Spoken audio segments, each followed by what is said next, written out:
drastic intervale. When the system's unmasked, it's just another pyramid scheme, a government racket. Combined with the power of Charles Jurassic, gnashing T-Rex with covert tactics. Rise from the ashes to back the ashes. Bring the madness.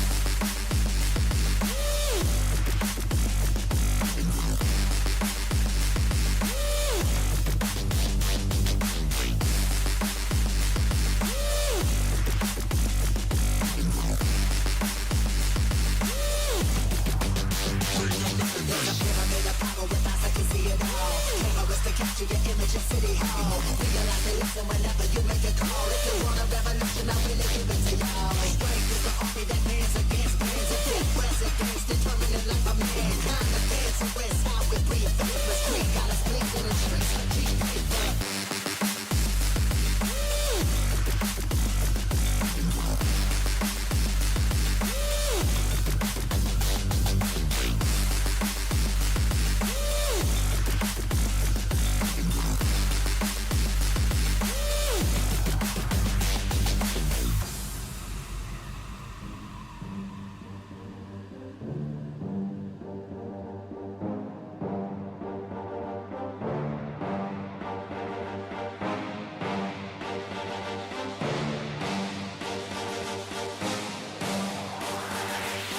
There's a pyramid of power with eyes that can see it all. Cameras to capture your image at City Hall. Realize they listen whenever you make a call. If you want a revolution, I really give it to y'all. Strength is the army that bands against bands of dead presidents determined the life of mankind. Of cancerous, how we breathe. Vapors, Greek got us blinking in the streets like cheap paper.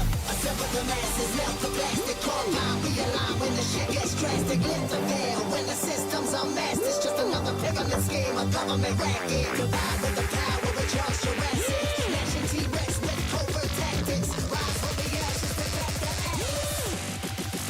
Bring the madness.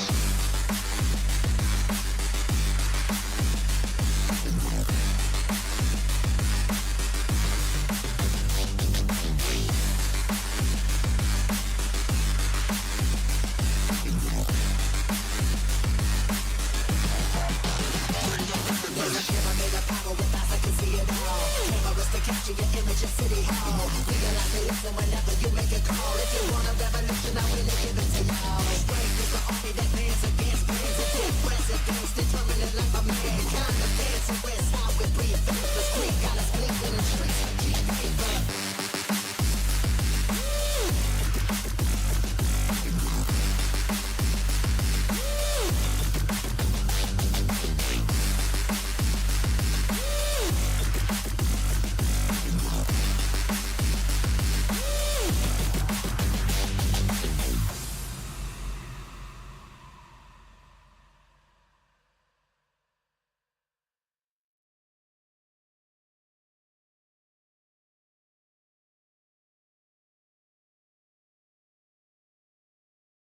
Howdy doodle poodles! Right, a bit of cheeky Star Citizen. We've been waiting, haven't we? 4.2.0. Now, I've already played this, but there's an update, so I don't know what it's updating.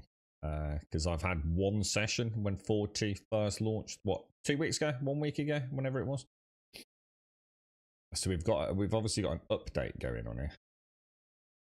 Which I'm not too sure about, boys. Let's hope that the update... I didn't think there'd be an update. I thought that glorious period of Nirvanic citizen play was on that build. So, I don't know, man. Maybe there's been... Because it's not 4.2.1. It still says 4.2.0 live. So this is 9906550. I have no idea. You know, is it just a small incremental patch? As I don't know how it works with the updates, to be honest. I really hope this plays well, guys. I really hope this plays well today. I'm going to do nothing fancy. My muscle memory is going to be gone to shit. We'll just do a nice vertical slice. Take it easy. Just see if it freaking works, man.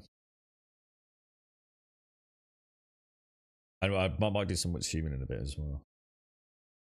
Morning, Marriott. Morning, Shades. Morning, Fremen. You got gifted a sub and we were chuckling. You got gifted when we were playing June Awakening, Fremen. I think Simpsy spotted it. Quite apt, we thought. You right, Marnik? How we doing, broski? So I reckon we give Star Citizen. We give it 2 hours, right? We give it a 2 hour slot, yeah. I'm gonna assume it's done that thing where Star Citizen doesn't give us sound. Let me just see. Let me have a little test.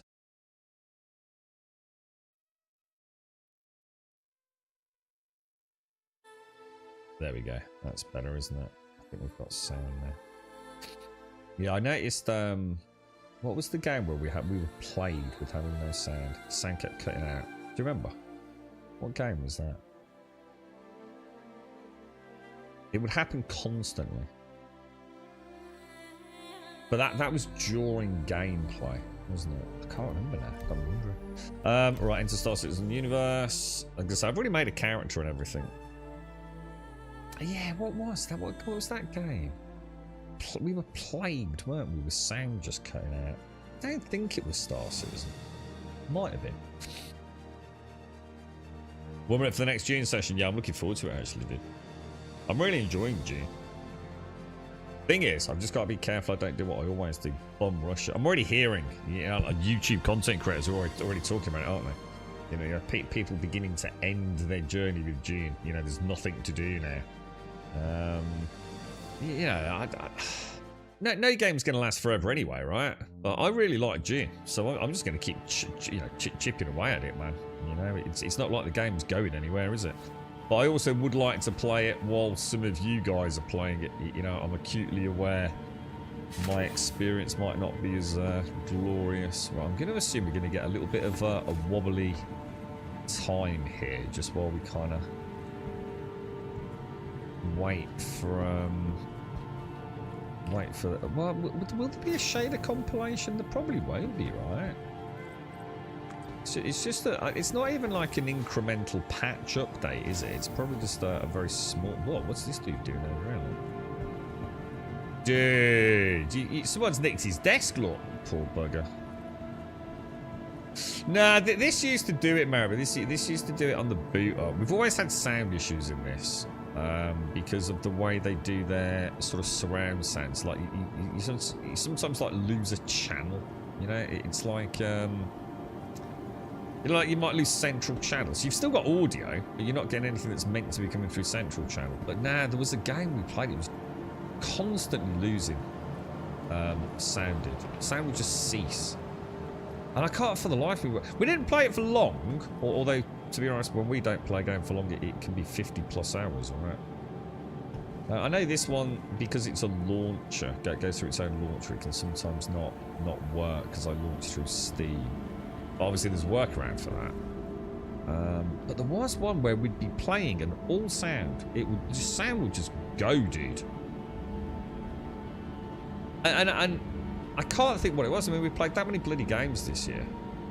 It must have been around that RuneQuest Dragon Wilds time, I think. I can't think what we'd have been playing quite aggressively. Right, let's see. Where am I? Good question. Seraphim Station. Alright. Well, I'll tell you what then. What about... Oh god, I'm so bad with the buttons. What about we try... Should we try a delivery run? Should we give it the best possible chance, yeah? Yeah, let's do it. Let's give it the best possible chance. So I'm probably going to have to select my Taurus from up here then, aren't I? Which I think it's already going to be here, because I think I've only taken the Taurus and a shuttle out. Oh, we've still got it at least. I was going to say I should slap it because we've not had another patch, have we? Your vehicle has been delivered to Alright, so that's working nicely. All is good so far, boys. All is good so far. One day this will become the greatest game of all time. Like, truly just revolutionary, right? But... oh no, hang on, we don't want the lobby, do we? We want the medium hangar, pretty please. Now, this is where it's going to get tricky, isn't it? Because I'm going to want to get... What's it called? I'm going to want to get the Argo Atlas out, aren't I? So... Oh, it's there! Holy shit. Dude. My Argo Atlas is already there, dude. You're right, Ms. Landfear. How are you? How are you? Is Star Citizen done in Unreal Engine? No. So Star Citizen began with, on its journey 10 odd years ago, it began with CryEngine. It then started getting extremely, as you can probably imagine, heavily modified. And there was a bit of a hoo-ha, and there was illegal shenanigans occurred at some point with Crytek and Robert Space Industries, or is it Cloud Imperium Games? Is CIG the Umbrella Corp? I think it is, isn't it? Anyway, long story short, they then switched over to what was essentially Amazon's Lumberyard engine. But it was still heavily using elements from, I assume, CryEngine. So you've got this kind of like weird amalgamation of CryEngine and Lumberyard. So far removed from either of those original engines that it's now been called Star Engine. It is essentially its own thing. And as we discovered at, I think it was CitizenCon, not last year, but the year before, they did a 2-day CitizenCon, which I think is unusual. And the first day was just a showcase for the engine, really. So I have a feeling they are looking at very heavily licensing out Star Engine at some point. If they do, it could be the first, let's be honest, real advancement in, I suppose, network engine elements. Because, which is my jump button? Oh, that's okay. You know, as much as Unreal Engine can be great in the right hands, as in any engine can be great in the right hands, but you know, the tech around Unreal, there's no denying it. It's very impressive, right? But I think the one thing Star Citizen's got going for it, if all goes well, is of course the idea of, in particular, its persistent entity streaming and its, which isn't anything that bad, but when used in combination with its dynamic server meshing, there's nothing else out there quite like it. Thrusters on, isn't it? You know, there really isn't anything out there to match it, I guess. You know, it is very unique. I've forgotten all the buttons, dude. I've literally forgotten all the buttons. Okay, I'm actually doing better than I thought I was going to do. So this is why I need to have like a couple of hours of this, like here and there, man. Just got to keep that muscle memory in, man. Yeah? It's a complex game. Yeah? Is it more GPU demanding than June? Yes. Well, I say that. What's interesting is this game is heavily CPU bound, like heavily CPU bound. So to be fair, I actually don't know. I shouldn't say what I said there, because to be fair, I'm pissing in the wind a little bit. I've never done any real diagnostics on June. I have no idea how June scales. For example, right? In June, I went to an area yesterday, and there is no doubt in my mind that I was getting either a CPU or a GPU bottleneck. I was definitely seeing frame drops, man. And now that's on my rig. You know, I could argue, I mean, look at this fucking thing and what this is rendering, you know what I mean?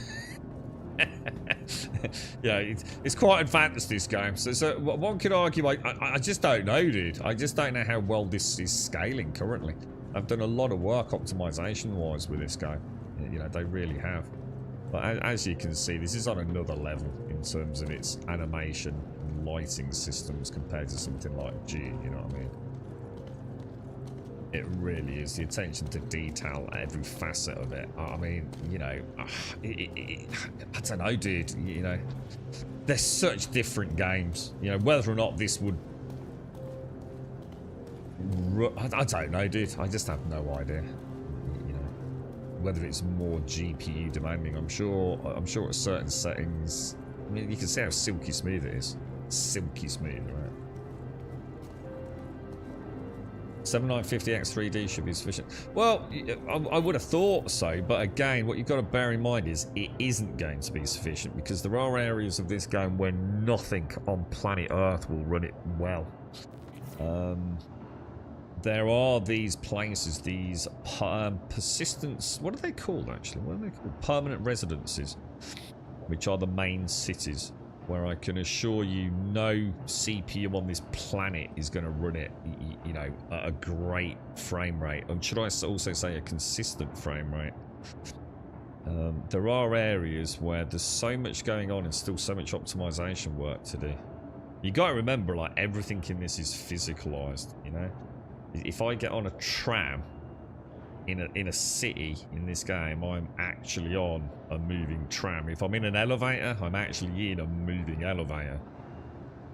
It's you know, I think that's why I'm hesitant to pursue that line of I guess knee-jerk reaction comment to what you asked there.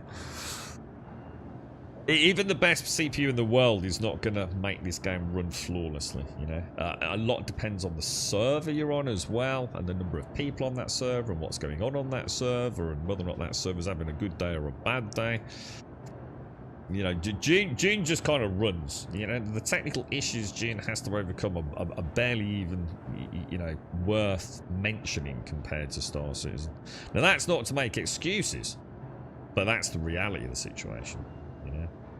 You might play June really well. This could be all over the place for you. And the other thing is, it does depend on the server, mate.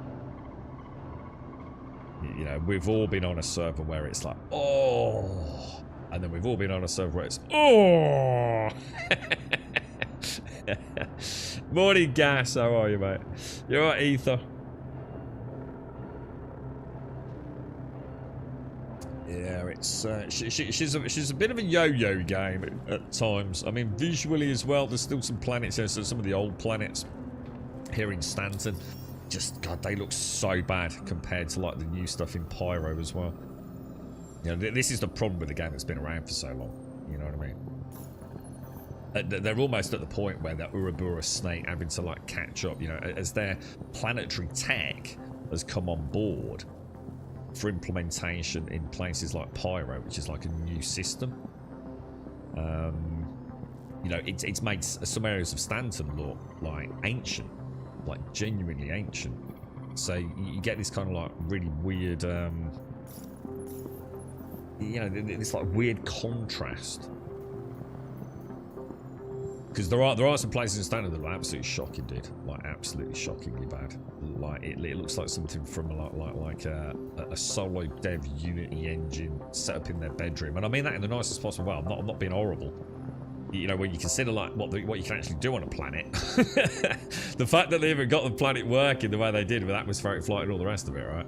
But it doesn't look great. You know, like Microtech, a lot of Microtech just looks absolutely hideous. But that's because that hasn't been built with the new planetary tech. You know, the thing is, do you care?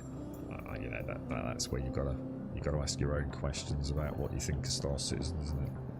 Will they be forever chasing their own tech? It's a realistic concern that some players have, right? You know, but by the time you know they've brought a new system in place, like the systems that were previously in place are now outdated, and you know, you constantly building a game on the remnants of an old game, and you know, people talk about this all the time, right? All I know and all I care about is what's it like today, dude. You know, I'm playing it today. I just want it to play nicely today. That's it, mate. What happens in 6 weeks or 6 months, I'm not going to worry about, to be honest, mate. It's you know, it's not an expensive buy. I believe there's a free fly on at the moment. So if anybody fancy giving it a bash, you can literally set up an account, download it, and come and play it with me. It's that simple. Completely for free. Not a penny spent. And I think the free fly is going on for a while, isn't it? That's 6, isn't it? So we've still got all the old haulage options. I normally take a 34k outbound, don't I? Or is it a 37k outbound? I never remember. I always get these the wrong way around, don't I? There's a 37k. It's 14 SCU, but I think this is the large one, isn't it? You know what? Let's take it. Why not? Alright, so we've got our missions, we've got our Taurus, we've got our Argo Atlas ready for loading. Let's get her booted and suited, man. Have you ever played anything like this, Marnik? I mean, okay, right. So first of all, let's get the elevator down. It seems so weird coming back to the game. It's only been like a week or so, isn't it? It's been a couple of weeks. Always worried about how she's gonna fare, man. I've got to start getting this right as well. The amount of times I take my eye off the ball when we're doing cargo stuff. So see, this to me is a bug. See what I mean? I'm just gonna wait it out. That's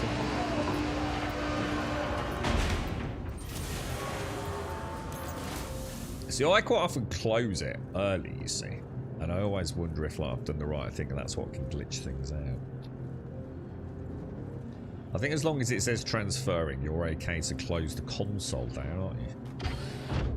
I think I'm thinking like I think I'm waiting for a prompt to say, yeah, everything's ready, boss, off you go. But I don't think there is such a thing, is there? I mean, just look at this thing, look. I mean, like, look. We've literally got an alien Ripley freaking mech look. There's nothing quite like it. Until you notice my light's not coming on. Can you not use your light? Hang on a minute. Maybe you can't use it in third person.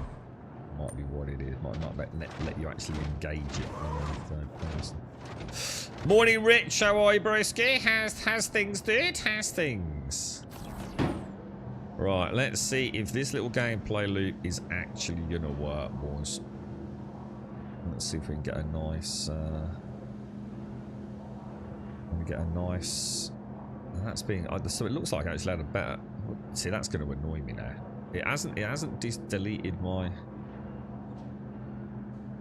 All right, that's my first kind of. Felt like I had a better spot than that a minute ago. Hopefully they'll start snapping in sort of a bit. Yeah, you see what I mean? Because we have had a couple of issues, haven't we? Where our mag plates on the cargo decks have stopped working, but they don't work. They don't start working completely. They start working in areas, don't they? Like you'll get like a zone on your cargo pad where the mag clamps just don't work, and it's kind of a bit annoying, isn't it? It previously had a very bright light and wondered if you can turn it off. This has never had a light.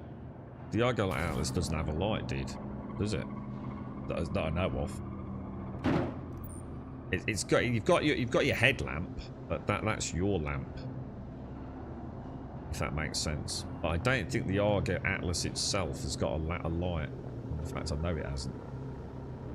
So the only light on this is your own helmet light.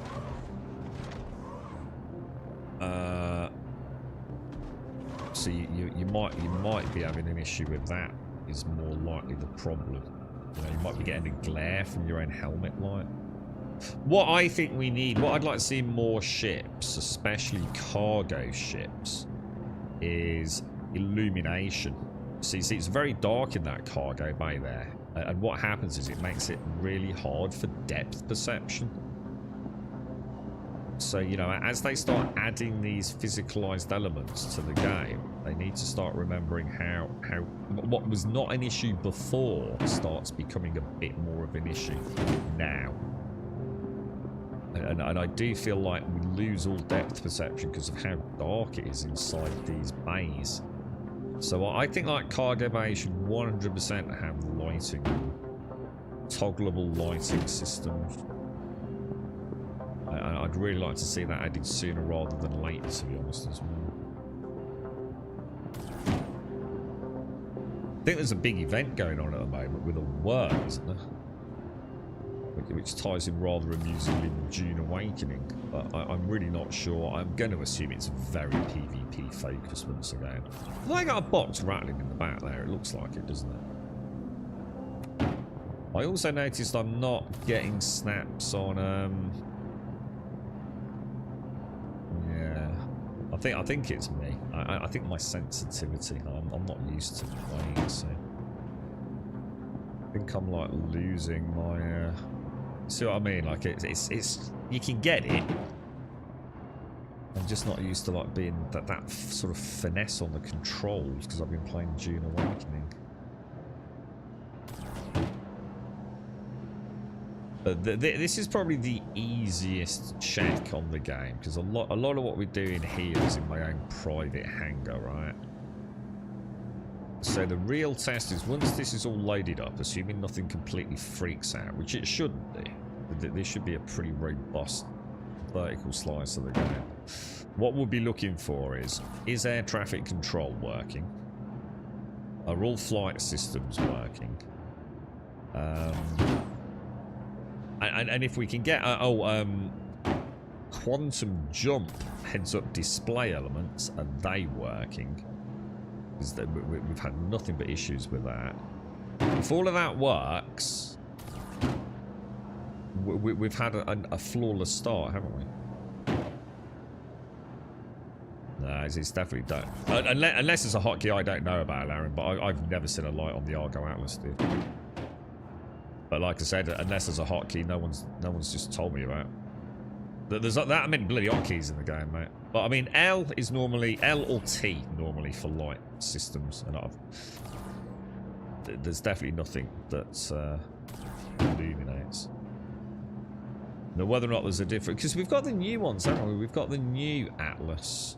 Could be different in the mining one. The mining one might have a light on it, whereas the Bayloader might not, because obviously there's the Atlas, the Argo Atlas, and the Argo Atlas Geo. Is it called, or is it just called the?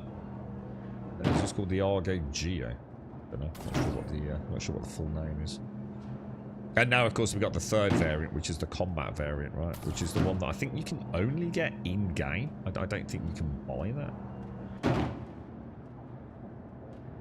that. With all the bad games in the market, I have to say that Star Citizen is sick. Sick as in good, or sick as in vomit-inducing?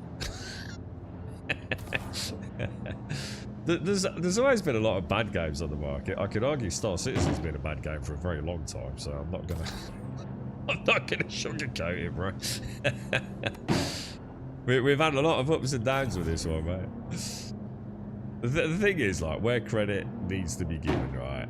You know, it is playable. I mean, for a long time, you know, the sort of general consensus, even by the most die-hard fans of the game, was that, you know, it's kind of like, well, even when I played it back in 3.17, it still felt even back then, it still felt a little like it was not a tech demo, but it was very, it was like compartmentalized vertical slices of things to do in the verse.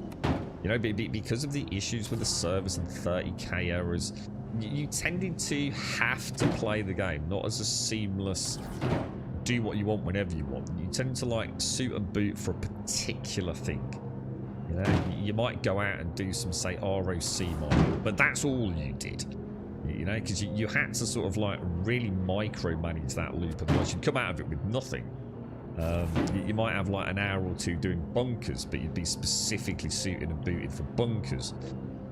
And it never felt like that kind of like head off in a spaceship and do what you want and go home at the end of the day. You know, I still feel like we've got a little ways to go before we necessarily have that consistently working. But it's definitely there.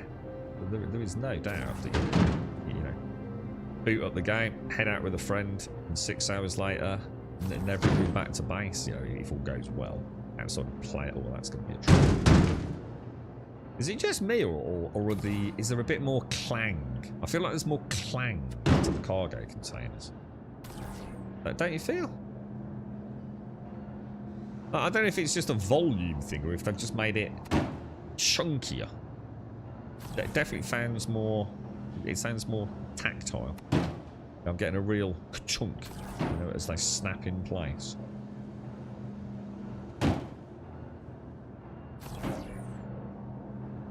There we go.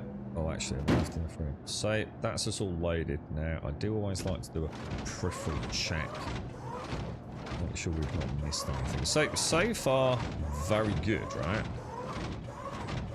So far, no issues whatsoever. Alright, she's in and she's ready. I'm just going to do a little external check. Make sure we've had no boxes clang out. There's nothing worse than leaving a box behind, is there? I think everywhere looks clear, doesn't it?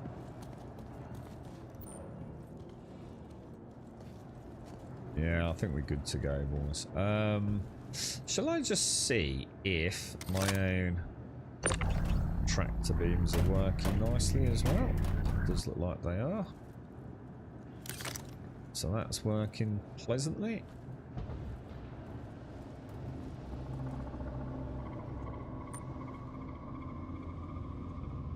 All is good, boys. All is good. Right, let's go and see if air traffic control is going to be nice to us. Hopefully everyone's off trying to murder worms at the minute.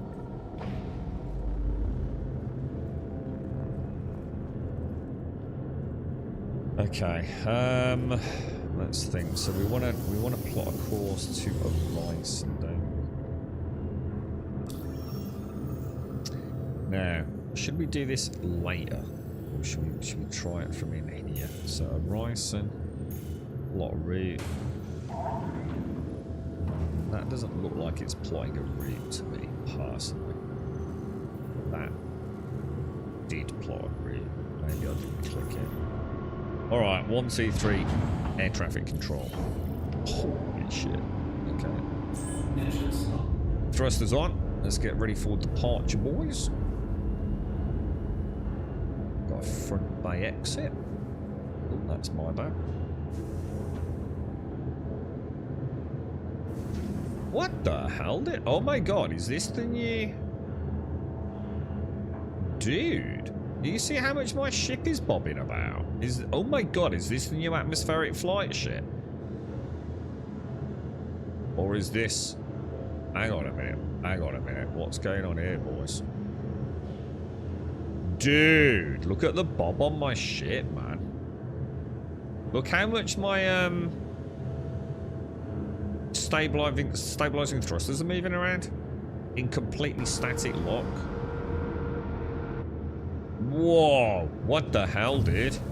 And that's in a hangar.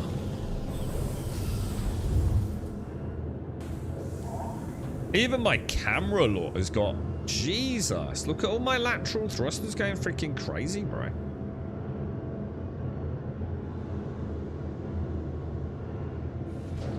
Dude, that's actually terrifying. No wonder people are struggling to land the freaking Corsair. Holy shit. Dude.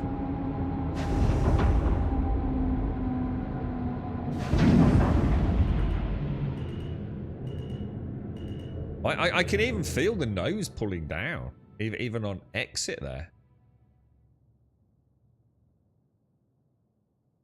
Alright, I'm a little bit surprised by that. Because when was this added then? So something's not adding up here, dudes.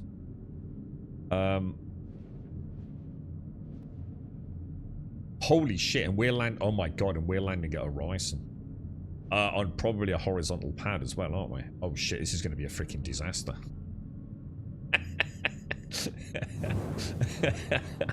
Oh shit, dude. Alright, I wasn't actually... I wasn't sure this was in the game yet.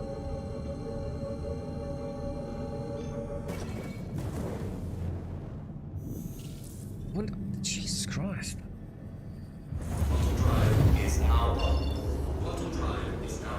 How are you doing, Rich? You alright, bro?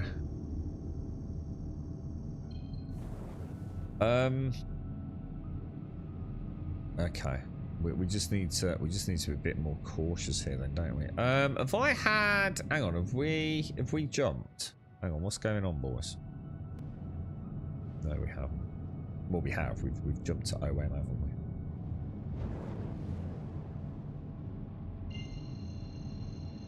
Right, this is going to be interesting.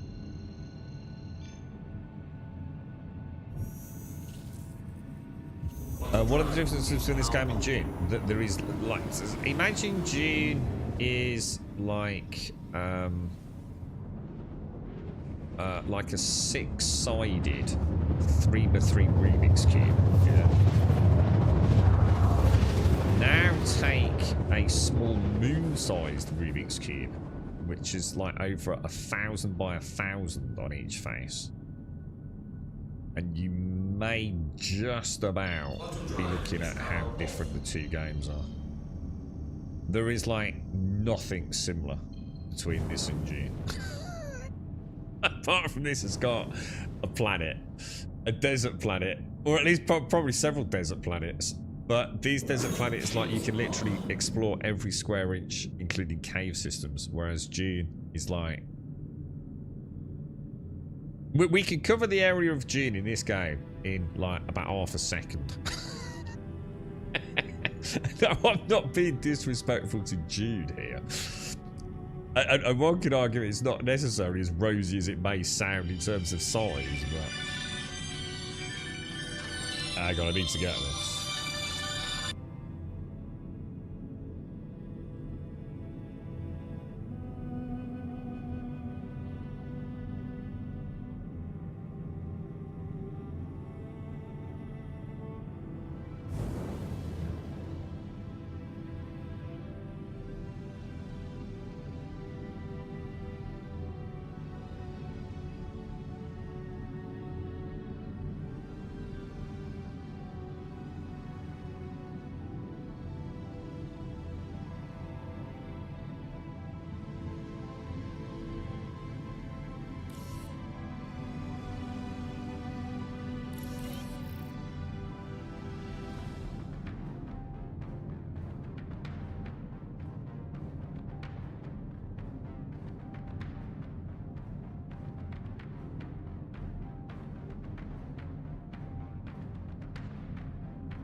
Right, we're coming in a bit hot there, aren't we?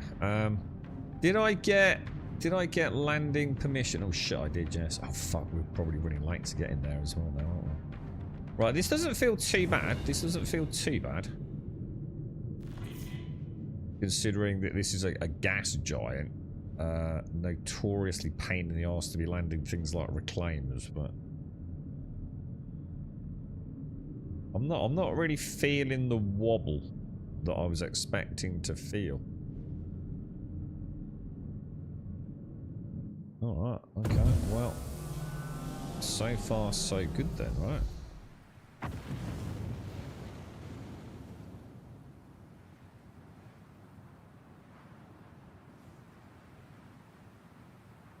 How are we looking there? I think we're about spot on, aren't we? So how come we're not feeling that wobble we had earlier then? What was that horrendous sort of atmosphere? Is it just because I'm so busy using my own manual thrusters that's kind of like compensating for the ship trying to... It's a bit like riding a bike in a way, isn't it? You know, once a bike is moving...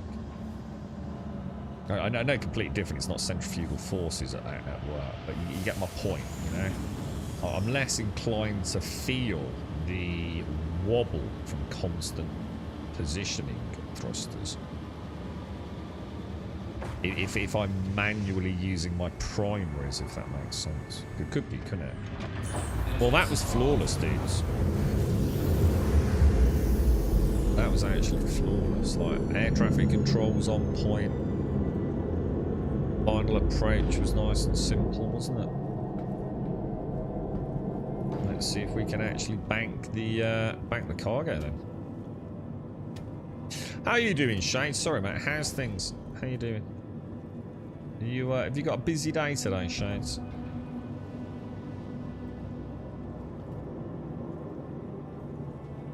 Okay. All very good. Yeah, so just to go back to your point about June and this, I mean, yeah, they're not even. They're just so different, dude. This is quite unique in what it does anyway. There's not a lot, even like if you take what Star Citizen is trying to do anyway out of the equation and you just call it what it is without looking at the long-term fancy technology behind it and the scope and scale of it, and call it as you know, a space flight simulator. It's a space-faring simulator. You know, June is not a simulator, is it? In any way, shape, or form. Oh no! So shit, we just had a first problem. You know, I think the only other simulators that I can honestly include in the same kind of category is Elite Dangerous, but it's nowhere near the scope and scale of this. I mean, just because it's got, you know, billions of planets does not mean it's got anything special, because there's nothing there. This is much more curated, isn't it? And there really isn't anything else. You know, X4 is a very different style of game. No Man's Sky is completely different, but at least it has got, you know, things like atmospheric flight and full planetary discovery, etc. June is basically a survival game, isn't it? I think I've got my angle a little bit off there, haven't I? I need to rotate just a smidge, I think. Struggling to get the some of the boxes.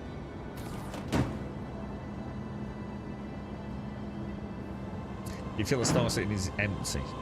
No. Not personally, no. No, not if I think about, like, you know, I suppose it depends how you look at it. I mean, I think I know what you mean, but to answer the question immediately, no, I don't. Because obviously, if you go to certain events and things, there's always like other players. But I suppose when you think about how busy some of the stations are these days, like, you know, before I used to get out of bed, go to the ASOP terminals, and I would very rarely see another player. Now, obviously, they've increased the server capacity and also now added in this, like, you know, obviously, almost having to wait for a hangar. So the amount of times we've been to an ASOP terminal at one of, say, the orbital marker stations, and there's, like, people, you know? And it doesn't feel crowded either. So it's always felt nice. Like, you know, I can see 7 or 8 people milling around the ASOPs. You know, when I go to a primary residency, if I'm just sitting having a chat with Twitch chat, I quite often see players running past me. Let's put it this way. I see way more players in this than I do in June Awakening. Just as an example, even though they're two very different games. If I go and do something like... what do they call it? The... what's the event with the mining stations and orbital? You know, we quite often get players down there. So no, I don't feel like it's empty at all. The thing is, what my fear is that it gets too busy. Because I don't want to be waiting for permission to leave a hangar just because we've got a load of players there. That's actually my bigger concern, is that as they keep, you know, making advances on how many players are on a server, do they have enough space out there, you know, to actually not make it feel laborious to play? Like, no one wants to be in a queue to get into a video game. No one wants to be in a queue to, get out of a hangar, do they, once they're in a game? You know, are they going to be able to manage that? I mean, we've even joked, haven't we? Like, that they'll offer, like, subscription services to get preferential treatment, jump the queue in air traffic control. I genuinely don't think that will ever happen. I don't think even Robert Space Industries is that batshit, man. But there have been waits, man. I've had, like, you know, 7 or 8 minutes waits to land a spaceship. That means there's a lot of ongoing activity in that area, which was never a thing before. You know what I mean? It was never an issue before. You know, they've started adding in organic life as well, or should I say fauna, which I'm going to be honest, I haven't been overly impressed with at this stage. I'm going to assume it is, you know, just a precursor. You know, it tends to be like a herd of space cows, but they don't really do a lot, do they? You know, it's not like they're migrating in huge herds, like, you know, ancient herds of buffalo and things. That they are quite static. But, you know, you've got to start somewhere, right? But no, in general, I suppose because I played in 317, where I virtually never saw another player. And now, many times we've commented on how busy, like, Seraphim Station is, for example. Or Ambitious Dreams. It's like, holy shit, look at all these players running around. Compared to Elite, I'd say the figures about overcrowded starports. Well, Elite is barren, dude. I mean, Elite is barren. But again, if you cherry picked, you know, a fleet heading off to a particular, you know, on a particular adventure, but Elite is dead. Because it's so spread out, right? It's so hugely spread out. This is the problem with Elite. You've got, I mean, it's the whole Milky Way galaxy, isn't it, to freaking explore? You know, but does that mean it's a bit like Starfield, isn't it? You know, Starfield, you've got all these planets, but they just don't feel like there's anything there. You know, and that's what I wasn't sure if you meant. You know, does it feel alive? You know. I mean, what you know, we know. What are the chances of finding inhabitable planets all in one system like Stanton out there in the vast expanse of the universe? Like, it's never going to happen, right? I mean, we've got it just won't statistically. You know, the amount of planets and moons that humans can step foot on in Stanton alone is mad. But so it's gamified, isn't it? I'd rather have it gamified than Elite's kind of like, oh, let's just, you know, have billions of planets and moons, none of which, you know, everyone's basically the fucking same, isn't it? You know, the sense of exploration is basically non-existent. You know, at least with No Man's Sky, when I land, you know, I get to see some, I don't know, penises walking around or some batshit crazy thing out there, right? You know, you've got to gamify space, because space is a big place, you know, and I don't want to play Elite Dangerous. I love it for the combat, and I love it for its asteroid mining, and I love it for the things that are fun. But when I have to travel, and it's like, you know, jump, scoot, jump, scoot, jump, scoot, jump, scoot for like 45 minutes, man. It's like, oh, dude, it's just really adding to my experience. There's even places in this. I mean, I'm sure I went in a really small ship in Pyro. And because I hadn't got a particularly good, well, that went dark then. Because I haven't got a particularly good quantum drive, it was like, holy shit, dude. This is going to take me like fucking 10 minutes to get here, dude. Nah, that one could argue that's my fault, right? Definitely. Oh shit! I thought, there is another box. But yeah, I am interested. I suppose as you know, you can sort of imagine, can't you, Clon? Like, there's questions that don't ever seem to get asked. Like, so say for example, Star Citizen. Let's just say it was working, and they've suggested there will be 5 systems. Is that right? When it goes live. But you're also going to assume that most people are not going to want to start in, say, Pyro. because it's a bit of a lawless zone, right? So straight away you're down to 4. I'm going to assume some of those places are probably inaccessible. You know, the whole point is it'll be a progression element. Oh, hang on, I just need to get my door. Give me 1 sec, guys.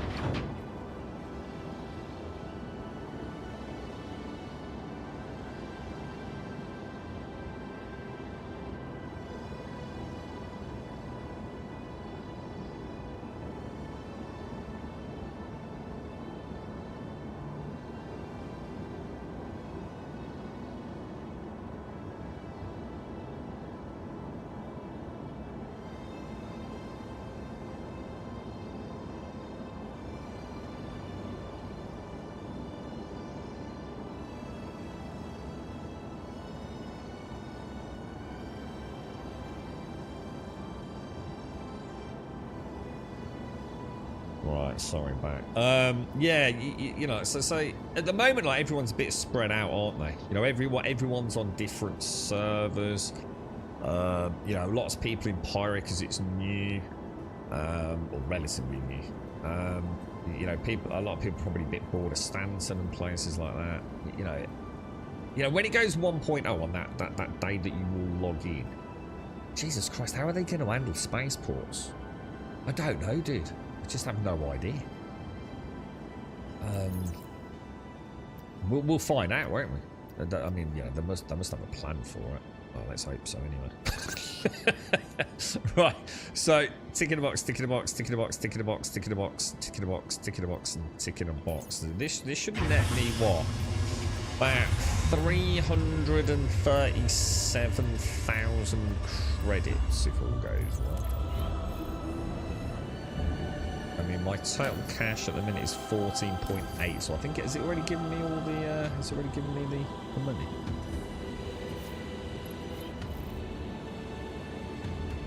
I feel that the biggest thing in Elite is the actual scale of the cosmos. Being able to create your own narratives based on missions is definitely a shame. See, I don't feel that. I don't even know what you mean by create your own narratives based on missions. You know what I mean? To me, that sounds like a cop-out. But that sounds like, you know, the devs haven't done anything and we're just having to make our own fun. I don't like the travelling in Elite Dangerous. I've got better things to do in my time than just sit there doing the same thing over and over. Scoop jump, scoop jump, scoop jump, scoop jump. You know, the amount of times I've played Elite Dangerous and watched the film, it says it all really, doesn't it? But the thing is, back then, it was the only space simulator. I had no choice. I had to play by the rules of that game if I wanted to do it, you know? And I did enjoy the bounty hunting. So it's a shame that the planets themselves are pretty empty. They're not pretty empty, they're completely empty. There are a few we can land on. Well, there's quite a lot we can land on, but they're basically the same, aren't they? And that's it, Klon. Yeah, you've hit the nail on the head. You know, Elite Dangerous is a victim of its own attempt to replicate reality, isn't it? Because there isn't anything out there in the Milky Way. I mean, they added in space flowers, right? And let's be honest, I don't think anyone's that impressed with those, really, are they? Yeah. I know a lot of people really did not like that whole side of Elite Dangerous. Yeah, right, Will. How are the servers running? Still having issues with... Oh, well, so far, everything's nice, but to be fair, I've only done, like, the basic hangar stuff. So I would expect it to be running well, but everything has ran very nicely. And I don't know what a vacuum hack is, and I don't know what you mean by mass deaths. I haven't experienced any of that, so I'm not sure I know what you mean. When you travel, you also watch movies. You've got no choice, Claude. I don't blame you, because it's literally brain dead, isn't it? The most excitement I get out of Elite Dangerous is if I'm fundamentally shifting my point of adventure. You know, I'm traveling somewhere in order to use it as a new sort of soft base of ops, of discovery, for example. The amount of times I've nearly gone into a star because I've taken my eye off it, because it's stopped, you know, it's jump, scoop, jump, scoop, jump, scoop. Or maybe, you know, you try and make it a bit exciting by doing a jump, jump, jump, and risking a bit of a fuel problem, right? Just about a little bit of, like, excitement to the journey. Now, I didn't dislike it to start. I think because you've got so many things to learn, and you get this sense of... You can delude yourself that you're getting this sense of travel, this sense of distance, can't you? But I'm going to be honest, it soon wears off, mate. You know what I mean? But when you really realise, like, oh my god, dude, these people that go on, like, 3-month trips... Dude, I mean, like, fucking hell. I wish I had a life where I could spend time doing something so monotonous and feel like I was achieving something. You've got to be in a pretty privileged position, right? Well, I mean, you've already answered your question. I mean, you've asked me, you haven't seen all the videos going around the last 2 days. Well, obviously not. I mean, we're just going to go around in circles here. No, clearly not, dude. I don't know what a vacuum hack is, and I don't know what a mass death is, right? With being able to create your own narrative, I mean the possibility to fully roleplay your character, influence politics, engage in warfare. I don't believe any of that. I think you're absolute pie in the sky in Elite Dangerous. I have no way to roleplay in Elite Dangerous like I can in this, because there's nothing physical in the world. I can't even walk my dude into my ship. There is no roleplay available in Elite Dangerous. I am not a human most of the time. I am literally just a ship. You know, I am that cockpit, right? There is none of this in the vast majority of Elite Dangerous, even since Odyssey or whatever it's called. You know, the on-foot stuff is absolutely abysmal at best, isn't it? So I can't... I'm not saying you don't get that sense of satisfaction, but I don't. The idea that I can genuinely influence politics in that game with the power play, I think is farcical. I think it's so just mundane, and you know, it has to be hugely concerted efforts by large groups of players to really affect anything in Elite Dangerous. So I never feel like I am really making any difference whatsoever. Yeah, I don't feel that at all, Claw. I've never felt that in Elite. In fact, quite the opposite. I just feel like it's a completely barren, empty, and anything I do has no influence on anything, to be honest.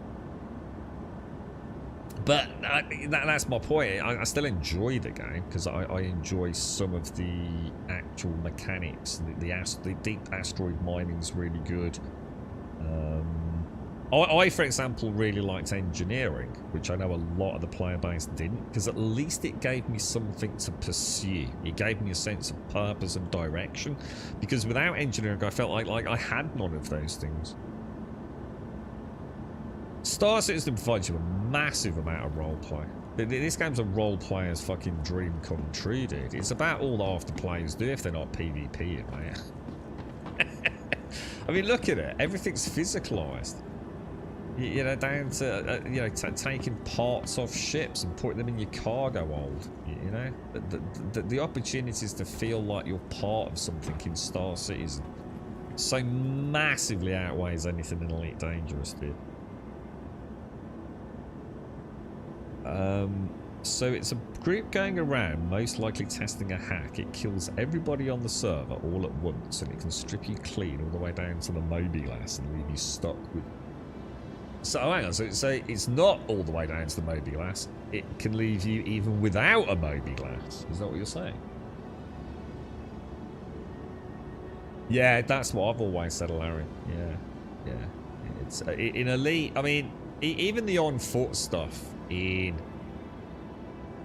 I mean, the detail in this game, you know, I know it might not seem like a lot, but, you know, being able to crouch and go prone, you know, rolling around and turning on your back and things, you know, crawling about, you know, if I've got a weapon out, I think I can pull, I can pull weapons out.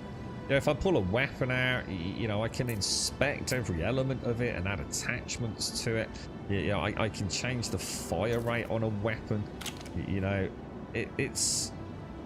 there's so much more roleplay possibility and immersive roleplay in this.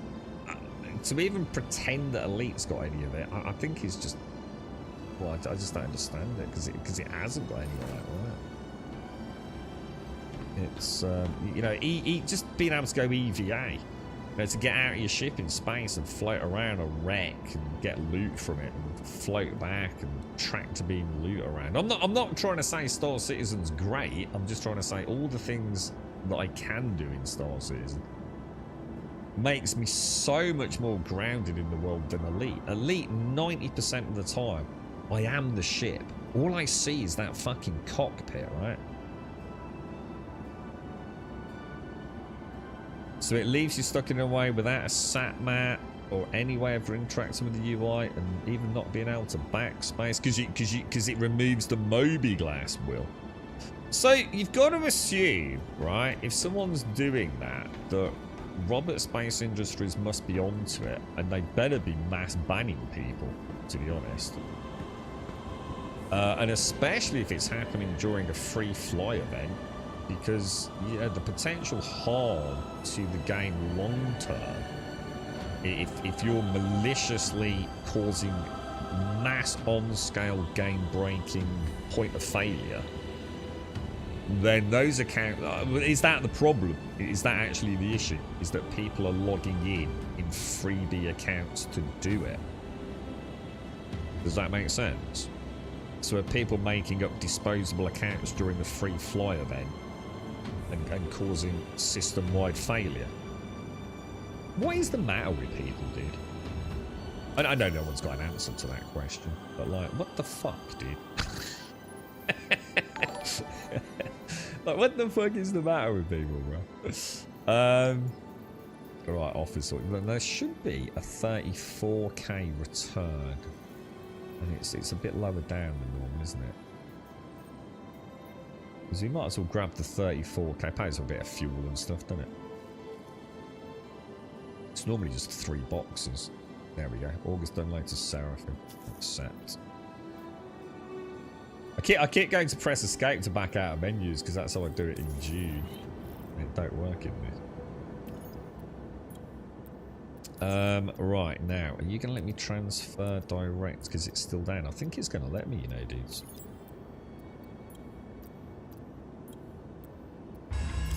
Excellent. Awesome. A Mac ban. Well, even Mac bans are, I mean, yeah, things like IP ban. I mean, to be honest, mate, if you're at the point where you're coming up with acts to completely destroy online gaming servers, you've probably got ways around it, right? I'm sure masking Macs and things is probably not an issue for a pro elite player, right? But you can press escape. Oh, can you? Oh, right. Ah, well, that's probably why, because I don't actually have it banned. My escape button I'm pressing is actually not my escape button. It's because I'm using the Steam controller. But it is the escape button on my setup for, what's it? So I can close the Moby glass by pressing escape, can I? Ooh, nice, dude. Well, that is actually quite handy. I didn't know that. Thank you for that. I always wonder why little things like that were nothing. Because I'm pretty sure they weren't back when I first played in 317. And I mean, that might have changed ages ago. I have no idea, but... Well, your thing is you don't lose anything anyway, though, Will, right? Are we not still in the event? I mean, obviously, if that happens, there's nothing you can do, right? You're going to have to ask for a character reset. But if we die and we can respawn, don't we respawn with all our gear on us anyway? So, I mean, I'm really not going to worry about it, mate. If it happens, it happens, and we'll have to deal with it. I'm not going to play the game in a weird way. Oh, shit, I nearly missed the box then. How does the narrative work? What do you mean by the narrative? Well, what do you mean, how does the narrative work? Or what are you asking me? Are you talking about some sort of story or plot? Or, you know, I'm not sure what you mean by the narrative. It strips you and you die. Yeah, but that's what I'm saying. If it strips... Oh, it strips you and then it... So it strips you, so when you respawn, it doesn't count the armor that you had on. Like it would if I just died then. Because if I die, I respawn with all my armor on, right? Not that you used to do that, but that's been a thing since, what... 4.1 something, is it? Is that since 4? I can't remember. Oh shit, have I just done... How are you doing, Dick? You alright, dude? You respawn stripped. Yeah, I'm not going to worry about it, mate. But money's so easy to come by. Losing a bit of armor ain't going to bust the bank, is it? Is there some guiding plot that happens alongside your own actions, and can you influence that? Right, so at the moment, what you have to remember is the game isn't complete. So unlike Elite Dangerous, Star Citizen isn't a finished game. So at the moment, one could argue still very much most of what they're doing is getting all the systems working, etc. One could argue that's been taking far too long, but you know that is what we're up against at the moment. So there is no story in Star Citizen. Star Citizen's never really been designed to be that. That's Squadron 42, which will be like the sort of like for many players will be their point of entry to the verse. So Star Citizen has running alongside it, in theory, possibly a trilogy of single-player games known as Squadron 42. Which will be all about the... I don't know if it's First Contact, and to be honest, I'm not really interested in discussing it because I don't really want any spoilers, but it's gonna be the the United Earth Empire versus aliens. We already know a fair bit, obviously, because of the stuff that's been shown at SeasonCon. So there is like this epic space drama saga a la Wing Commander-esque single-player Squadron 42, which is going to introduce you to, you know, some of the ships. So for example, especially like the Gladius, which is like, you know, the primary fighter of the United Earth Empire.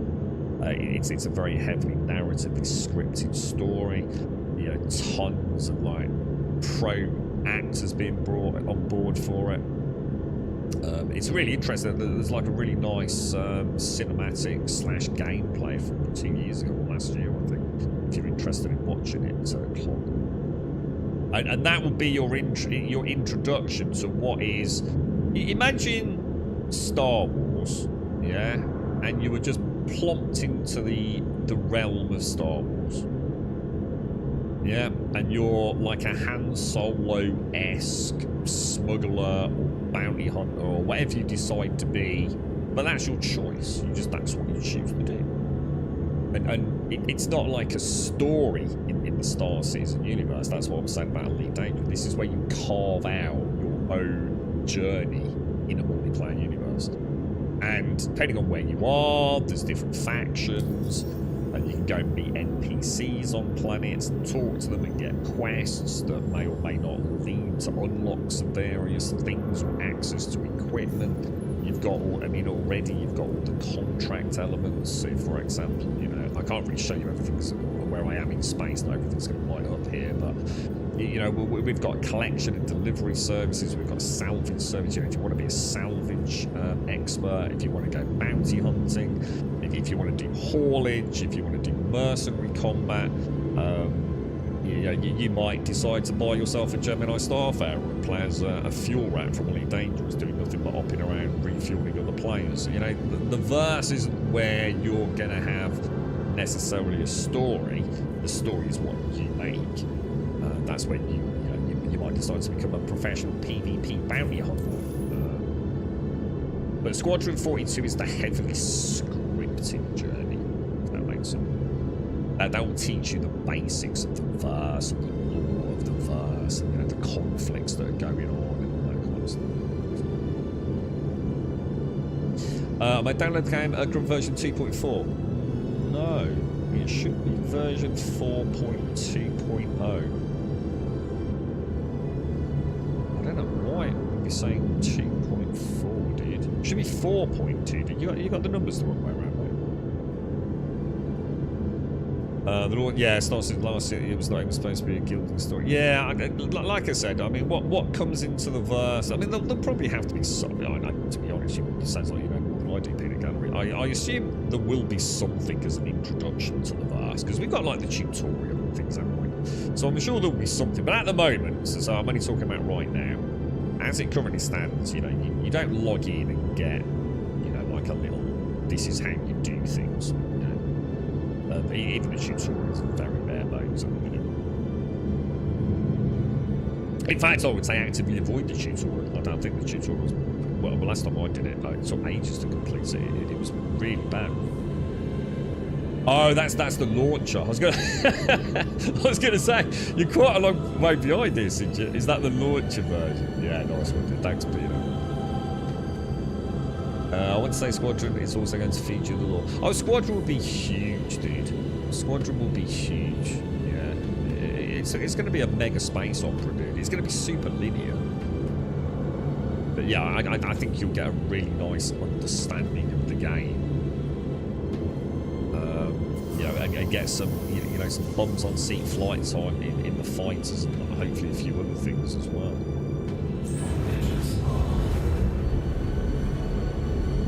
Oh, it was 4.2, right? So I didn't even think about the launcher having a version. Does the launcher have a version number? I assume it does.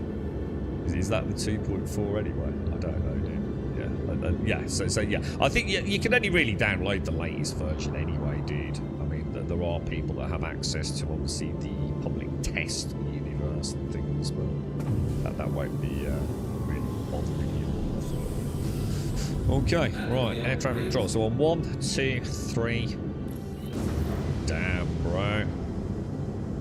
Damn, son. ATC is on point today.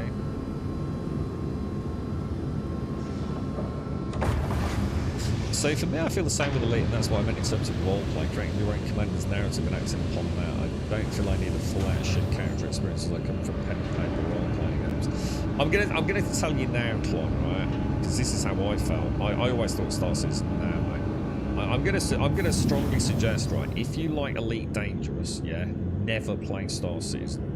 There is no going back, dude. There is just no going back. And I really mean this, bro. I was a huge fan of Elite Dangerous for years and years and years until I started to have deep suspicions that Braben was never going to do anything with the game. That it was basically just on essentially life support. I stand by that. I don't think anything is ever going to change with Elite Dangerous. I think it's done. I think it's a dead project, basically. Not on life support. They're not investing any time in it. Nothing, very little has happened in that game for years now. And I started to feel like, well, why do I want to invest time in it? And I thought, you know, I've heard about this Star Citizen. I backed it a long time ago. I've jumped on it a few times and not been overly impressed. Performance has always been a bit shaky, and you know, there's something about Elite, you know, it's very clean, it's very well optimized, you can play it in VR and it's gorgeous. And I thought, you know what, I'll give this Squadron 42 a bash, and I did it on stream back in 317, dude. You can't go back to Elite. You just can't. Elite, it just... imagine you're playing an over-the-head ancient Grand Theft Auto game, right? Yeah, so like a little pixelated Grand Theft Auto game, your cars are moving around, yeah? Like overview, yeah? Little cars moving around. All you see is the top of the car moving around, little pixel map, yeah? And then compare that to Gran Turismo 7. That's how it feels, dude. I feel like there's nothing that Elite Dangerous can offer me. Only one thing that it can offer me over Star Citizen, and that is deep asteroid mining. And I even sit here often and say, if you've never played Elite Dangerous, play it before you play Star Citizen. It's a good game. You'll get some good times with it, right? And at least play it till you do deep asteroid mining. It's one of the greatest gameplay loops in space sims I think I've ever seen. It's amazing. In fact, it makes a mockery of Star Citizen's beam technology. Beam Citizen, as many people call it. It truly is epic in Elite Dangerous. But once you've tasted the freedom of being out and about, physicalized cargo and ships in this, you cannot go back to Elite Dangerous. It's just so shallow, dude. It's an impossible... It's like... you just can't. I've tried. And I immediately feel so disconnected from it, dude. It's an awful feeling if you like immersion. You know, you were hoodwinked into thinking Elite was immersive. It just isn't. It's just not immersive. Star Citizen does have VR support. It's just not actual. Well, see, that's interesting. It has VR support. It doesn't, does it? It only has VR support for ships. It doesn't have VR support for on the ground. So even that is half-assed. Star Citizen does have VR support, it's just not official support. In fact, apparently it's quite good. I've never tried it, but I know there's a lad here who's off to CitizenCon this year or something, I think, on Twitch, and he's got like a really cool VR setup, and I assume at some point they'll probably bring him on board and all the rest of it. I think obviously for Robert Space Industries to trying to pigeonhole VR into the game right now with everything else going on, I don't think the player base would be exactly impressed with it. You know, it's like, oh, another fucking problem, another feature we've got to worry about. But yeah, apparently this is fully playable in VR. Apparently, don't quote me on it, on how good it is or how well it performs. But I know there's someone on Twitch who's quite deeply invested on it. I think it's not the simplest setup. You know, you're going to have to be willing to put a bit of effort into it. But the fact that Elite Dangerous doesn't have on-foot VR just goes to show what a total mockery the game is. You know, it's half of this, half of that. They completely fucked over their console player base. Oh, I don't know. I'm sad for Elite Dangerous, you know. I wish I had more positive things to say. The most positive thing I can say about Elite Dangerous is please pick it up if you haven't played the game. Sometimes you can pick it up for like $5, and honestly, you'll have an amazing time with it. It is a really good game, man. But they just haven't done enough. They could have gone toe-to-toe with Star Citizen, because Star Citizen, I think, has reached too far. You know, and I think they've paid a really hefty price for it. Whereas I think Elite Dangerous could have just micromanaged systems, just made the game fun. You know, it looks good, it runs well. You know, their flight model for you know, ship combat is kind of fun, isn't it? You know, they obviously don't need to worry about atmosphere and things. You know, at the end of the day, Elite just works. But,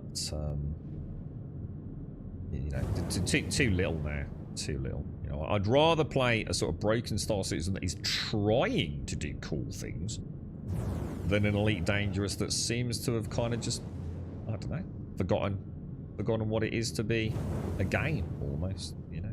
You've got to provide content for players, you know. You've got to have your player base having some confidence that there's, you know, life in the old girl yet, right? And I feel Elite's done. I really do, sadly. So why play a game that, in my opinion, ain't going anywhere, where I could play a game that may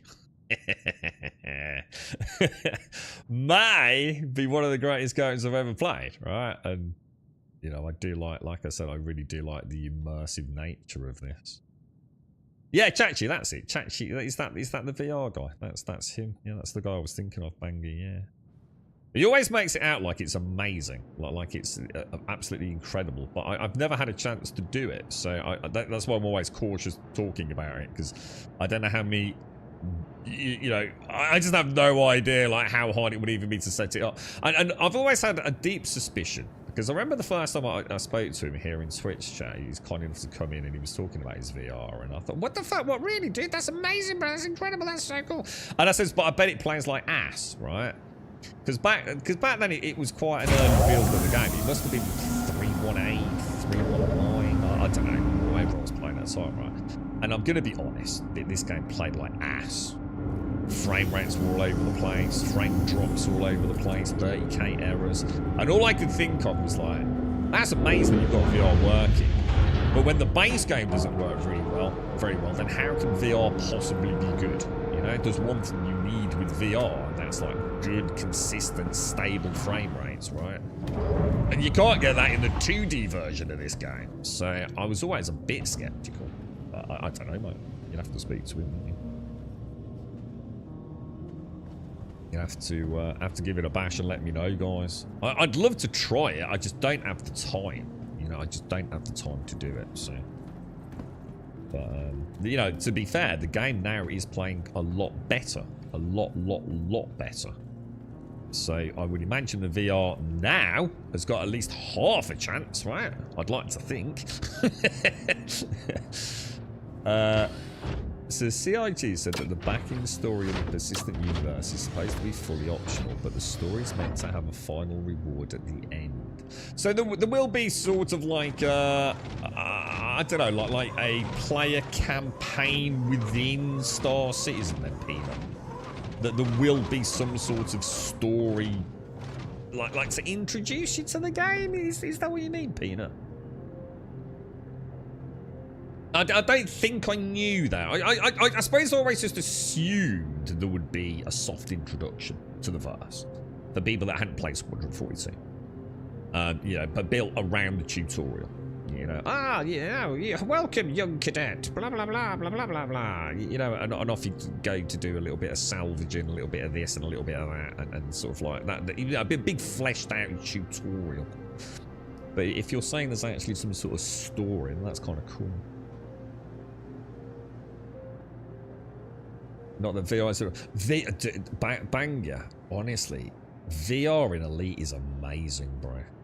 Like, seriously, if you've got a VR headset, it's really good in ships, mate. Like, really good, dude. It's super slick, bro. Elite is a really good game to play in VR, man. Like, I really do mean that, dude. You're right, Suji. You tried EVE Online to satisfy a certain gap between Elite Dangerous and Star Citizen. How did you feel about that? How did you get on with EVE? There's a new one-click installer for Star Citizen VR launched over the... Oh, what? It's literally just launched something. Ah, well, that puts it in the realms of me maybe at least giving it a bash. Have you tried it, Peanut? How big is your chip, Mr. Dimmy? My ship, maybe? Or... There it is, bro. You can see it. Even hardcore Elite Dangerous players don't give it like it anymore, consider it a dead game. I don't blame them. I don't blame them. I mean, you know, I still think it's a great game. I would still highly recommend anyone that's interested in space sims. What the hell? That's my bad. Yeah, I would still say that if you're interested in space sims, that Elite Dangerous is great. And you know why Elite Dangerous is great? It's got some absolutely fantastic tutorials. The amount of times I took a break from Elite Dangerous, rebooted it up, you know, got it all installed, and thought, I'll tell you what, mate, let's have a bash, yeah? Let's have a bash at getting back into it. And the tutorials are so well done, dude. Like, really, really nice introduction to Elite Dangerous. Keep a bucket handy. Because of the frame rates. I couldn't imagine going through all the hassle to set up VR. I guess VR in general is a bit of an acquired task. Well, I don't know. There is no hassle. No, I don't know. Have you ever used a VR headset? Elite Dangerous is ever so easy to set up. Like, let's put it this way. Way easier to set up than, like, you know, if you're using twin sticks and things. Let's put it that way, dude.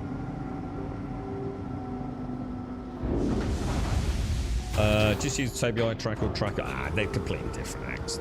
You can't compare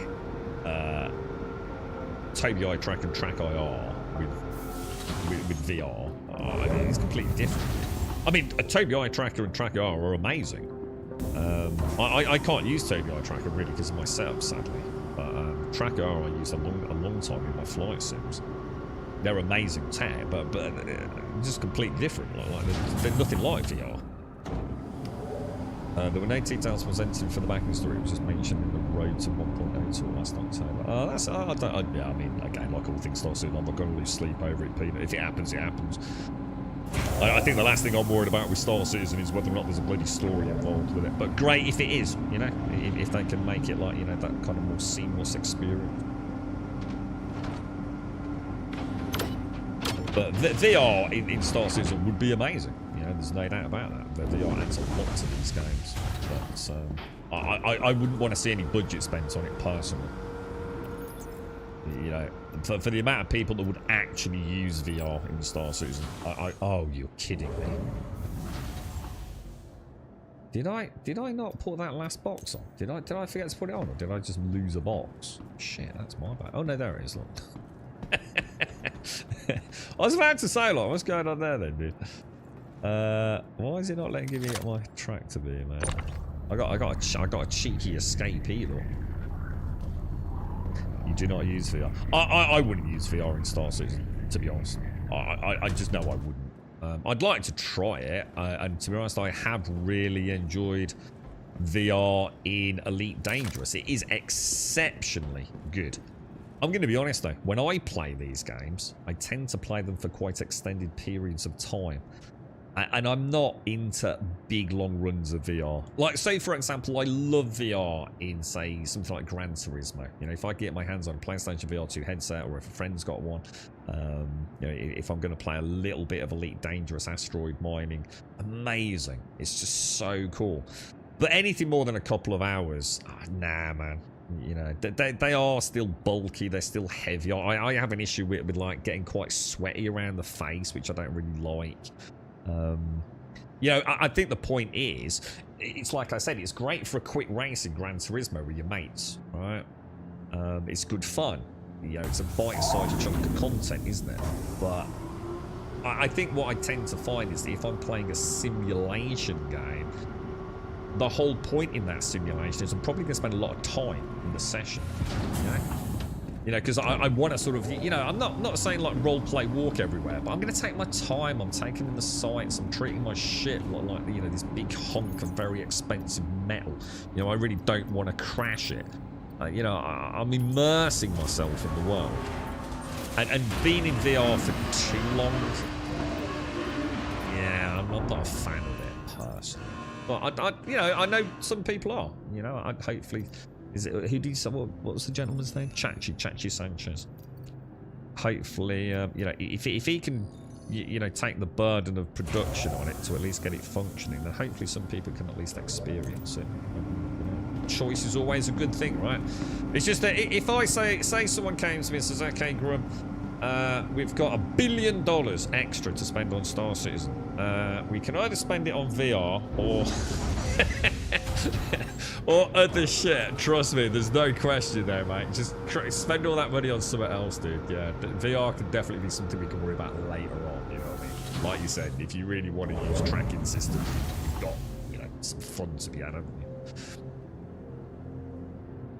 Do it on a cheap webcam. Yeah, my problem is the setup.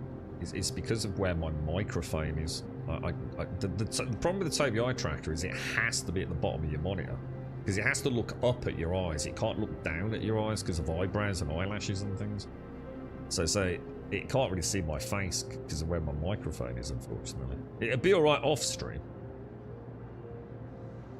I got to play ED for a while, but a friend since deleted kept pushing me to join him in the game and do this and do that. I said, dude, let me get through fucking tutorials. It totally put me off. The tutorials are really good in Elite Dangerous. I spent a really silly amount of time in tutorials in Elite Dangerous. Like a really silly amount of time, mate. They actually are a really good introduction to the game. And they don't take long. It's just that it's a really nice way to come back to sort out your control scheme, you know what I mean? I can see eye tracking now. Grum looks at chat, Grum crashes. Yeah, well, that's one of the reasons I think you need to be careful. I've watched a couple of streamers with the eye trackers and things. It makes the stream a little bit, well, horrible to say the least. So you've got to learn to get good toggle systems in place. You know, I probably wouldn't use it like when I'm in this, but definitely could use it in like, you know, it's great being able to look around your cockpit when you're in a firefight. You know what I mean? In which case, I'm probably not looking at chat anyway, Dick. You know what I mean? So, you know, get a good toggle system in for it, and I'm sure I'd be fine, mate. I have watched a couple of people streaming with Tobii eye tracker and having head tracking and/or eye tracking on, and the screen quite often does that. It's like looking across at their chat. It's a little bit disconcerting, to be honest. I can see the actual eye tracking properly set will only keep track of what you're tracking, not controlling any movement. Well, it depends how you set it up. I mean, you can have it control movement. What do you mean, like, hang on, what do you mean by movement? Do you mean camera movement, or do you mean character movement? Two completely different things. Oh, yeah, we know that, Angst. Yeah, well, we know how that works. You're talking about, yeah, it's still moving the camera, though, isn't it? You're still looking at the missile over there and locking onto it. But yeah, I mean, I think a mix of having head tracking and eye tracking, you know, you wouldn't have to have them both necessarily. There'd be a way to do it on the stream. I mean, it's pretty flexible. So. I'd say that, yeah, mainly head tracking, yeah. The eye tracking's really weird. They did send me one. I'm supposed to have done something with it, but because I can't really use it properly. I keep meaning to give it a proper bash to see if I can figure out a way to move the microphone, but... I like the tutorials and they looked awesome in VR, but he kept going, come on, I already said. Yeah, well, that's more a friend issue, isn't it, Banger? Yeah. That's the trouble. You know, you've probably got someone that's played Elite Dangerous for like hundreds, if not thousands of hours and got everything that possibly is and done all the engineering, and he just wants you to come out and flyboy with him. You know, this isn't an Elite Dangerous issue. This is a friend/game issue, isn't it? It's the same with MMOs, you know, where people want to get into the end game as fast as they possibly can so you can, you know, join them in the end game dungeons and things, but... You gotta learn to walk before you can fly in an immersive simulator. You can't just jump into Elite Dangerous and shoot off bounty hunting. You wouldn't even get there. You just learning how to use the map and to jump and scoop and all that. You know, there's a lot goes into it, isn't there, man? There's a lot goes into it. Actually, I'll tell you what, I need to get out of there. Actually, I'm not sure. What time what should we try, guys? We have just had a flawless run. Like a 100% flawless run of logging in, ASOPs, etc. and a cargo delivery. Oh shit, these things don't go down anymore, do they? Shit, I just suddenly thought, if I pull out a Cutty Black or something here, I probably want to park this up properly, don't I? Because when we used to leave the elevators, it auto-stowed, didn't it? It won't now, will it? Shall I risk it for a biscuit? Should we just test it, just for science? Leave this hangar, go up and summon a Cutty Black. I just have a feeling this thing's going to glitch out and end up butt down, exploding a ball of flame. What do you think? Should we risk it or not? I think we should not risk it. We've always had the golden rule: never risk anything in Star Citizen, right? Why change now? Why deliberately push it? Let's go and leave it. Let's get it put away. No, it's not about summoning you here, Shane. It's like if I go out and summon another ship, if I'm not here, then... See, if I'm going to store it here, I have to move it, Shane. You're kind of missing the whole point. You're literally missing the whole point of what I'm saying. If I don't go up to do it, I've got to put it back on the pad. Whereas if I go up and request a Cutty Black, sometimes it just auto-docks this before it summons the Cutty Black. So it's a bit of a quicker way of doing it, because obviously now I've got to, you know, take off in this. Get it on that pad and then put it away. I mean, going up and down in the lift is like, you know, a 2-second job these days, isn't it?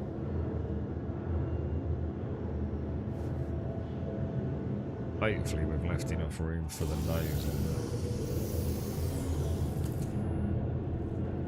there. No, but it isn't peanut, is it? Because I'm not getting into it. You know what I mean? The last thing we want is a tourist nose diving into a freaking hangar. I need to go up anyway because I need to get some drinky poos, I think.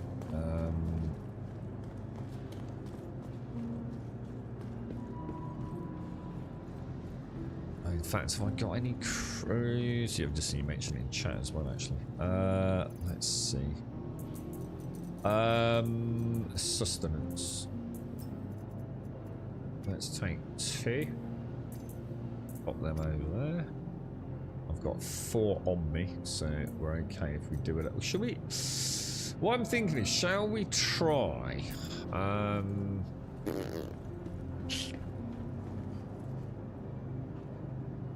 Shall we try? How long have we got? Shall we try an RSC mining? Because that would be the holy grail, right? I mean, that would literally be the holy grail, yeah? let's just store Your that. vehicle has been Let's moved play to it a storage safe. facility. Let's not give the game any excuses to fuck me over here. Please visit us again. Goodbye. I need a new coffee. Have you played this recently, Shaz?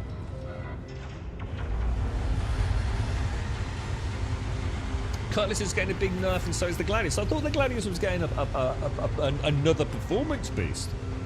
I wish the people talking about this game would make the fucking mind up, dude. I tell you what, the content creators around this game do talk some fucking bollocks, you know. They seem to be constantly talking about conflicting things. So Peanut, you know what you're on about, yeah? They're actually getting a nerf. What are they nerfing with the Cutty? I'm not sure because the Cutty's my favourite ship in the game, dude. Did you lose ship modules? Yeah, I did, yeah. No small package deliveries. Oh, I don't know. Are they back? Does anyone know if small package deliveries are back, guys? Welcome. You know the ones to where the you used to just like go and pick up a vehicle parcel like a retrieval postman and deliver it? Or they I suppose what I could do if I get the who makes the rock? Who makes the rock, guys? Have we still got a rock available? We do have a rock available.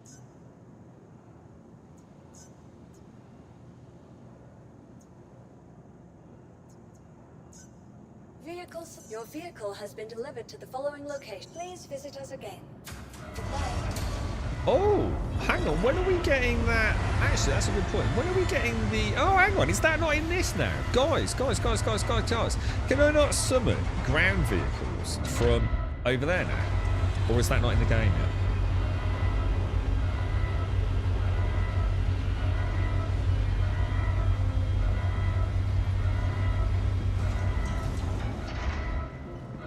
Yeah, well, before 4.2, the Gladius was getting a performance enhancement. So now you're telling me that's happened, but now they're nerfing it, are they? And the cut is getting a yaw and roll nerf. Is that needed? I don't really know. We were quite enjoying the Cutty Black, weren't we? We just recently been playing with it quite a lot. We'd first time ever we've taken it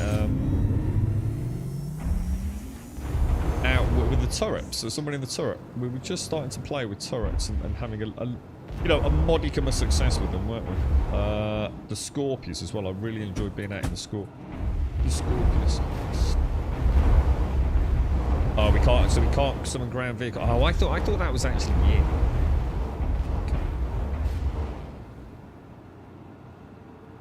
Okay.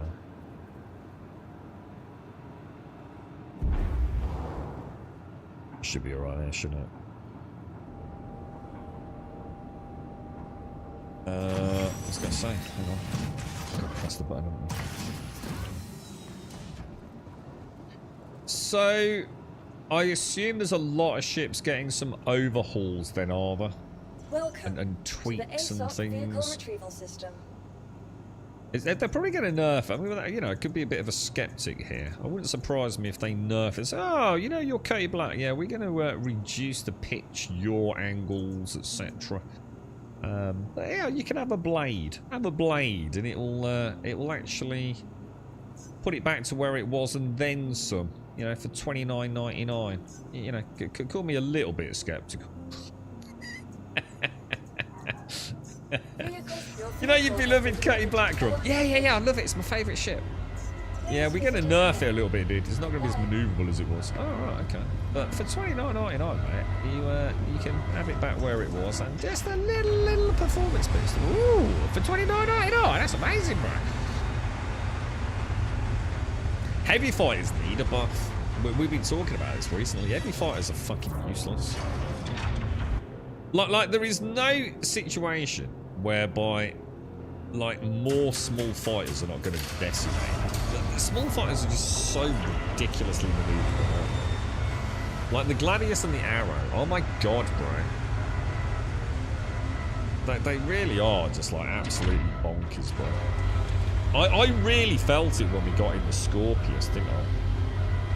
It was like, oh my god, dude, this thing It's like, fucking hell, dude. If someone gets a firing solution on me like that, we are in big trouble, bro. With the Gladius, it's like, yeah, whatever. Whatever, mate. Ah, no problem, bro. Turn and burn. The Curry turret, it was really good fun, wasn't it, Larry? Yeah, it was. We'll have to get back on it, man.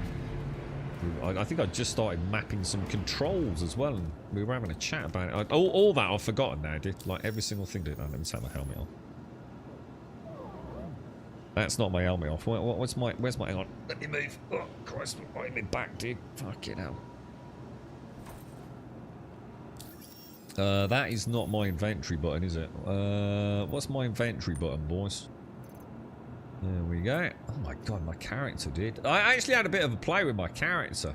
I think I've made him worse. I tried to blend him a little bit. I was saying to Buck, I did have a bit of a play. Well, we'll have to go into camera mode. He doesn't normally look quite like that, I don't think. It's like I said, I wasn't trying to make him prettier. But I was trying to make him like, so I understood the character creator. And it's actually really good. I was actually really quite impressed with it, to be honest. Nah, 29. They won't charge 129.99, Josh. They're not greedy like that. It's just that what they'll do is they'll say, but that 29.99 is only for the yaw. Another 29.99 for the pitch. Another 29.99 for the roll, dude. So you got to play the game, Joshua. You got to play the game, mate. You know what I mean? They're not going to go all in on that. I keep pressing the wrong fucking button, dude. I'm so used to playing June, dude. This is shocking. Right, let's see if I can put my bootle bottle down. Or has he already got rid of it? I think he might have got rid of it. Right, rule number 1, put the helmet back on, yeah. Did rock mining for the first time. Rock mining has been our nemesis, dude. It has been our absolute nemesis, bro. We've been doing like little morning streams of Star Citizen, and we each day we try and choose like a little slice of gameplay, and we often can get everything to work reasonably well. You know, but bunkers were a bit hit and miss, but bunkers a bit more bad. Bunkers, not a problem. Even I just detest my army, it's so funny. You know, bunkers, bounties, you know, everything's kind of reasonable, right? But rock mining, cast, bro. Absolutely freaking cast, dude. The amount of times like we'd find a node, but we just couldn't crack it, dude. It just would not let us crack it. It was an uninteractable node. Or we'd find a node and some of the rocks we could crack, but not others. Oh god, it was so frustrating, bro. I really should bring Darth's Atlas Geo, shouldn't I? Bollocks. If I do that, I'd have to put this away, wouldn't I? That would be a huge pain in my ass. I suppose we could collect it from Daymar, couldn't we? If we really wanted to.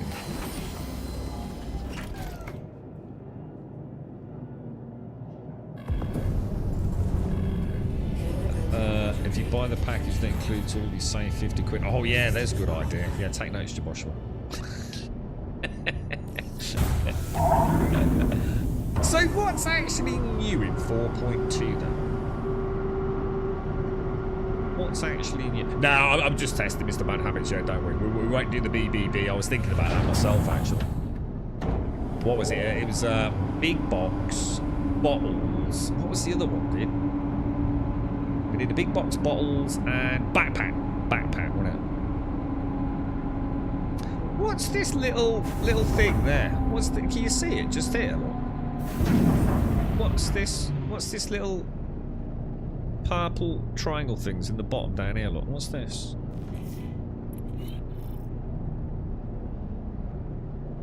Is that something outside, or is that actually on my augmented reality heads-up display? Engines online. Interesting. I don't know. I don't know what that is, but it's kind of weird. Right, Daymar. Let's go and see. Oh, so it's got weather now. So the weather is in now, yeah? Okay, cool. Cool. Right, so Daymar is obstructed. And obviously, you know, clearly there are no orbital markers in existence right now. So that's wonderful. Thanks, guy. Yeah, let's just ignore orbital markers, shall we?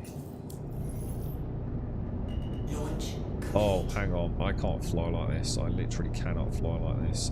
Look at the bob now. Look at this. Look at this bob now. It's mad. It's absolutely crazy, dude. Isn't it?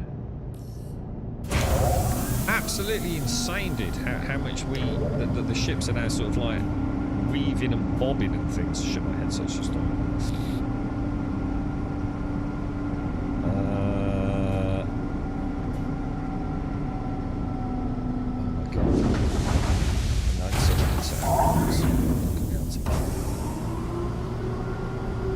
Yeah, look at that. Look at the bob.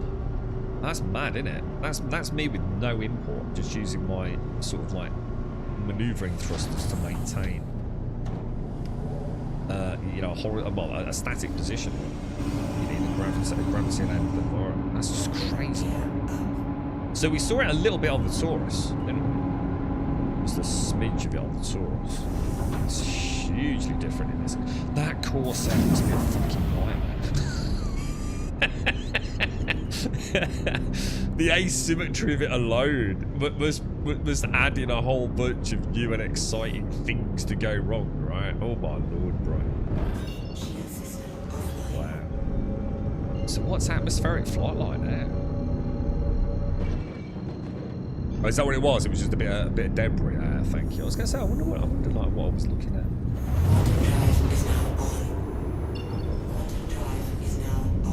Let me, just bear with me 1 second, guys. I really do need to sort my headset out. Just bear with me.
Turbulence doesn't happen in hangars. So why is my ship bouncing around then?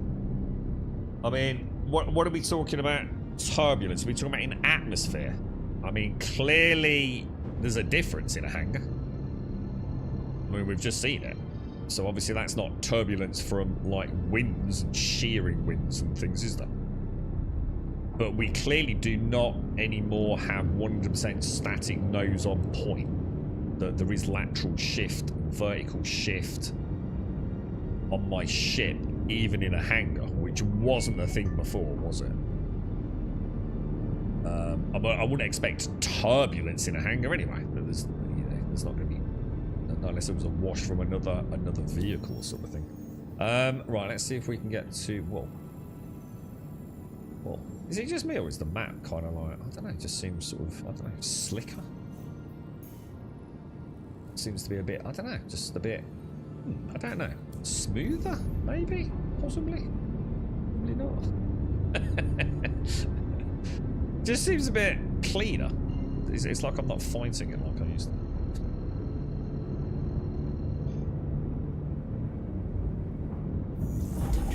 Yeah, but the turbulence has got nothing to do with it. I don't know why we're even talking about turbulence. If you imagine you've got a massive ship like that, yeah, you would expect it to be moving around a little bit.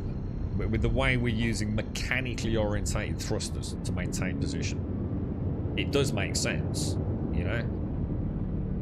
Any kind of shifting around, you know, anything is going to cause it to move a little bit.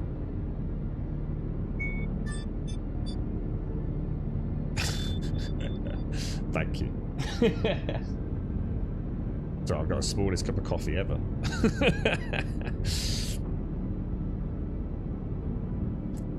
Definitely, yeah. Again, it's got nothing to do with turbulence, has it? Though I don't know why you're focusing on turbulence. I'm not interested in turbulence. So turbulence and atmospheric flight is completely different, isn't it?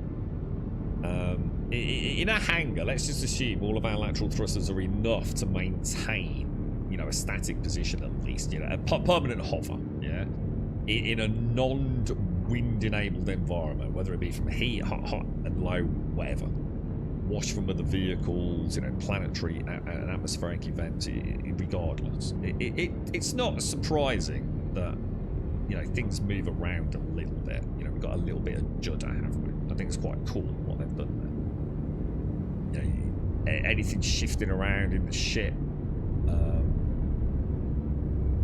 Now, obviously, how that's going to affect atmospheric flight, I dread to think we're about to find out. So things on this side are what? These, so 800 is going to be the other side of the planet, isn't it? Or is it 613? Probably the other side of the planet, right? Let's head round.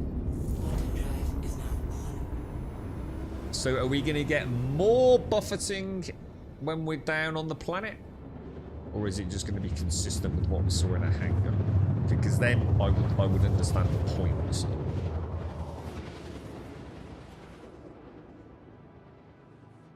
Let's go and see how she fares. At some point, this will be a moot point anyway, because these ships will not be able to hover. I mean, to be fair, the Cutty Black will, because the Cutty Black has got a huge VTOL in vertical position, so this thing will be able to hover, presumably.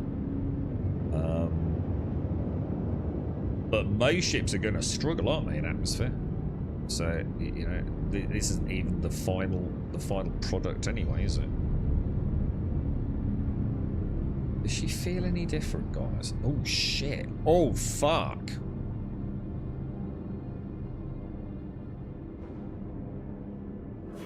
Oh, shit, dudes.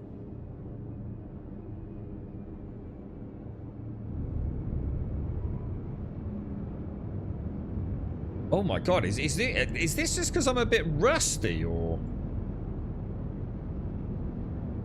This is not a good place to be finding nodes, is it? She's a bit too... I suppose at this speed she feels alright. I've forgotten how to do this, guys. We need to scan, don't we? So if let's just chill down. Look, we're at like 0.5 clicks up, aren't we? So we're probably about the right altitude. Is it this thing?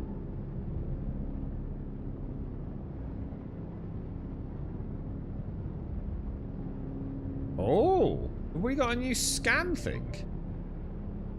Oh, hang on, what's this all about?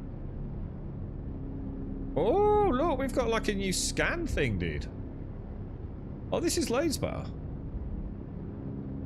So we can actually set the scan angle, look.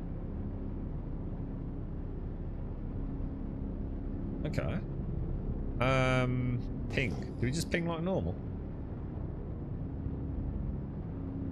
Interesting. I suppose what I do want to do, I do want to be able to travel a bit faster than that. I don't want to go too quick just while we learn the ropes again. But any reason not to do a 90-degree scan? God, we used to do like massively wider scans than that. Any reason to narrow it down when we're looking for yeah, you know, what's it named? Watch out for strippers, Griffin. Oh, strong. Oh, we just picked something up. Oh, my god, dude, the note. Freaking hell, she turned fast then, bruh. Whoa, that was freaking crazy fast for the Cutty Black.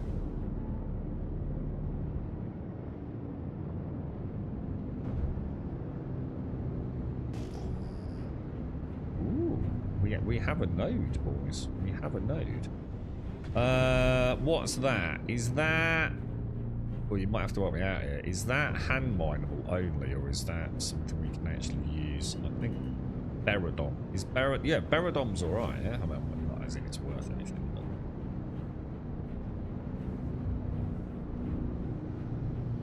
Alright, boys. Let's oh, we've got desync on the cargo.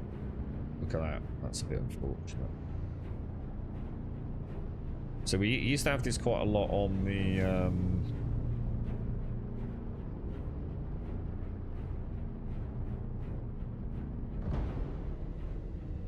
the landing gear, didn't we?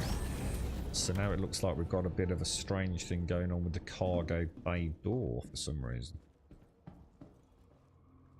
Right, rule number 1, helmet check. Roger, roger. Helmet is on. Helmet is firmly attached. Helmet is not invisible. Helmet is not dangling out of my arse. Always a good sign, right?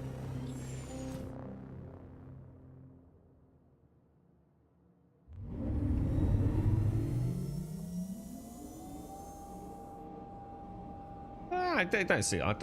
It's a bit of an exaggeration. It don't seem that bad in the anger banger. But then again, I'll let you know when I've flown a Corsair in a hangar. I mean, I've done a Taurus and a Cutty Black. They seem to be fine. But yeah, so I'd imagine that Corsair is going to be a beast. My opinion may change radically, sir. That's kind of cool. Alright, we're here. The good old... What do you reckon, guys? What are the chances then? How do we feel about this? What do you think? I don't know, boys. I don't know, man. Alright, now, do I switch... Do I go into this mode for this? I think I do, don't I? Right. What do you think, chat? Yay or nay, Caskell? I'm gonna swig my coffee. What do you think? Yay or nay? Is it gonna be mineable or not? This is the holy grail, dude. If this works, the only thing that's gone wrong is maybe, and I'd want to check it again before we do anything. Maybe that hangar door, right, or the cargo bay door on the Cutty Black looks like it went out of sync. Well, finding it's never been a problem, Mr. Bad Habits. Finding it just... the problem is I often go to the wrong part of Daymar and I try to brute force it. So I can't blame the game for that, to be fair. That's not something I've ever criticised the game for. I get frustrated because I go to the wrong part of Daymar, you know what I mean? You reckon it's going to be... You reckon we're going to nail it, Cask? Well, let me have a swig of my coffee. We'll find out, bro.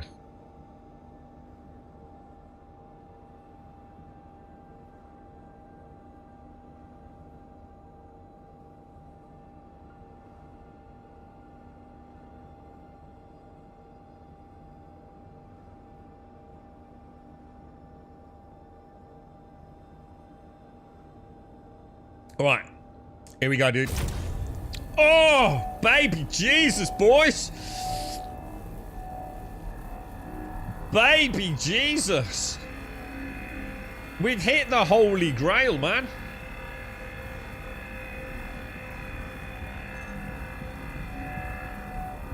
Flawless. My lord. I never thought we'd get to live stream it, dude.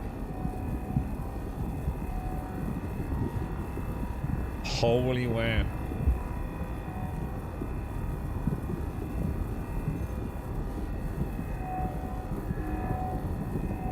Let's make sure scooping works. Ah, that looked pretty good as well. A lot less bounce than we used to get. Now I've completely forgotten how on my control scheme to change heads. And it's not that. Is it this? No, it's not that. Okay. Okay, you might have to bear with me a sec, please. Oh shit, there's the phone as well.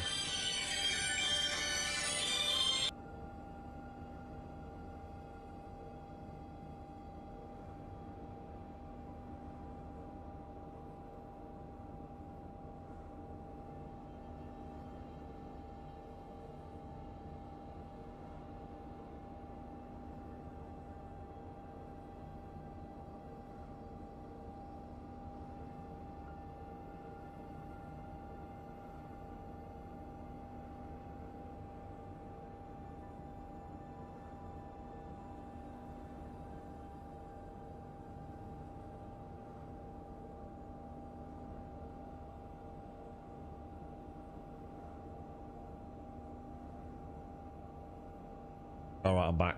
Let me just bring up my control scheme because this is part of the reason we're back playing it a little bit at the moment. I really want to get this all sorted.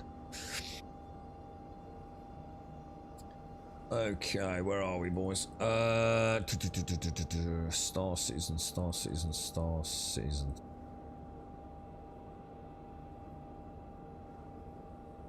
Keybind, Star Citizen. Okay, so. Let's have a look. Heads are L1, L2, G for gimbal, we know all that.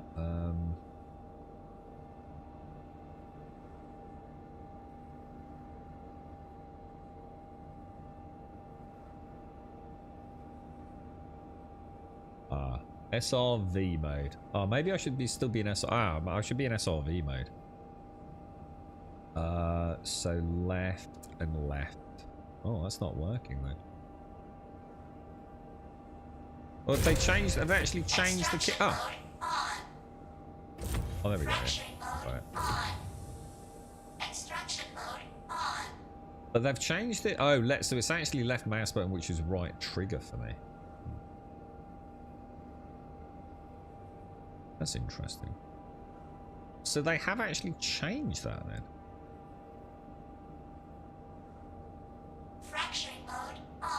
Oh, okay. Let me just change my notes. So I just need to change L to R, and I should be good. I don't like it when something's changed like that. I don't like to change my live document. Okay, let's see how scooping is. Scooping is fantastic. Jesus Christ, dude. I thought I was supposed to be in prospector mode for this. I've obviously got a whole new setup specifically for SRV mining, which is actually, I'm actually quite impressed with myself. You're right, Jameson. How are you, mate? It's playing like a... Oh, hang on. Hang on. Have we got lag? No? Maybe? Maybe not. Maybe not. I didn't wait for the heads-up display to register, did I? You have to sort of scan it a bit, don't you? In order to get the that augmented kind of arc up. Yeah, my laser intensity throttle is really good, so that's such a better. Isn't that so much better, guys? Even on a perfect crack, these. Oh my god, Jesus Christ! It's like playing another fucking game, dude. Holy shit, bro! What do they do? I think we should stop playing immediately. Should stop playing immediately. Come back in a year. Let's just leave it. If I leave it on there, does it scan? Does like pinging make any difference, or? Yeah. Just takes a moment for the heads-up display to register, doesn't it? Press everything, Star. Fantastic, mate. It's no wonder you're such a space flyboy cadet, mate. Yeah, that's how Goose got killed, mate. When Maverick just panicked and spazzed out on all the buttons, bro. Great. This is great, how you, Star. I can't believe this. This is like. Dude, I'm so happy we've got footage of this. You're right, Wild Saber. Sorry, mate. I'm tired from a wedding I went to. It was my mother's friend's something wedding to get remarried to her ex-husband. She got remarried to her ex-husband. Wow, okay. She's known and loved for 35 years. It was a cute small wedding, and because their family is all Mexican, we got some good grub and salsa with some actual kicks. Oh, nice, bro. I like the sound of that. I'm glad everyone had a good time, mate. So say that they sort of like, you know, sort of parted ways and then thought, you know what, mate, I didn't realise you were my true love and got back together. How beautiful, dude. Lots of love to everyone, mate. Lots of love to everyone, bro. Oh, hang on. Let's get the scan in as well. Every 2 to 3 patches is the holy grail. I don't know if we ever had that, Star. Hang on. I don't think you're being accurate there. I don't think we've ever had a patch where it's the holy grail of gaming. What we've had is servers where it's the holy grail of gaming. I don't think we've ever had a patch, have we? Where everything just started working. Well, we used to have a honeymoon period of approximately 72 hours after a patch and server new rollout of servers, didn't we? We used to have a weirdly suspicious 72-hour period where things kind of went okay, didn't we? But this is 2 logins now where everything has been, for all intents and purposes, absolutely flawless.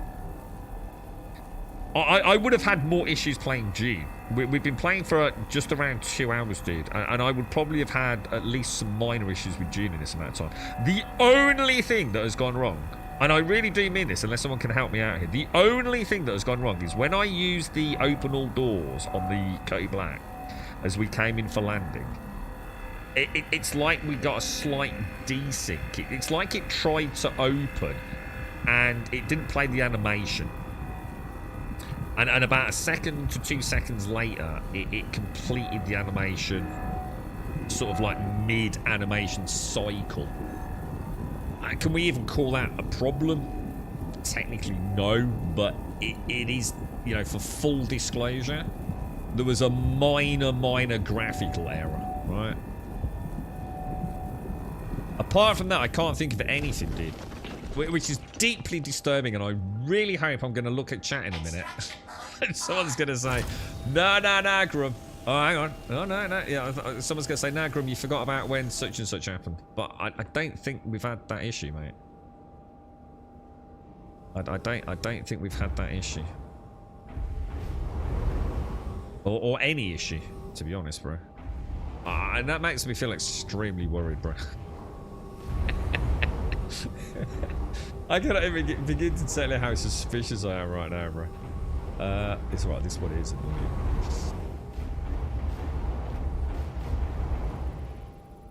Okay, alright, switch heads. Let's get it scanned in.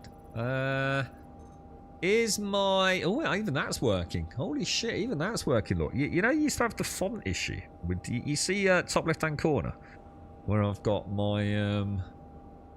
a detail up here, look, about how much I've got actually in there. So this, look, all the fonts not overlapping each other. It seems to be showing me the count in both areas correctly. It's showing me the little pip registration portrayal. Even that seems to be working, dude. Holy shit. Stable performance, but with hackers. Hang on, what's this Warzone? Hackers? What? Hang on. Hackers? We got hackers, bro? There is usually something that doesn't work, just to avoid it. Is this patch? Dude, the thing is, right, normally there's many things that don't work there, right? I mean, the act of simply waking up, getting out of door, getting in an elevator, going to the ASOP, summoning a ship, getting into the hangar, getting in a ship, and leaving, yeah? That alone has got a pretty high failure rate in terms of, like, does everything work flawlessly, yeah? Like having to summon the elevator 45 times before it appears. The elevator, like, suddenly having, you know, a chasm of darkness with Cthulhu eyeballs staring at you in the foggy distance. Air traffic control taking 40 hours to respond to you. Your ASOP terminals all glitching out or not being functional. Waking up with your head, like, literally up your butt. There are so many things that can go wrong, even like just getting a ship in and out of a station, right? I mean, we started on... When did we start, guys? We started on Seraphim, didn't we? We started on Seraphim. We've been to Horizon. Air traffic control's been really good. We've had to wait. We had to wait, like, for a hangar. But that's just because there's other players. You know, that's not a bug, is it? And, you know, thankfully the wait wasn't too long, but... Do you spawn in your hangar? Do you spawn in your hangar? You haven't spawned in your hangar for years, dude. You spawn in a bed at your last stop-off point, if that makes sense, John. I think you only spawned in your hangar back when there was only hangars to spawn in, wasn't it? But back when it was more like just sort of like, oh, look, a hangar with a pretty spaceship in it. I think it's been like that for years, hasn't it?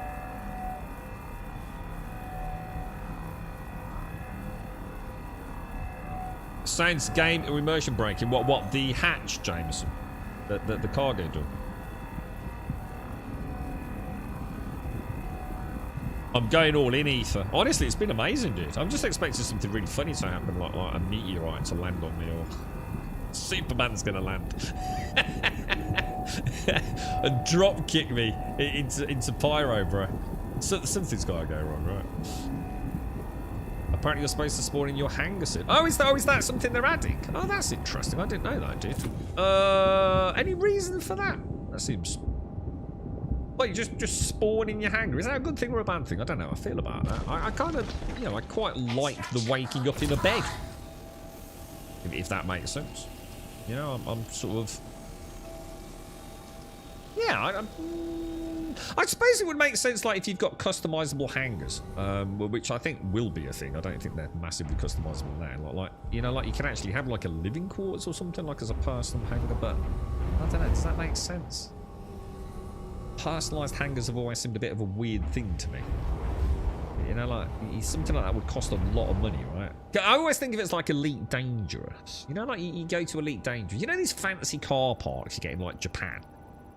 Where you just pull up your car on a ramp and you press a button and like, and it just gets taken off into a multi-story car park, like loaded in like, you know, really fancy, just like, I don't know. You know what I mean, though? You don't drive your car up a ramp and find a spot.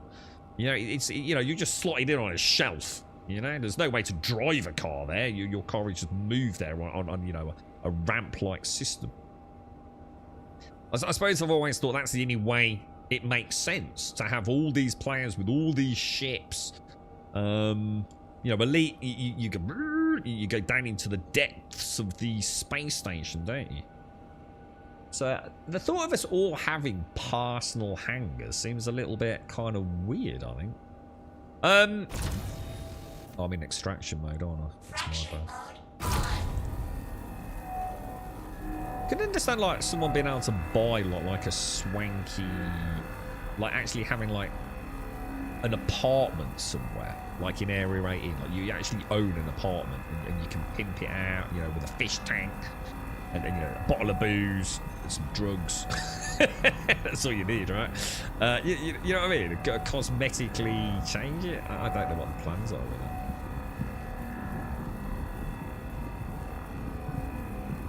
So we spawn in a hangar temporary. So I mean, yeah, it just seems. So we just appear standing up in our hangar. I don't know. I mean, I get it. I know a lot of people probably don't like it. I actually like the waking up in a little sort of, you know, rest apartment, motel-y-esque thing, you know, stopover cubicle, and waking up and getting in the elevator. I kind of like it. You know, I've got no issues with it. I don't see any reason to change it, to be honest. Now, are we seeing a little bit of lag there? Is that just a little bit of server lag, or, you know, I'm noticing the scoop. You know, again, take it back, man. Take it back. The game's playing tricks with me, boys. So the hangar spawning has happened for a week or so on the cargo patch. Was this when there was the issue with all the sound as well? Because we noticed they removed a lot of sound from the hangars. And then someone in chat had said that it was because, like, in your hangar you could hear all the ships in all the hangars in all the verse or something. It was I don't want to spawn in my hangar, to be honest. I wonder if we could have an option to do it. Like I said, I like my stroll down. It's like, you know, I just like it. It suits me. It suits my playing style. I don't want to come straight into my hangar.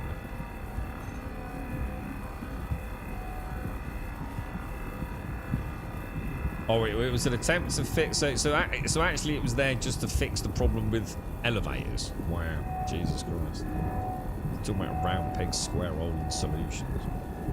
Why is that? Because elevators were so broken at that point, people literally couldn't get to their hangars to get their ships out.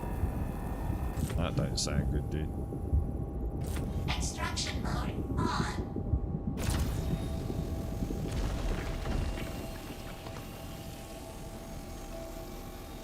Oh, hang on. I missed a bit.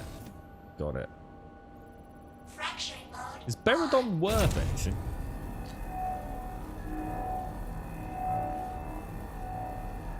Would make sense if you have a Phoenix or 819 an 890 jump luxury ship that you park in the hangar and then sleep in the ship rooms. Well, yeah. I mean, I'm going to assume. I'd be very surprised if they don't allow. I mean, aren't you supposed to be able to have personalised hangars? Because I think that doesn't make a lot of sense, personally. But aren't a lot of the rewards over the years for things that you can put in your hangar? I'm sure, like, most of us have got things we're supposed to be able to add as personalised hangars. It seems a bit of a stretch, us all having our own garage space. But, you know, whatever. I mean, at some point, it won't really matter, will it? We'll be able to make our own bases if things actually do come to fruition. You know, we'll be building our own bases in far-flung corners of moons.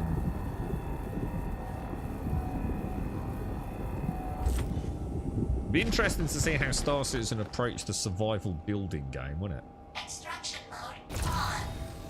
You know, there are some players out there that have a phenomenal experience with the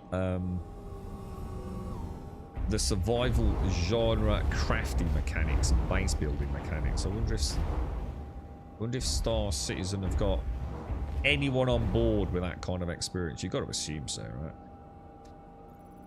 Fracturing mode on. We've not got the scan yet, have we?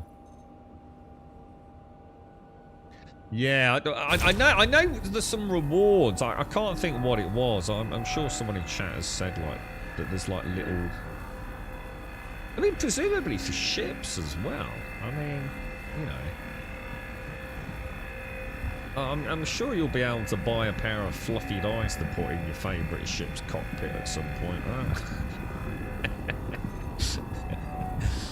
Elite Dangerous seems to go a bit all out on that. Jesus Christ, what a cluster after the game that looked like in some streams. Jesus Christ, dude.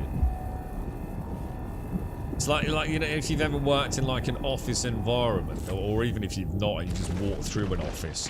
You've always got that one person, haven't you? That they got like 16 pictures of like the dog, the local squirrel, and a waste bin. That they've got 14 different types of coffee, 6 cups, 7 spoons, a bag of sugar, 65 different types of biscuit, and a small canary dead 3 years ago. And it's all laid out on their desk, isn't it? It's like, this is my space, my personal space. Yeah, so some of the cockpits in Elite Dangerous look like that, mate.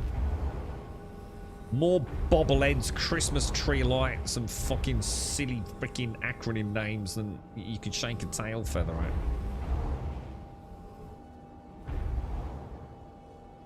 Fracturing mode on. Easy money, easy money. What's this? Elevators have got some love and they now have self-healing. Hang on, hang on, what's this about self-healing elevators? What's this mean? What's a self-healing elevator, bro? Were elevators taking damage? And that's why they were, like, not there? Because they somehow took damage and now they constantly heal themselves? Or...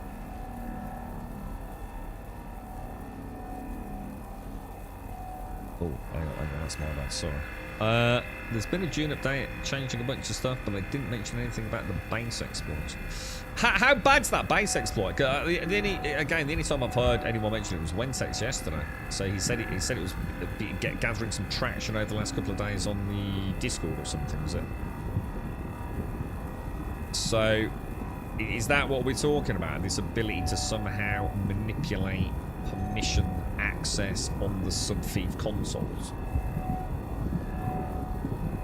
And then, as a result of that, you know, being able to diddle about with people's bases. I mean, is that the main exploit, or are we talking about the duping issue and things? The duping issue is easily solved. You just delete Starkey's account. You know what I mean? And then, like, probably it'll solve all the problems. Because he's up to some ease, mate, I'm telling you.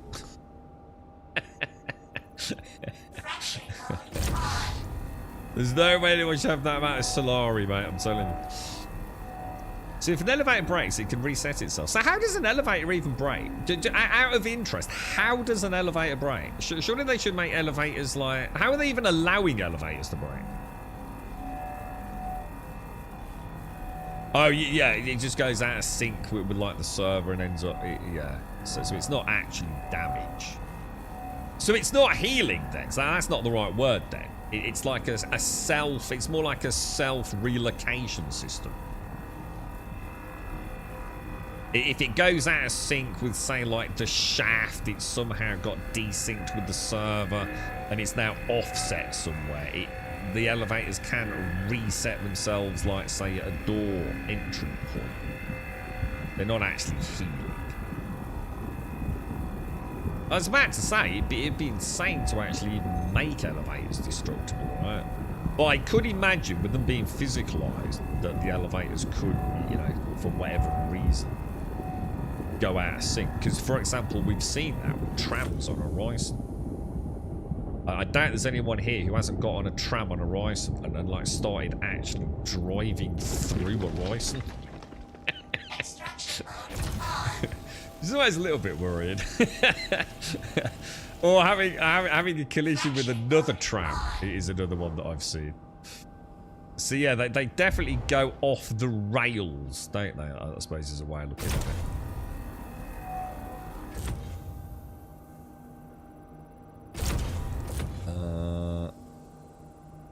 You're right, Cloud.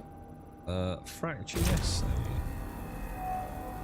So there's people running around stealing things from other people's bases. Reddit is full of people saying all their spies have disappeared. Oh dear. Oh dear. This is why we can't have nice things, chat. This is why we can't have nice things, boys. It never ceases to amaze me how much someone, you know, how many gamers will sit there moaning that there's no good games. You know, gaming's, you know, in trouble. And yet, they go out, they find a game they like, they spend money on it, they start playing it, and what do? They fuck it for everyone, don't they? It's just mad, man. It's absolutely crazy, dude. There has to be a way for them to be tracking this, surely. Maybe not, though. I mean, I don't know what kind of systems they've got in place for seeing shady shenanigans, right? What they could do with this with a reporting system, couldn't they? Like, I wonder if, like, permissions have been tracked on bases. Like, is there a log of, like, who's been given permission to access my base anyway? And if I could put in a ticket and say, like, look, only these people should have had access to my base. I wonder if they cover their like digital footprint up. You know, do they go in, like, so I break into your base, Alarian, right? Change, you know, or somehow diddle your sub-thief console. Give myself permission. Do I go in, steal all your melange, and then remove my permission from your sub-thief console? You've got to assume so, right? Otherwise, you'd be able to see who's got access that shouldn't have access. But it might not even be like that. It might not even be trackable. It might not be something that even shows on the player's heads-up display. You know, it could be a hack that just simply gives you permission. You know, without your name showing up, right? Who knows, man?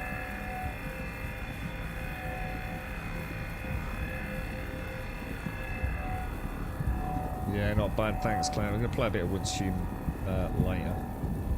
I think we've. I feel like we're ready to start hitting up Star Citizen every morning again. I think we will. Well, if I can get the streams on it.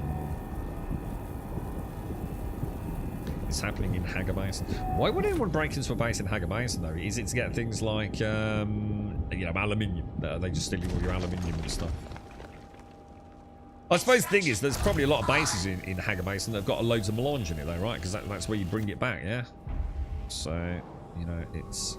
I don't think it's... Oh, wow, doesn't my Katie Black look really nice with all its lights on over there, look? There we go. I think I'm going to try and bank this so we can count it as 100%. Doesn't that look gorgeous, dude? This game is stunning at times, isn't it? Just look at that. So if I say on the next stream I want to see, like, say weather, yeah, where would I go? So I really fancied seeing like some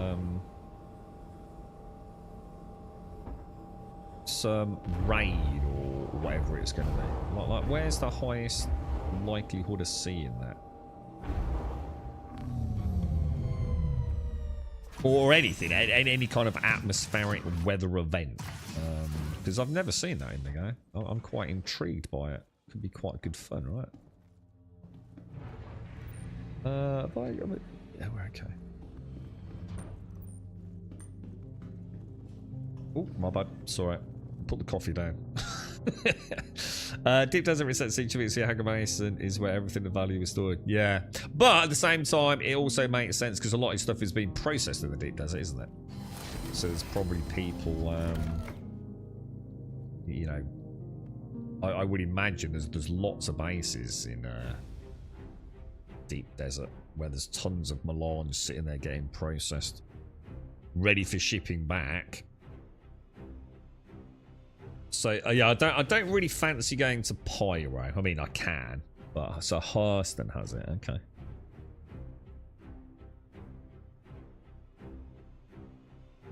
What you're really scared of is people destroying the thief console or base, like resources you can get back, but not the building. Well, let's be honest. If that happens, the game's dead, isn't it?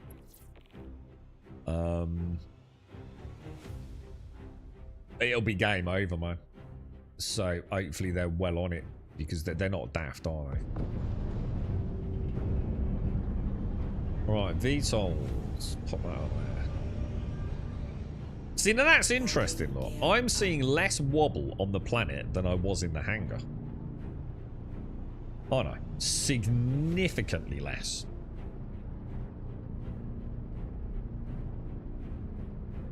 I mean, she is moving a very small amount, but using one of those stars as a reference point, I am barely moving, dude. Whereas in the hangar, this thing was bouncing about all over the place. So something is a bit weird there, isn't it?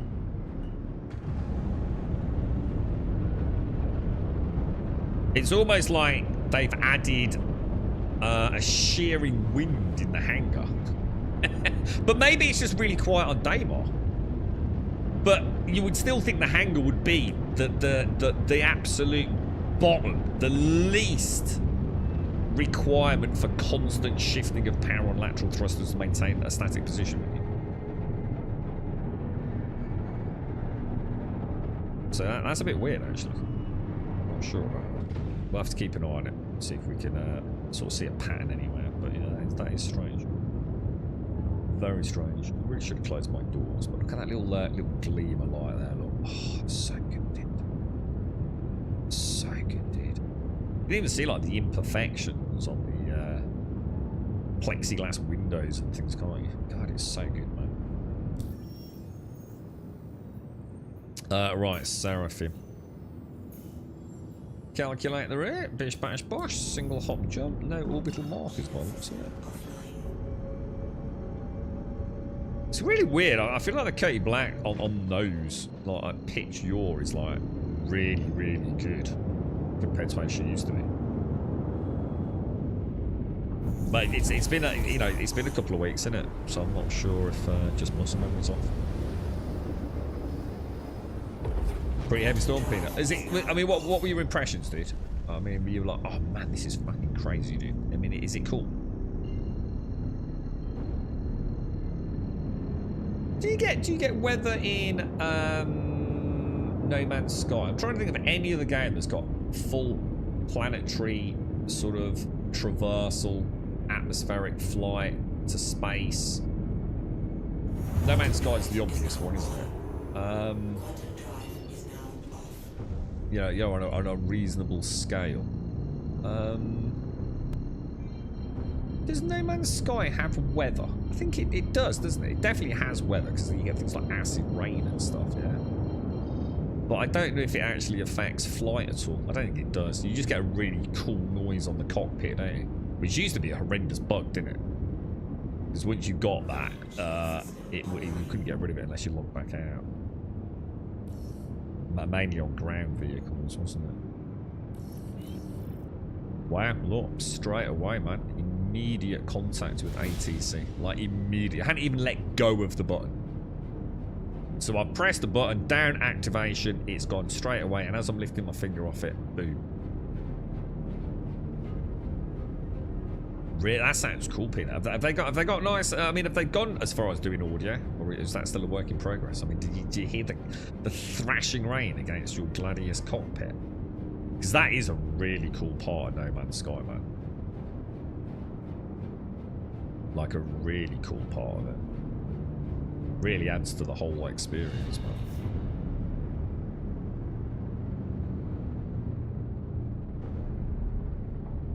Okay. Looks like we've got a little flyboy up there. Someone in a combat configuration Corsair. Which it probably isn't. I bet that's desync, actually.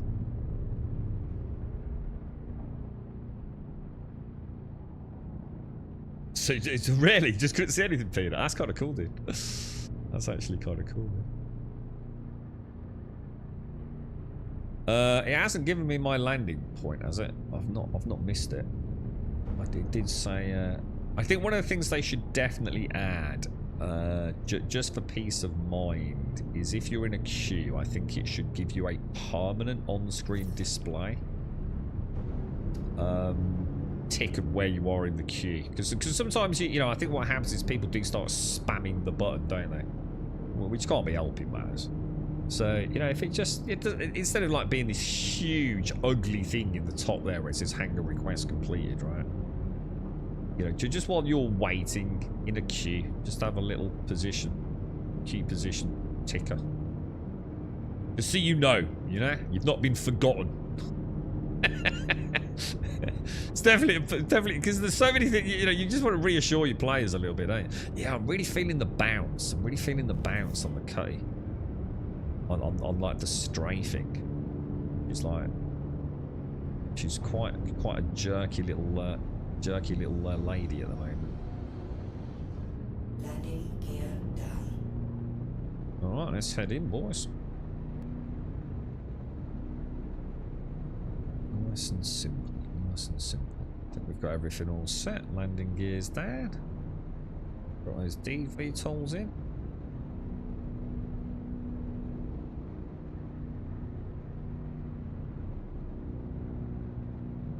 Probably want to lift the nose up a smidge.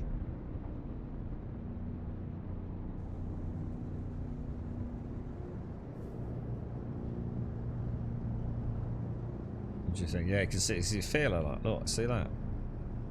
Look how much she's moving around in there. That's me just rotating just a smidge. It's kind of weird, isn't it? How aggressive that actually is. Even if I sort of try and fight it all the time, a lot of movement there, isn't there? Look at that! Look how far that's moved. Holy shit, dude! That's mad, isn't it? That's actually that's Jesus. Dude, that's actually fucking crazy, bro. That's mad, bro. That's actually like really, really kind of erratic movement, isn't it? Wonder like something like a recline. Oh, yeah, so that's one thing that I do really hope gets fixed. We're still seeing the ROCs bouncing around a hell of a lot in the back of vehicles, aren't we? Or at least we're certainly seeing it in the Cutty Black. That never used to be a thing. Back in 317, man, that thing, once it was inside that, you know, entity and entity, it never moved a fucking pixel, did it?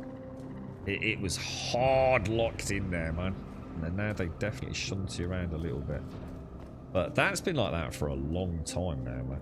A long, long time. But other than like pre-existing issues like that, which is clearly a huge issue for them to resolve over a long period of time, I would have thought, I still think we can safely say that that was as flawless as you can expect any game to be. You know, we're not assessing this based on Star Citizen. You know, a good day in Star Citizen versus a bad day in Star Citizen. I think let's just wait until that goes in, just in case it explodes, because that would be really cool. That's been basically flawless, hasn't it? We had a minor visual error on the cargo, and the rock has moved a little bit more than I would like in the back, to say the least. Other than that, let's check the elevator and see if the elevator is working.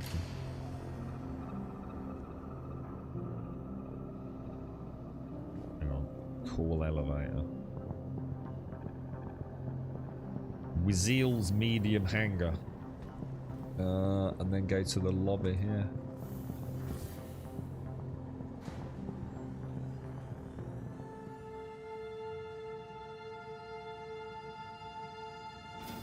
Holy shit, boys. There you go. Proof in the pudding. Captured live on Twitch. As close to 100% perfect gameplay loop as I think we're ever going to see. We've got a few NPCs. Look, you know, we noticed these guys all freaking out when we first came down. You know, definitely looks like the old combat issue. Looks like something's freaked them all out, so they start all glitching, don't they? But that doesn't invade our gameplay. And I'm to be honest, I'm going to put that down to players being knobs, but yeah, we got a few. We definitely got NPC errors, haven't we? We've gone from like everyone T-posing to everyone seems to be in this perpetual state of paranoia. And you know what that makes me think of? Is like the Matrix. So, like, you know, these NPCs, they're terrified, right? Because they don't know any different. They think they're real, right? Just like we think we're real. And all these NPCs are in a world with human beings. They don't know we're human beings. But we are a plague, aren't we?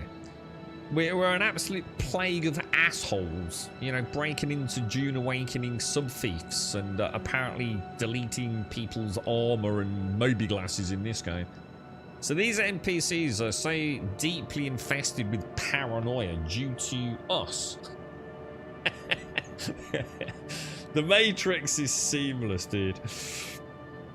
Seamless, bro. This dude, like, the minute I move, right, this dude's going to get up and walk over there, right? He's going to leg it. Because what he's thinking is, like, I'll just pretend to be an NPC, look. I'll sit like this, completely motionless. He'll think I'm just a glitched NPC. He won't. He'll leave me alone then, right?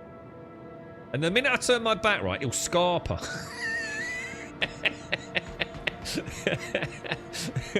He'll leg it. You know what I mean? They're onto us, boys. They're onto us. The plague of humanity, man. The sentient AI of Star Citizen. Their only hope is to pretend to be brainless NPCs stuck in T-poses. Right. We've done it, boys. We did it. I said we'd give it a bash. I think we've achieved a great deal there, boys. I'm actually pretty chuffed with it.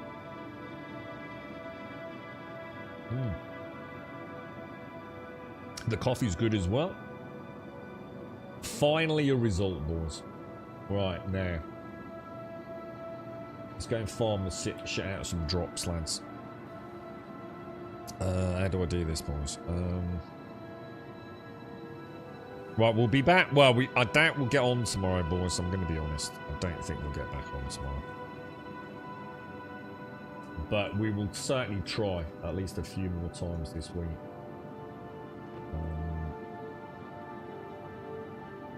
You know what I mean? It's looking good, isn't it? If anyone wants to join me for a day out in a turret, I'd very much like to do that. I really would.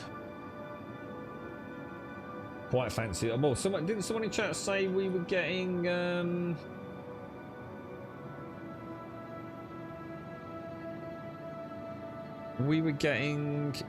some updates to the heavy fighters as well?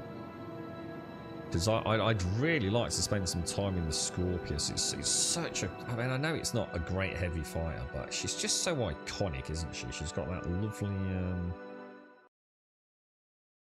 X-wing formation, and she's just a fun ship to fly, man.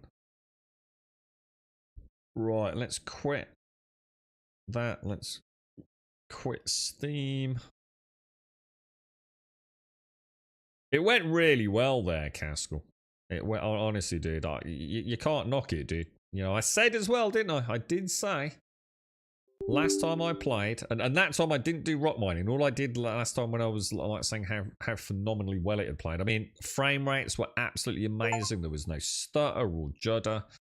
You know, the RAC issue's been there for a long time, so you know I wasn't expecting that to be fixed. And to be fair, it's not game changing, or it's certainly not breaking.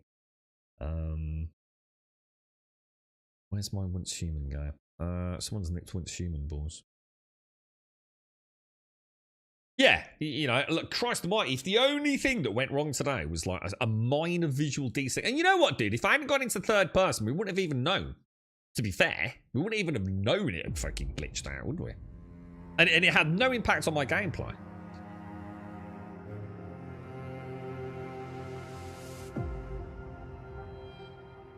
Crazy, man.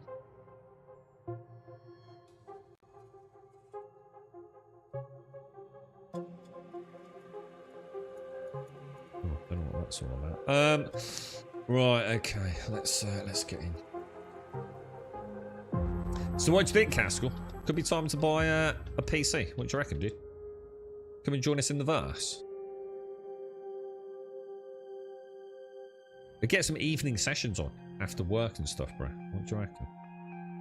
Oh, hang on a minute. If we actually got... Right, where had I got on this, boys? Oh, that feels so good getting a Star Citizen stream on, man. I'm super excited, dude. Because I have a feeling Dune Awakening, as much as I am really enjoying it, I can't imagine it's going to still be a hot potato in 6 months, you know? Because we're going to have to wait for some content to roll out, aren't we? We've got to give them time. You know, we can't expect the impossible, can we? Talk to me and learn about surrounds. The hell? Okay. Now, want to hear my advice? Go on then. Seeing you ask so politely. Hey, this is serious. You've got to pay attention. The temperature here, it's dangerously low. You'll need to keep yourself warm. Keep an eye on your real-time body temperature. The cold can affect your physical condition, so you can't sit still too long. And you'll need to find ways to stay warm. One of our best options is obviously building a fire. After that, you can also cook food to warm your body and make gear to ward off the cold. But first, we'll need to set up camp. This seems like this should be like the way of winter, as well as gravel we can use. They just included it in the Manibus for whatever reasons. I'll tell you what, there's some really cool stuff coming up for this game, guys. We've got, what is it? We've got, oh, we need some feed, don't we? We have, let me see. We've got aerial stuff coming in, which I can't wait. So it sounds like actual flight. Shit, dude, am I all out of like sage and everything? What the hell, bro? I thought I got a load of this, dudes.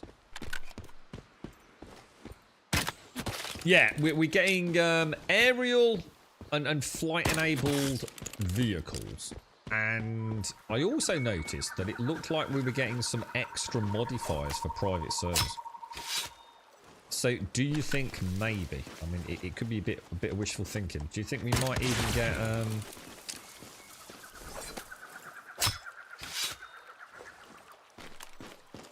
we might get the ability to increase mob density? Because that will just be the holy grail, won't it, man? I tell you what, we're building a really nice place here, Shines. Oh yeah, and classes. Yeah. Actual classes, yeah. Yeah, you're right. I forgot about that. Yeah, it looks like they've got a lot coming, doesn't it? I just hope it's not too little too late. I suppose as far as they're concerned, they're probably quite heavily invested in the mobile variant at the moment, aren't they? Yeah, getting that all streamlined. I don't know how that's going, to be honest. Sadly, I don't own a phone that's going to run it, and I still haven't seen it up and running on a fancy phone yet.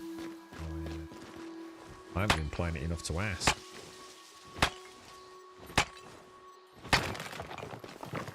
Alarian. This is why I'm going to be playing it a little bit. Even if I think the best way for me to handle Star Citizen for a bit is a couple of hours each morning to just get back in and enjoy it for what it is. You know, small bite-sized chunks of gameplay. And like straight away there, I got my notes. I had actually got my... How do you do the...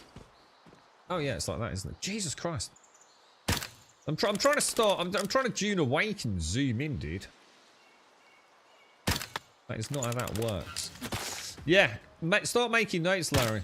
Come and join us for like a morning out if you're around. We'll take her out. This is the issue. This was the issue with Elite Dangerous. You take a break from that game, dude, and you've got a problem, man, because it's not an easy thing to just pick up, you know? There's a lot going on with the keybinds, and the thing is, it's not that it's complicated. You know, it really isn't. You know, it's not like it's going to take you 3 months to understand how to play Star Citizen. I mean, yes, it might take you 3 months to understand all the little intricacies of every ship and all the rest of it, and more importantly, the workarounds. But actually, just getting up, moving around, flying about, doing a bit of pew-pew. It's not complicated, but it seems overwhelming, doesn't it? And the amount of times that I didn't boot up Elite Dangerous all those years ago, because all I could think about was like, oh, I've got to relearn how to play the game, dude. And I'm going to be honest, man, I took about a year away from Star Citizen. And a massive, and I really mean this, a massive part of the reason it took so long to go back was the almost fear, like trepidation of having to relearn the game, dude. And just a couple of hours here, a couple of hours there, and you stay with the muscle memory. You keep adding to your notes, so in case you do take a little bit longer off. And before you know it, you know, Star Citizen, you can pick it up. You can take a couple of weeks out, pick it up. You're right where you left off, man. It's something I plan on doing. I shouldn't have left it this long, to be honest, but obviously we've had Crosswind, we've had Dune Awakening, I'm still trying to keep my hand in on Once Human. There's only so many hours in a freaking day, right? I just deleted it a few days ago on the phone after never playing it on the phone. What, this? Oh, shit. See, because you've got a nice phone, right, Caskell?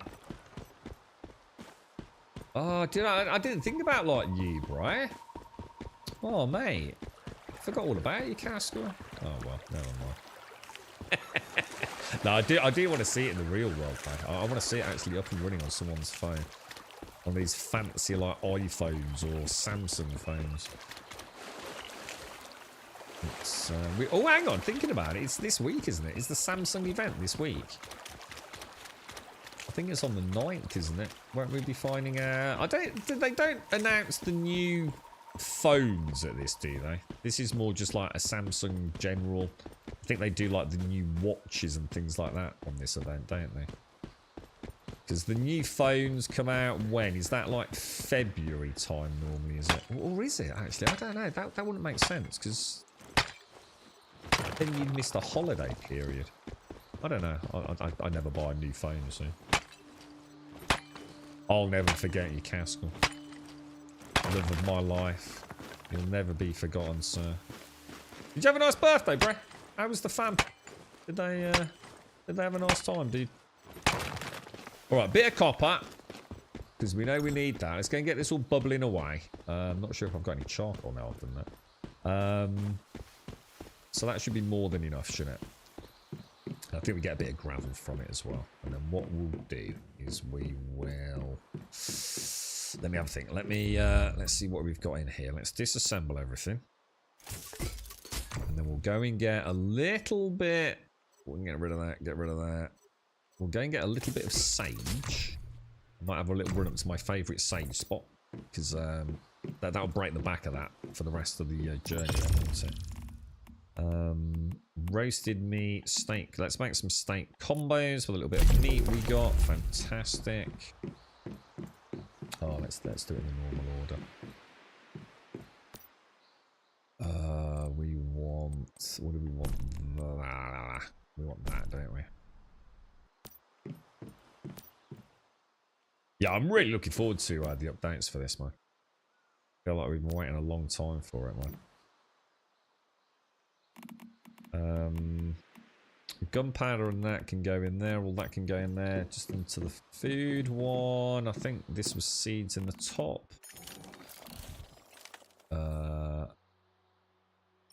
Beautiful. I'm pressing all the wrong buttons still. So that can go in. Right, so that's looking good. Weight's down to 12 out of 290.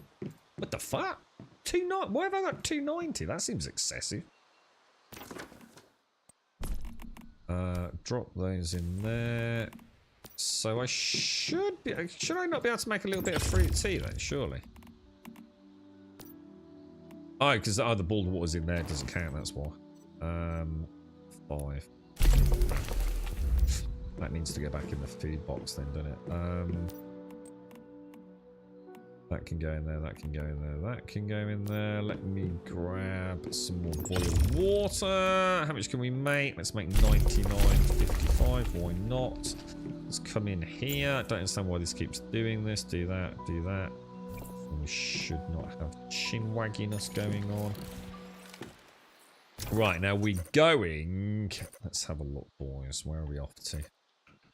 Where's my beloved sage spot? Shit. Good freaking question. If there's a fog of war, why is this a fog of war? Is it because I can't go there yet, or is it just because I haven't been there? Shit, I don't know where my save spot is, and I can't see my markers because it's fog of war. Shit. Shit, shit, shit, shit, shit, shit, shit, shit, shit, shit, shit, shit, shit. That's a problem, boys. Oh, that's such a shame. We might have to abandon that idea then. Take that, take that. Pop that open, grab that, drop that down there. We'll just have to live off the land a bit, I think. Alright, let's just check ammo. No. Oh, I'll tell you what I do need to do. I also need to sort out mods, don't I? Mods and accessories. Okay, so we've done all of this. Let's go and do Dayton Hospital. We seem to be missing some stuff there, don't we? Hello, Rusty. Your new phone's a Nokia. It runs Snake. Awesome game. Nokias are ancient. They still make Nokias. Didn't Nokia start making... What were those Microsoft phones called? I don't know if they still make them. Wasn't Nokia the manufacturer of those? I can't remember what they where the fuck am I? Hang on a minute. Let me put a marker there. So we want to be going. I think I'll leave that, dude. Let's sort of like let's really try and focus a bit today. Yeah, not been there yet, no. I actually, for some reason, I thought I could see my own personal... Oh my god, I forgot about Jumpy server, innit? Oh shit, that's so cool. I totally forgot, man.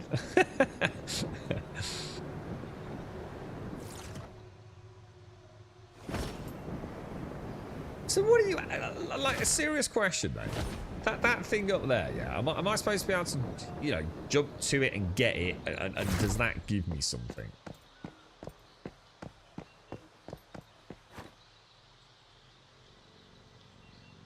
You have to like... Oh, did I get it? Oh shit, what did it say? Did I do it? Did I actually get what we're supposed to get?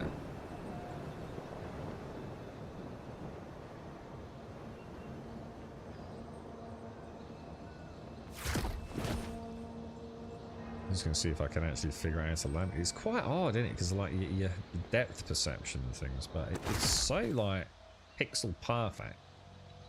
I think I got it, lads. I think I actually got a thing, dude. Alright, so, weapon and armor crates. So, one's got to be up there, surely, right? No, isn't it? Isn't the one down underneath me here? Near, like, the fountain thing. Yeah, down here, look.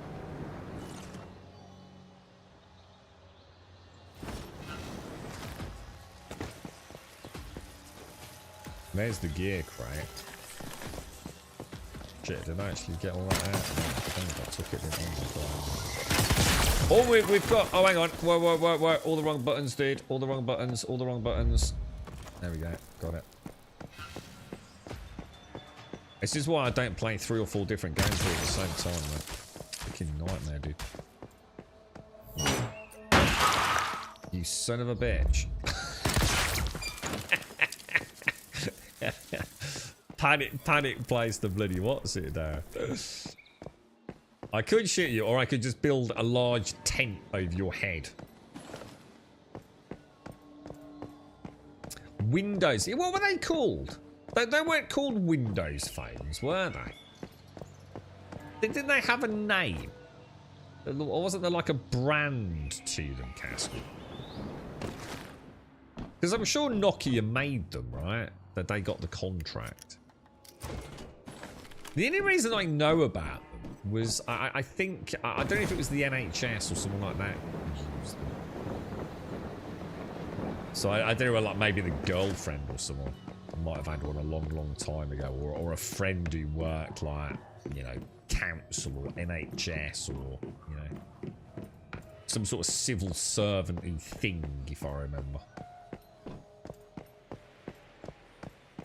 But I'm sure that it wasn't like Lumen. No, not Lumen. I'm sure they had a name.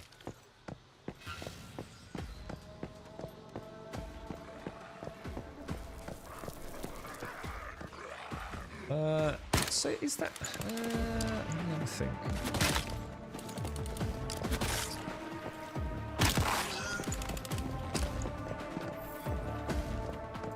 We're all right for ammo, aren't we? I don't know where to go for this last chest, guys.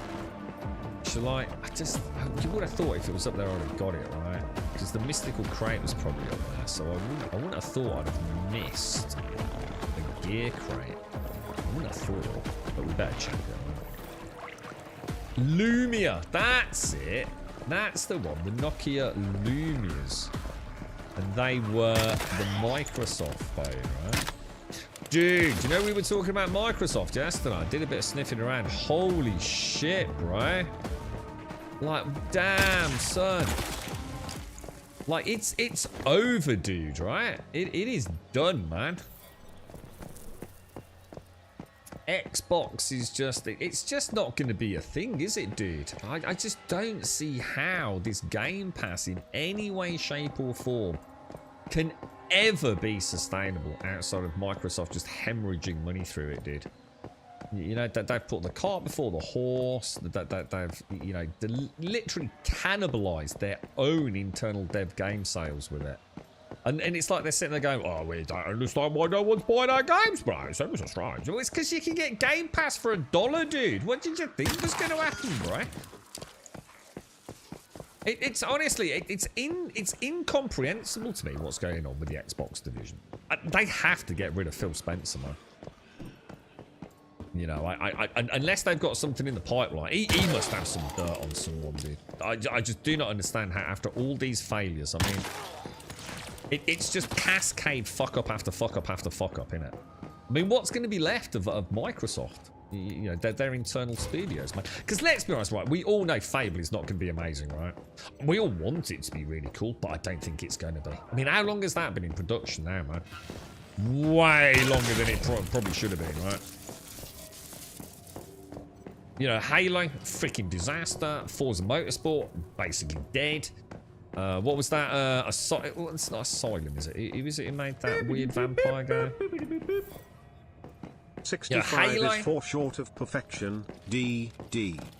Yeah, Halo's just a disaster. I don't even see how the new Gears of War can be anything amazing. I'm not even sure a Gears of War-esque game has got a place in modern day gaming. I just don't see like what they can do with it. You know, I love Gears, but what can they do with Gears that's going to appeal to a player like me, man? I have no idea. Dar, thank you very, very much, dude. Thank you very much. Thank you for the, not only the 65. Ooh, this is actually a dude. Look. Thank you for the 65 and the tier, dude. Thank you very much. How are you, Dar? Thanks. We played Star Citizen this morning, mate, and it was freaking amazing, bro. Like, freaking amazing. That is starting to rapidly become a potential forever game, bro. Like, it's getting there, Darth. I'm starting to genuinely, like, think, holy shit, man. But we'll play some more when we can. And we'll see if it's just a glitch in the Matrix.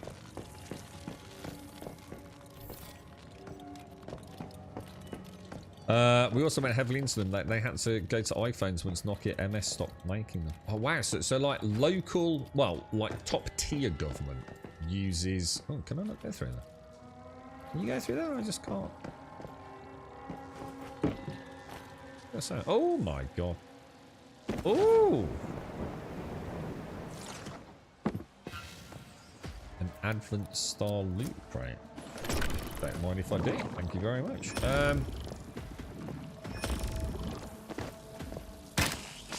Jesus, there's so much going on. Oh, hang on. What's going on, bro? Get my dude right. Get my dude right. What's happening? What's happening? He's got a BDI on me. Something's shooting at me. Was it just him? No, there's something got a B on me. Oh, I've seen it.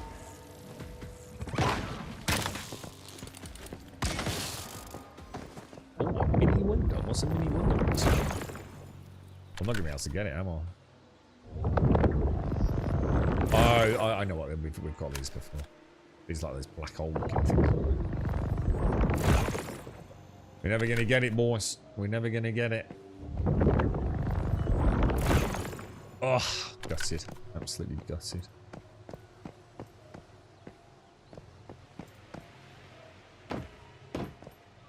But yeah, it was pretty good. It was pretty good. So you actually get an iPhone for work then? Jesus Christ, dude. I mean, I bet they're not even cheap iPhones, are they? That's ridiculous that taxpayers are paying for iPhones. Absolutely fucking ridiculous, dude. And I bet every Tom, Dick and Harry fucking gets one as well, right?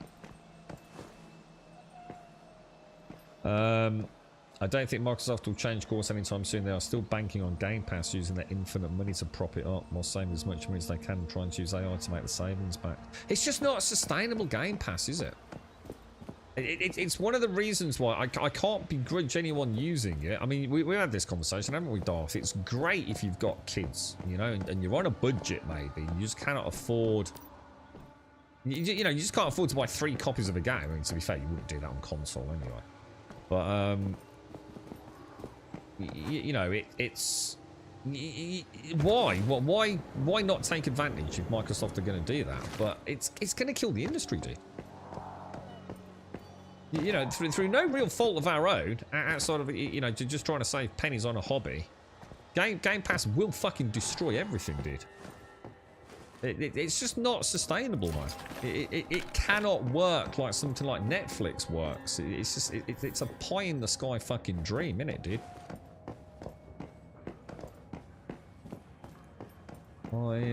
I do fear, man. I do fear for Microsoft's role in it all. I just think they're a stain, a bit of an actual problem, to be honest. And it hurts me to say that, because I would love to see Microsoft. Because I don't care about it being Microsoft. I would just love to see an Xbox. A really cool Xbox. You know, with a great Gears of War. A great Forza Motorsport. A great Halo. I mean, what else have they got? You know, obviously things like Elder Scrolls. Dude, it could have been so good, right? But they just seem so hell-bent on going down this path. You know, most of us PC gamers don't even want to use Game Pass for the freebies, because most of the time they play like ass through Game Pass. Or we don't have full access to the files in games that we want to mod. And oh, I don't know, dude. I do really worry though, man. It's like you said, there's so much money. Like, has the Xbox game division ever made any fucking money? Like, has it literally ever made money? You know, the Red Ring of Death alone, right, must have cost them billions. The debacle with Kinect, again, must have cost them billions, right? They've always come last in just about every fucking generation outside of probably the 360. And even that, I think, it's probably not great anyway. Have they ever actually made money?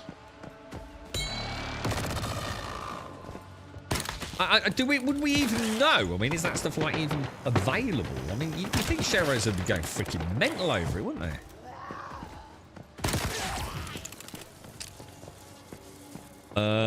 Good to hear that. What was that, Gas? Oh, dude, it's played so well, bro. I can't wait to get another streamer. I was really excited to get on stream today. I mean, I always am. I always like my stream time, dude. But I was like, ooh, I think I'm going to go Star Season, dude. And I was like, you know, it might turn out to be a sack of shit, dude. But yeah, it's good, man. It's a beautiful game, dude. There's no sugarcoating it, right? The naysayers can say what they want, but when it works, she works, right? Now, I'm sure once we start getting a few of us together, we'll start noticing all sorts of hiccups and lag and latency and glitches and. don't think I'm not. You know, I'm not sitting in my delusional space that all is going to be fine, but.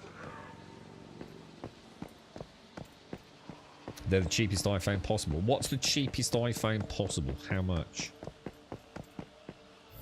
See, my argument there would be, well, the cheapest iPhone is still going to be a lot more than the cheapest, you know, like Google phone or whatever it's going to be, right? So there's the quarterly revenue things, but they are rough things in a diagram as people interpreting this in different ways. I'm saying no, they've never really made money. Microsoft as a whole only really makes money from Azure. Is that? I was about to say, who's this? Oh my god, your Kazumbas look particularly large today.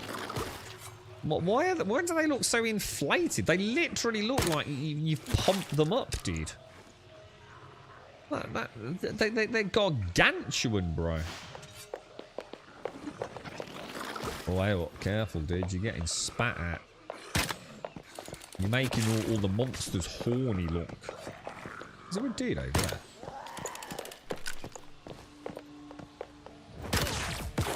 You see him from the reticle. Alright, boys. So that's that one done. We've finished it. Should we go and speak to the dude in the little shed down there and get that quest done? Because I think we have to come back in here, don't we? You're right, Druck. How are you, bro? How's things? So Azure, what is Azure then? Talk to me about Azure. Teach me the ways of Azure. Is this something to do with their, like, cloud, is it? Is this like the Microsoft cloud, or... You know, their server, like Amazon... What is it? AWS? Am I thinking the right thing? Or is it the equivalent of Amazon's AWS? Amazon World Service, is it? I need your help. Please.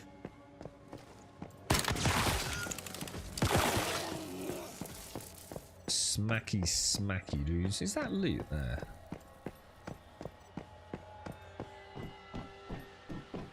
We'll go and speak to our mate in a minute. Let me just... I'll tell you what, I fancy a fresh coffee. Who's up for a fresh brewski, boys? So yeah, I think the plan for now is, right, each stream that I can get on at a reasonable time, because it is getting hard, guys.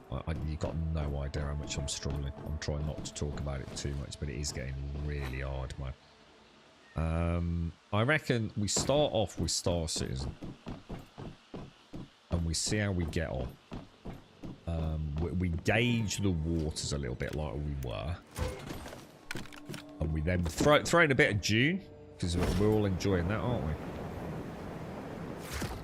we? And so June / once human.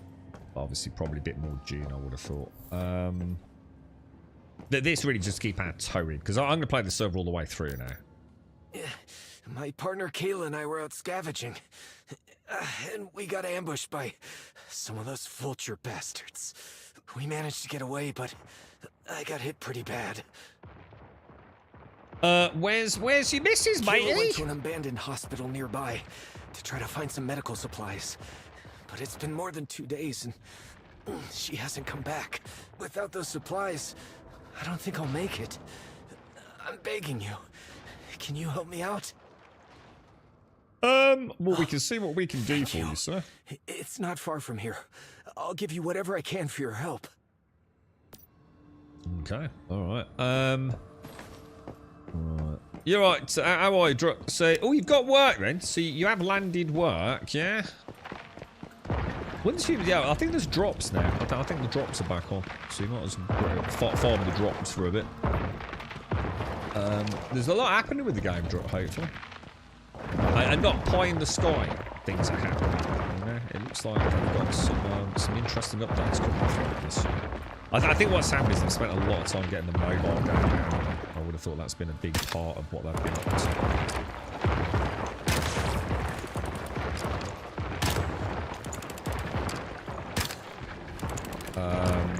And it feels like maybe we're back on the track for some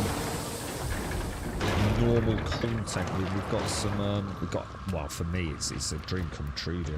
I dread to think what they're going to add, and I really hope it's fun. Like, we're supposed to be getting aerial vehicles, which is, oh my god, dude, just jack it into my veins. I think my only worry about that is how it's going to perform, because like the draw distance, although it can be amazing in this game,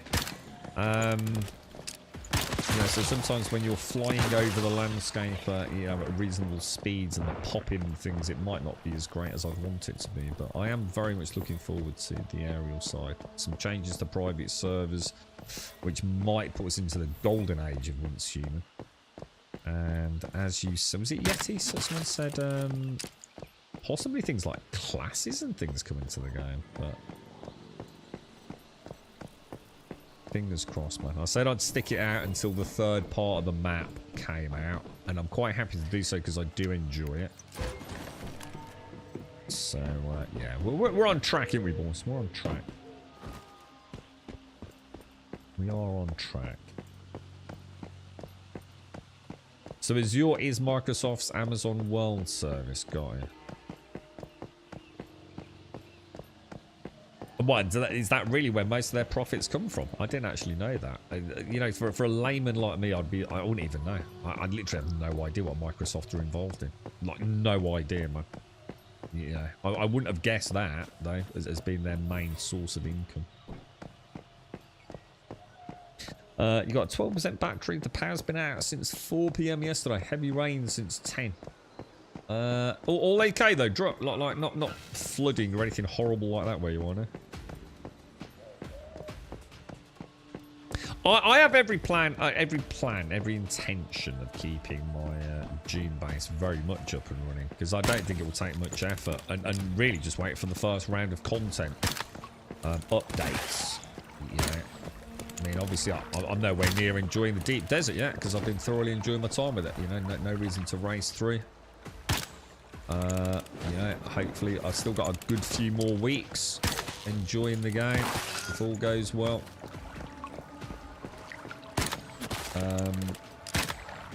Hopefully some of you lads will still be as long as there's a few of us to go and enjoy the deep desert, I think we'll be fine.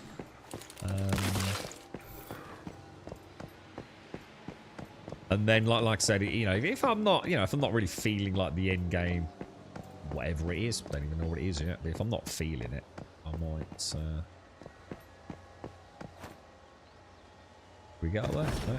I thought we might be able to actually fight. I guess I should be able to get on that. And then I should be able to jump up there. Should I? God, that's so fucking cool. Is there another box somewhere? Where am I after? Oh, it's over there. This is definitely my favourite server. I actually really like this jumpy. It's actually really cool. Oh, it's below me. It's one below me. Shit. Yeah, so that's gonna be awkward, isn't it? Because of the big jump, like even inside. We have got that. Didn't we find something we can make which suppresses that? We can toggle it on and off. Interact. Oh. Oh, what was that? Oh, what the fuck?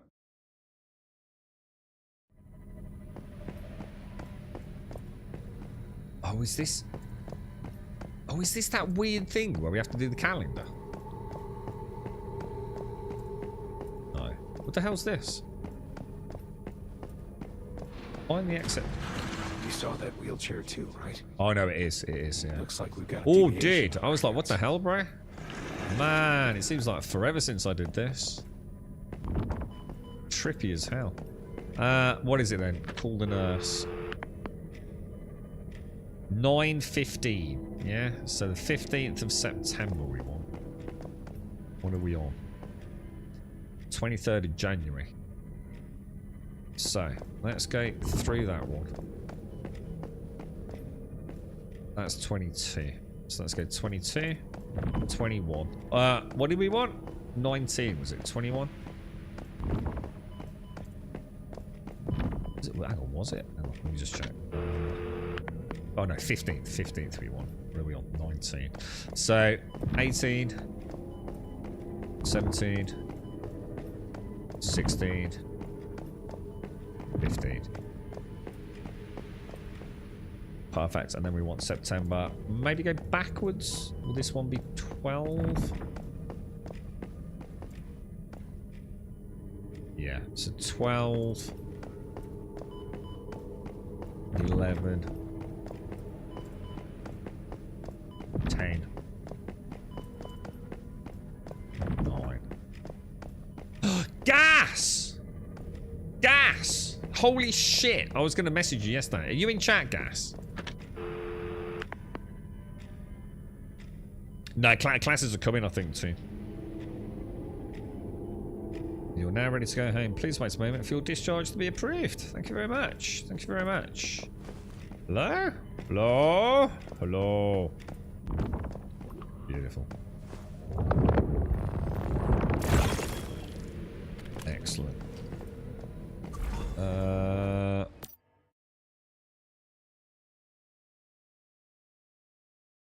Oh, classes are actually here. What for? Hang on, what in this? What are you kidding me, dude? Are there? When did that get added? Oh my god! Hang on, let's check. Sorry, I thought all this stuff was coming soon, dude. What about the server changes?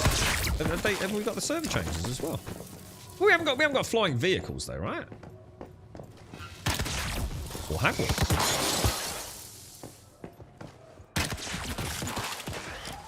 I really need a pee. I need a pee, and I need to get a coffee. So what is that? I should have something in my backpack. Where? A mask. Oh, in this.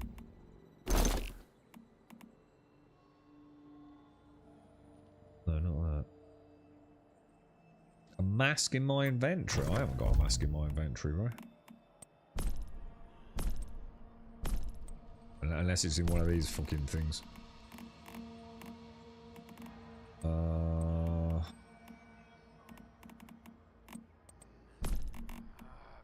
I don't know, dude. You might have to help me out with that then, Darth.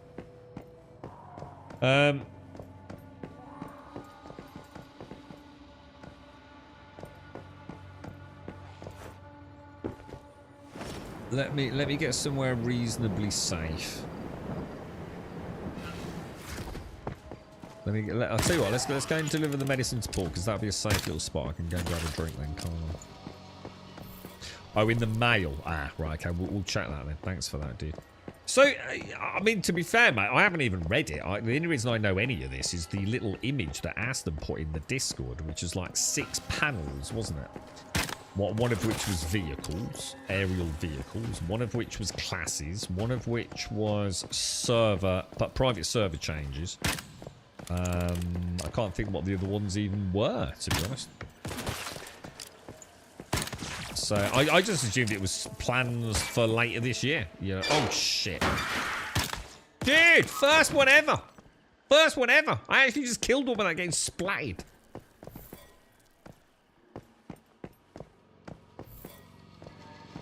You're right, Daisy. Oh my god, June's server-side patch today. Can't log in now. Patch today. It's Monday today, isn't it? I thought that. What is there a patch? Oh, this is just an incremental fix. Bug fix. It's not the Coriolis thing though. So we can be a cook, we can be a farmer, we can be a beastmaster. Ooh. Is that all there is at the minute, or we'll have to have a ganders, man. I tell you what, I cannot wait to do some freaking silos in this. I'm so looking forward to it. Silos and the dungeons. I really missed them, man. Really have missed them. What I wouldn't do to play a game like this that was shooty, but MMO-y. I would run the same dungeons all day, every day, mate. You know, if I thought there was a chance of getting some nice, sexy loot out of it. Yeah, it doesn't even need to be an MMO, just something like the Division 3. I like shooting things, dudes. I really thought about Destiny yesterday again, Caskell. At least booting it up and having a tentative dig around with it. I do like my looter shooters, bro. Did you find anything at the hospital? Right, bear with me. I'm just going to pop the old Tessimil one.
Alright. I'm back. Oh, you're right, Shane. I can't remember. Don't know, Shane. So I know I was asking you if you'd played any Star Citizen at all. Was the last I remember asking you. You may have just saved my life. It's It's gas on his Kayla, speech here. do you know what happened to her? So a bunch of deep desert changes adding more resources to the PvE areas. Oh yeah, of course, because I did, I got my first Jasmium yesterday, didn't I? Actually, I totally forgot about that, you know? Yeah, so that's my first time in the radiation zone, isn't it? So one step closer to the deep desert, I suppose. So they're adding more spice fields, changing to switch from PvP to PvE to be 30 seconds from 5.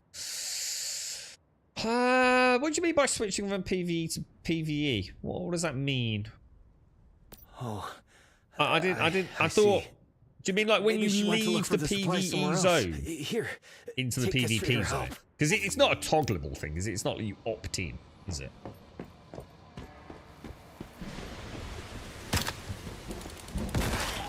And vice versa as well, because like, you know, like so say this is the PvE zone, and then I go into the PvP zone. It's not like an instant. Yeah, there's got to be some sort of like duration switch, right? I get. Is that what they're doing? Something like that. Destiny's still a great game. Just wish I had more of a linearity to the campaigns. Rather than what the fuck do I do? Couldn't agree more. 100% agree, dude. And I'm sure we could figure it out. I'm sure there was an easily Googleable or ask Wentex if we could bend Maddo's ear for 5 minutes. Oh, for fuck's sake. There he goes.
Right, I'm back. Sorry about that.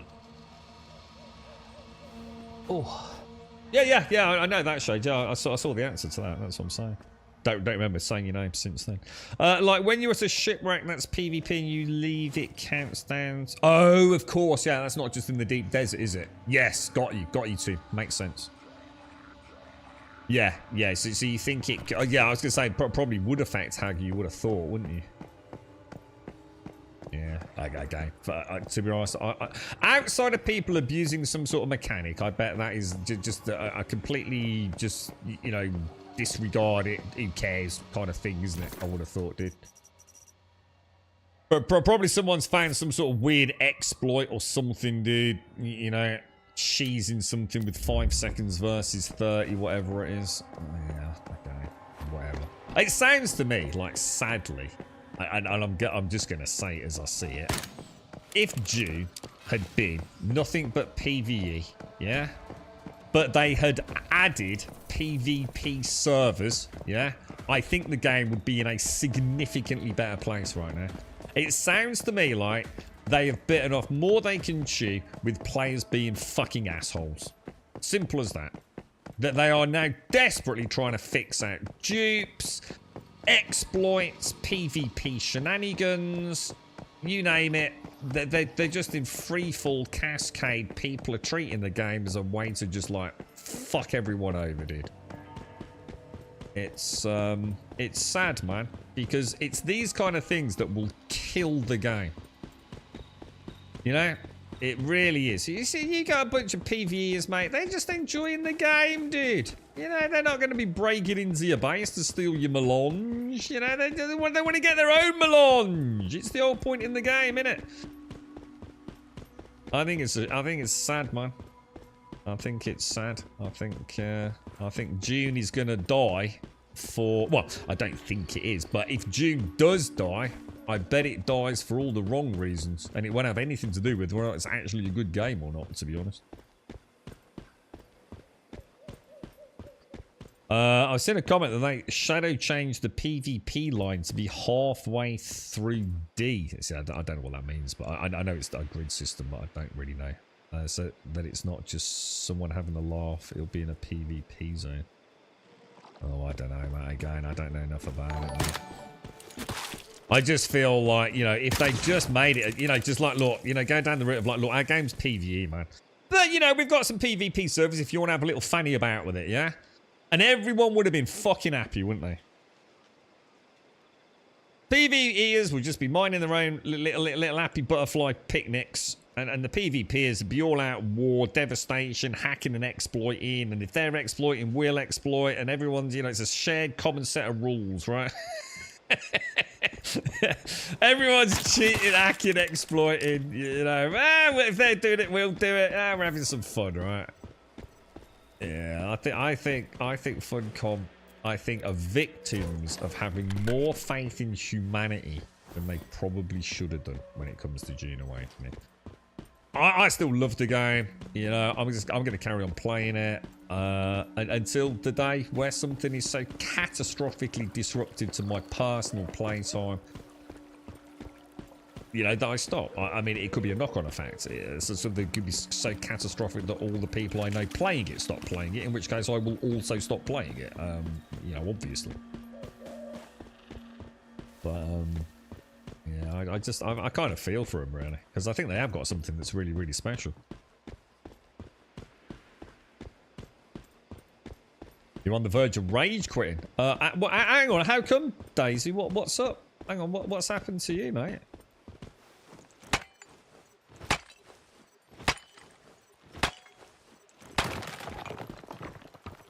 Just because you can't get on, Daisy, is that the main issue? Just having lots and lots of problems just logging in. I know Malarian's had a couple of times where he's had to like even reinstall the game.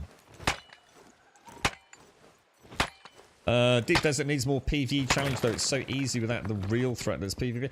Things, dude, I get that. I understand it. You know, I'm not here to like try and solve their problems. What I'm saying is that the PvE players, you know, apparently the laboratories are quite challenging, aren't they? They're quite challenging solely. So, you know, ever so easy, you know, because at the moment it's balanced for PvE and PvP where, you know, you can be doing PvE content and be disrupted by PvP. So incredibly hard thing to balance, right? So, you know, if it was just PvE servers and PvP servers, so easy to balance. Just so easy to change that, you know? Oh, it's not... I'm about to say I can't jump, look. That's so annoying. I want to jump up there. How do I get around here then? So if I plot a course maybe to the road over there. Oh, wow. The delay on putting that pin down is like...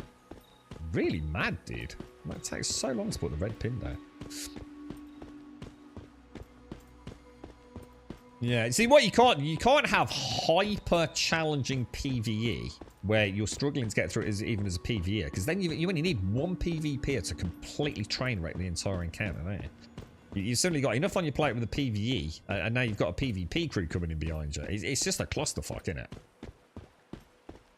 What is that? Is that actually someone's little... Is that the equivalent of someone's one of these? Or what? Just a different skin on it. What the hell is that? It must be, right? Dude, that's just like so bizarre.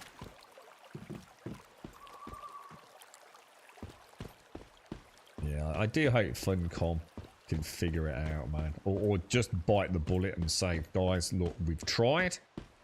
The thing is, right, I'm going to say this as well, because I think, what have I got to base this on? Largely the comments that I see.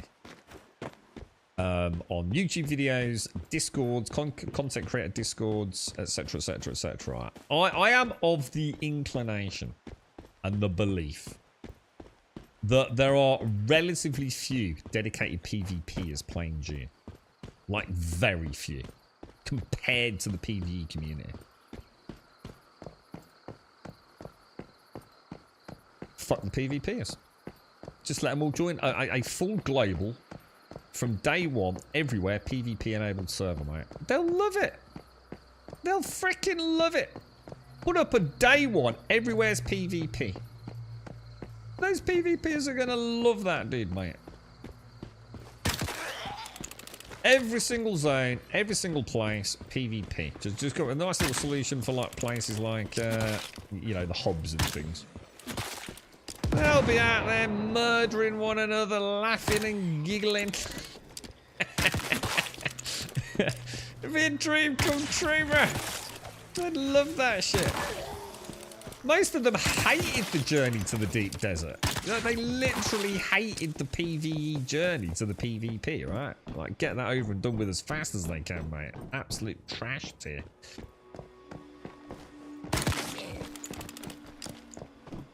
All out PvP warfare, man.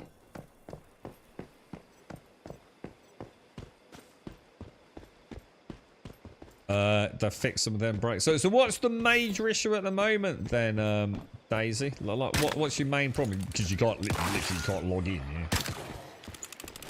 So is this something that's happening to a lot of folks after updates then? Because obviously we've had Larians mentioned it. Is there something happening when you get an update and the servers come back online? Some of you just cannot see the server list, or you just cannot log into the servers for whatever reason that is. That is the problem, right? And so in some cases, it happens every time there's a big update.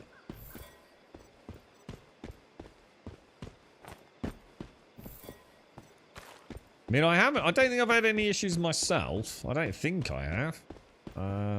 But, you know, I don't do anything special. You know, I haven't got a workaround for it. The only time I couldn't see the server list was when I played with the controller, because it wouldn't let me press the fucking button. And to be fair, that was in the beta, so you can't get in. But I take it that's because the servers are actually up. You know, we're not all like, oh shit. You know, some servers are up and some servers aren't, right? You know, there's not a problem. You know, out. Jesus Christ, I just nearly got completely nuked by that. Holy crap, bro. Yeah, I remember the northern base issues. That affected everyone, didn't it?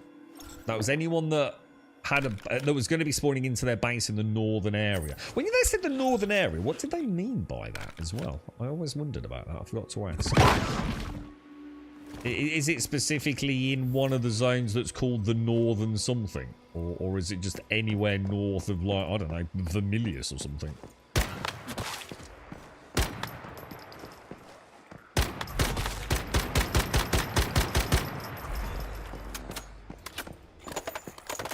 Yeah, it could be, couldn't it?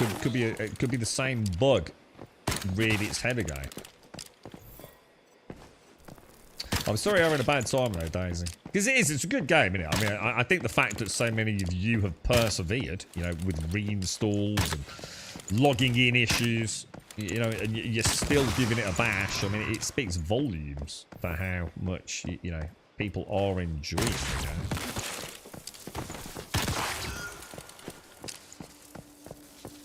Again, the same connection lost generic. It's not, you know, it's not our server, right? It's not our server being a douche. It would be like our luck, wouldn't it? That ours was the one server cluster that's, you know, just shit. 99% of the servers as ain't one. Or as is the 1%. Gutted, mate. Gutted. Shades, you need to play this game. You need to get yourself some once human shenanigans. We need to start doing dungeons together, mate.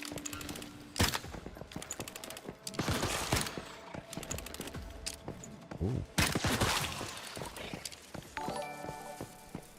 Ooh. What's all this?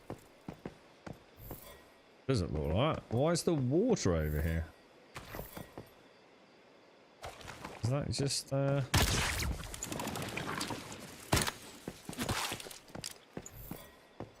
connection lost at generic issue. This is such a shit report for a bug, isn't it? This one is more straightforward and we have isolated the cause.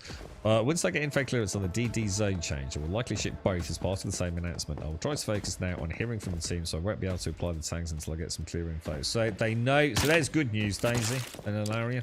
Thanks to... They are aware of an issue. They are aware of an issue. It does sound like they're having a lot of problems, doesn't it, guys? Like a huge amount of issues over the last couple of 3 weeks with the servers, man. What?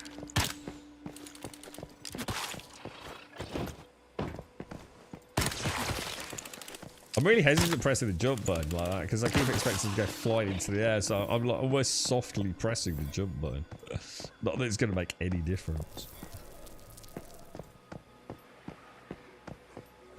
Good thing or bad that I logged off with all the spice in your inventory? It's only a bit of spice, mate. We'll get it back, bro. Well, when I eventually get that far. How many runs do you think it's got? Because I was thinking, I didn't do the maths, but I was thinking yesterday, because I actually totally forgot I'd got my first bit of Jasmine until I just mentioned it. But obviously after the stream yesterday, I was wondering, like, I wonder how many runs it will take for me to get, like, you know, a full suit of my tier 5. Because once I've done that, I am ready for Deep Desert, yeah? That's all I need, right? Is some tier 5 weapons and a tier 5 still suit or arm or whatever I opt for.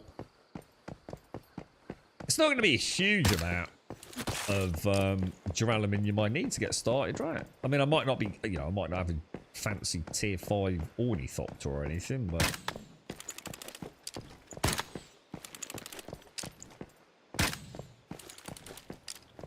yeah, you know, I'll be able to go and have a little my first little delve in there, won't I? 100 melange, and that's quite a lot of spice itself, isn't it? The ratios are not pleasant, are they, from what Jameson was saying? Clinically taking down there, boys. God, why is aiming in this game with the reticle so much more infinitely superior than Dune Awakening? So, why is who's paying for these? Grumthink. Mado, thank you very much for the 18, bruh. Thank you very, very much. How are you, mate? We mentioned you earlier, Mado. We've been talking a bit about Destiny. Apparently, you're not playing it actively these days, no, mate. But you still know your Destiny stuff, right? What? Is Ventex the bean counter? Is he the source of all the income, is he? I think a piece of gear is around 40 to 50 duraluminium, so if you're going with an orney, might be also... Yeah. I mean, I'd like to do 4 or 5 runs anyway, just get a handle on it. What I might do is a couple of aluminium runs, 4 or 5 jasminium runs, you know, stockpile a little bit of spare, and then have a think about, you know, what I really need to invest in, because I assume it's going to be the ornithopter, is it? I mean, what do I need? Do I need an attack ornithopter? What do I need to help out? Like if you were all playing together and you went like, we really need a hand doing this, what do you need a hand doing? And I'll happily try and get there, you know?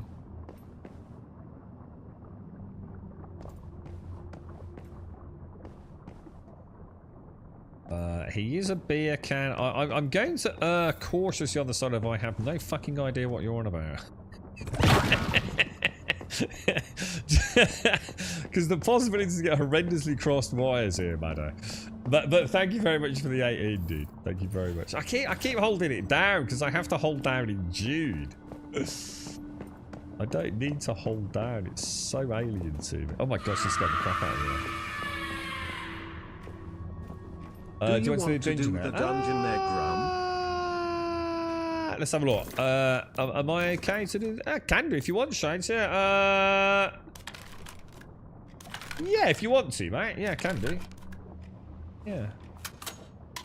I mean, I'm here, and Mary's here. Yeah. If you want, I mean, obviously, I'll happily wait. I mean, don't go racing. But yeah. If you want to do it, might as well do it while I'm here. Yeah. Well, to be fair, right, that's what I assumed, Maddo. But then I thought, well, it is Maddo, and it could have got weird, you know. I'm all right there, mate. I was on the same wavelength as you, bro. Grab that. You're gonna buy June tonight and give it a swirl. Looks sick when Texas played it. We got a bunch of friends doing so. It's a good game. I think you'll enjoy it, Maddo. I think you will enjoy it. It's a good game, bro. You know, so some of the guys are playing together. There's a lot of issues with it, Maddo. That's what I'd say. Just they are going through a bit of...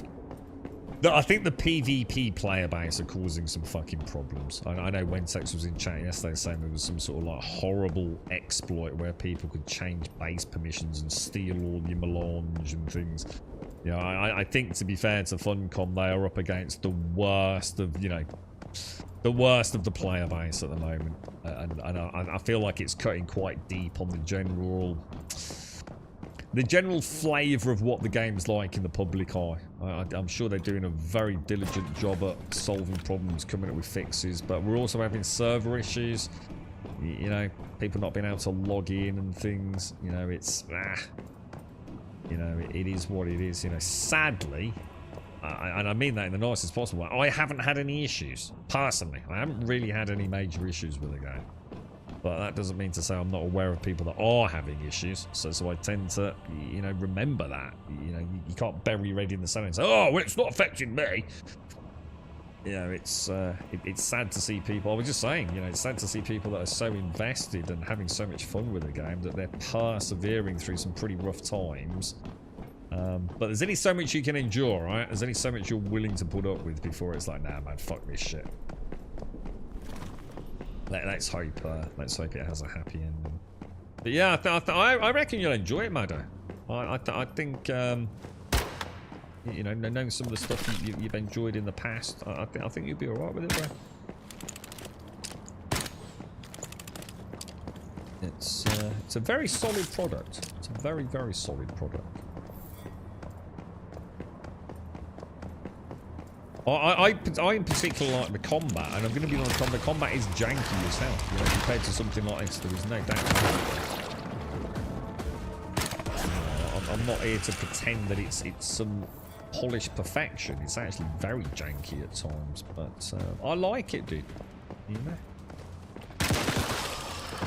it feels good, man. It feels good. I have some nasty engagements. I get lazy and I forget that, like, you know, I'm quite undergeared at times as well, and I suddenly go in and do like something because I've been bouncing around a lot of sort of low-level contracts, I suddenly forget how OP I am in some areas, and then I walk into another area and get my ass completely handed to me, and completely forget how shields work after I've just jumped off a cliff and I can't use my shield and get shotgunned in the face 2 times. I start panicking and missing shots. I like it, dude. It feels adequately challenging. Adequately challenging. You know, to at least be fun.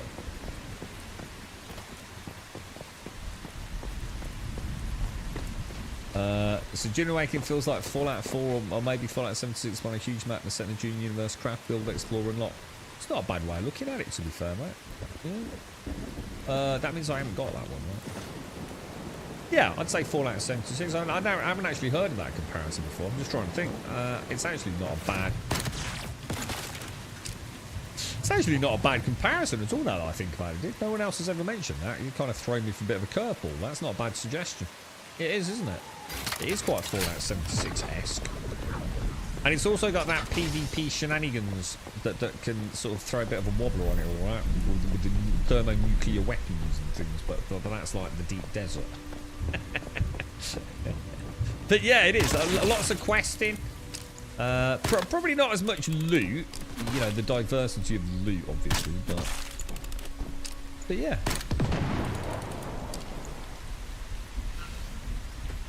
So far, I think I've gotten all the issues and still willing to play the Anders.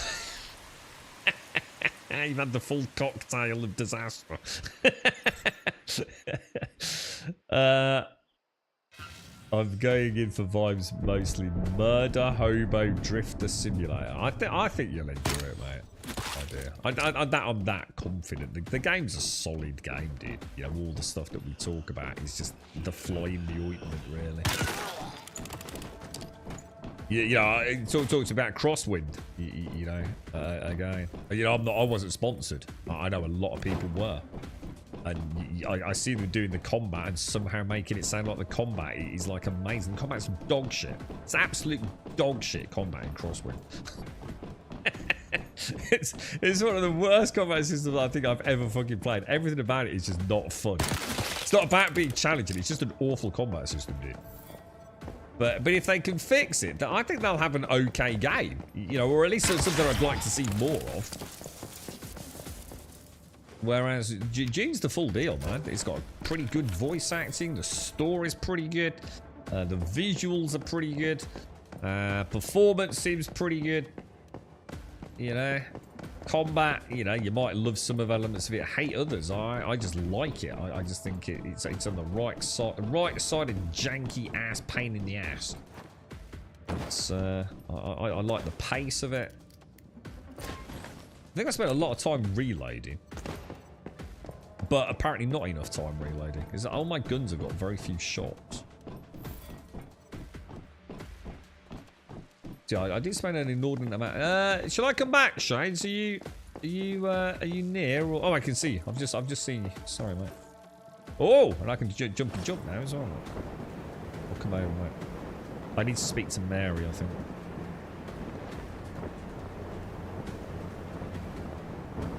Yeah, you're not having the best time, are you, Daisy?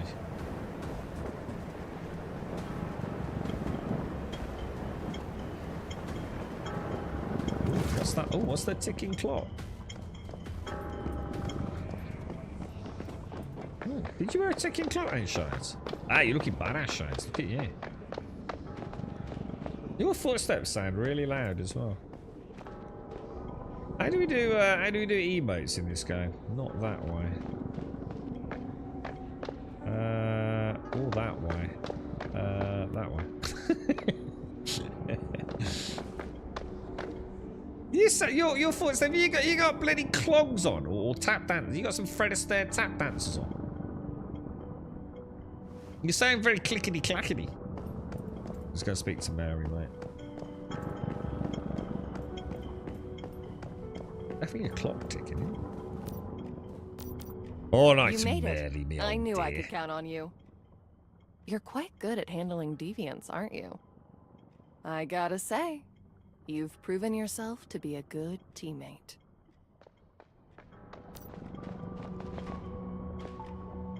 Your nemesis is going to be Star Citizen, Alarian. You're going to have that one bad day in June Awakening, right? And you're going to switch to Star Citizen and get a perfect hour's run. And it's going to be, oh, shit. I tell you what, it really makes me realise like, how special Star Citizen is now.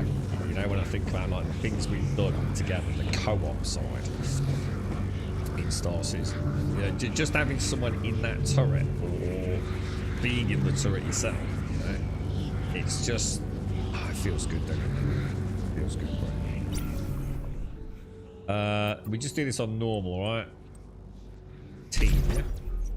Oh, hang on. What the fuck? Oh, hang on. Are you party? Oh, you're party lead, aren't you, Shanes? Do you take us in? I know it's I'm taking shitloads of side damage.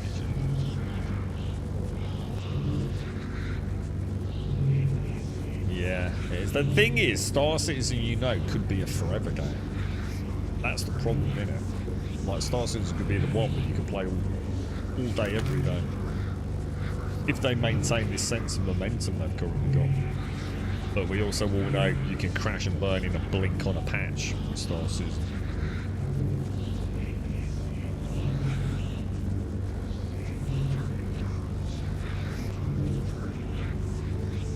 You're right, Shades.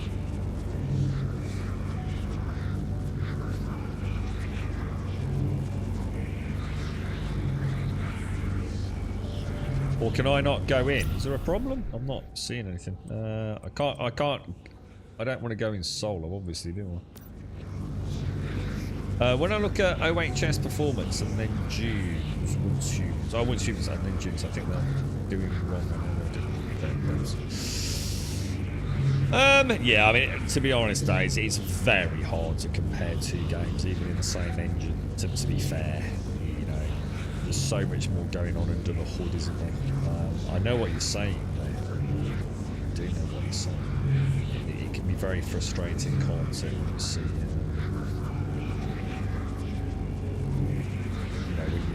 you see a game that plays really nice that, you know, for a non-developer, you feel like you're getting more bang for your buck visually, and special effects, crafting computations going on behind the scenes. You're not helping me here, Shane. You just said they changed it. Is there a problem? Shall I carry on? What's up, mate? Mine says main story, welcome back, defeat Rift Entity, capture the deviation. So I assume I'm allowed in. Or what? Okay, no, I haven't got anything to go on until you tell me something, mate.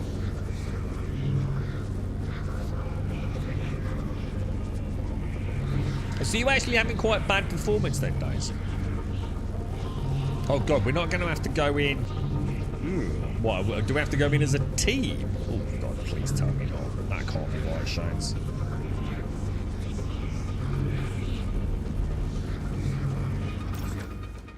There's got to be a way to go in without doing that, right? Your team.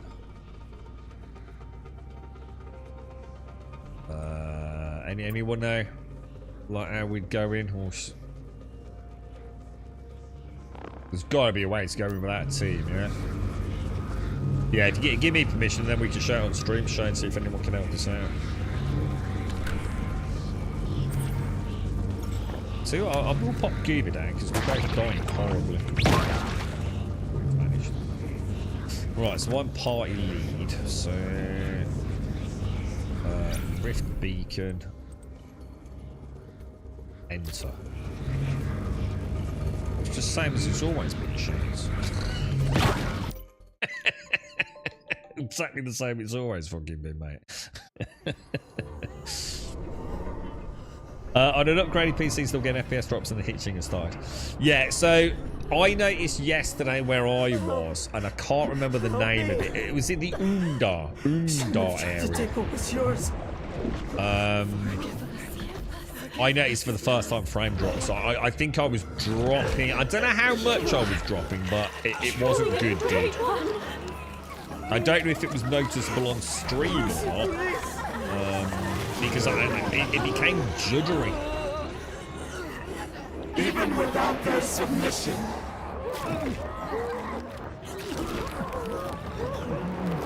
I'm just gonna watch these in case.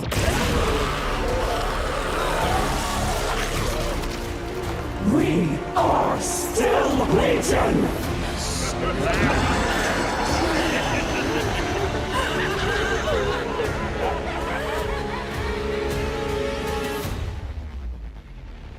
I wonder if there's a cutscene. Let us know if I need to change it. Alright, well how do we do this then? So we have to view it and then we have to I think I'm taking side damage shows. Which is not good, is it? Let's be honest.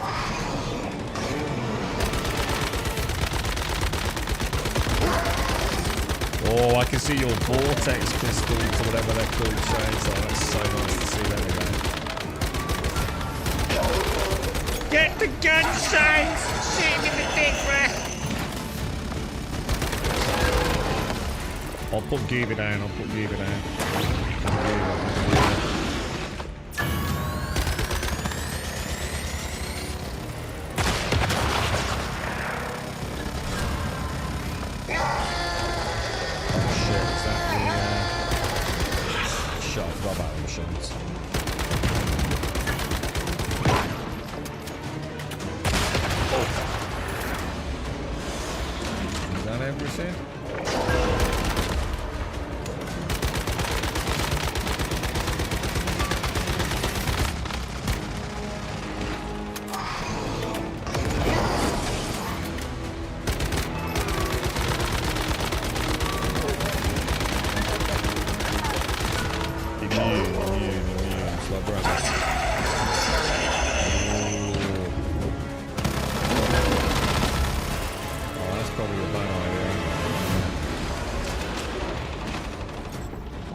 Go, they down here.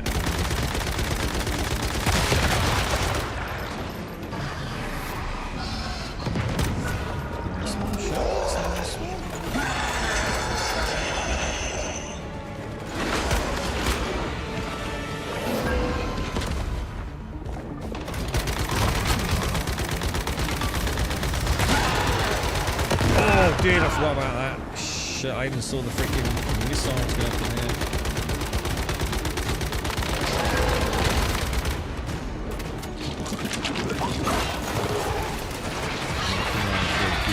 Oh, have you got a goober as well? Oh, let's go come out with a goober for me. Is this a goober? Oh, that's not a goober. Shades, I was about to say, why is your goober melted? Jesus Christ, it's one of the yellow puddles, isn't it, mate? Oh, that's funny as fuck, dude. Wait, the festering gel looks different. Easy, Shades. Easy peasy, lemon squeezy, eh? King of the castle, mate. First, contain it. Then let's bring it back to our territory. God, that thing is so loud, man. He really is, isn't he? Alright, leave dungeon. Yeah, please. Yeah, please. How do we do the... How do we leave? Escape, is it? How you getting on with the anabasis? It's a good weapon, isn't it, man? There's a little goober. I was like, what the fuck is that thing, dude? He's got a mini goober. Wee mini goober. I tell you what, when we go back to him on pro, is it pro or whatever it is? I swear he's one of the hardest fights, man. He's such a pain in the ass, isn't he? Yeah, it's like one of those like annoying fights, but not as an. I don't know. I quite like. What's the one with the big tree? What do we call that? Forsaken John. I mean, I actually really like Forsaken. But I do find him fucking frustrating. I still think there's so many ways it can go wrong.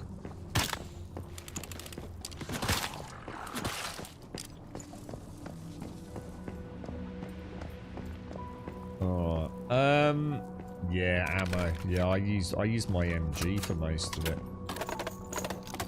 I haven't even put a mod in my guns yet, or accessories. I really need to do it, but the thing is, I kind of like the things. It's one shot everything as it is, isn't it? Outside of obviously the bosses, I'm not going to be doing a lot of damage, but I kind of like it how it is at the moment. Thank you for that, Shanes. So monolith agreed, done. So if I carry on down and look for the mystical crate just down here, or is it up here somewhere?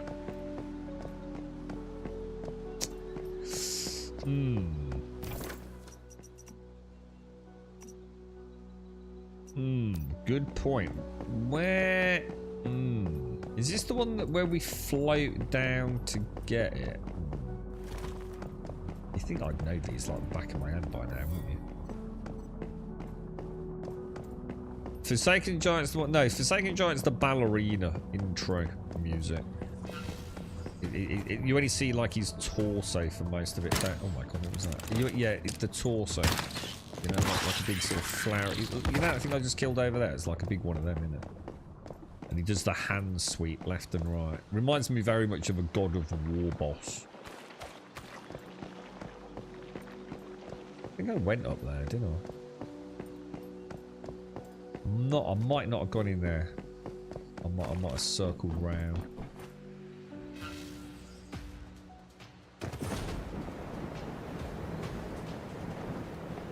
I think is this the one where it goes downstairs and there's a little containment unit and all that sort of jazz, maybe? No, but it is the it is in here.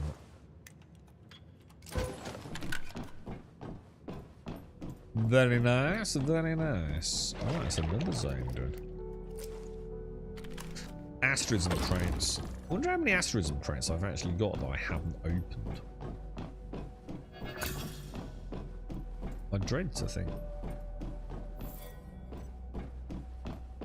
I have to see how hard the new, because we've got pro difficulty. I think there's nightmare difficulty, isn't there?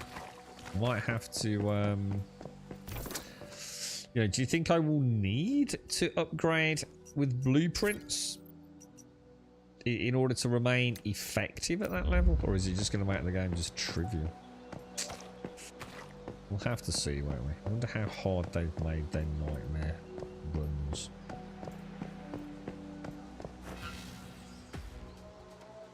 Up the back in the first building, stop. What's that, Sean?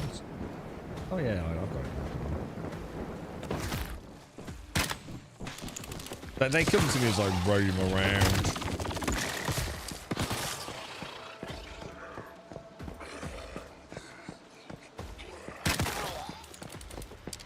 Still fancy playing a good first-person game.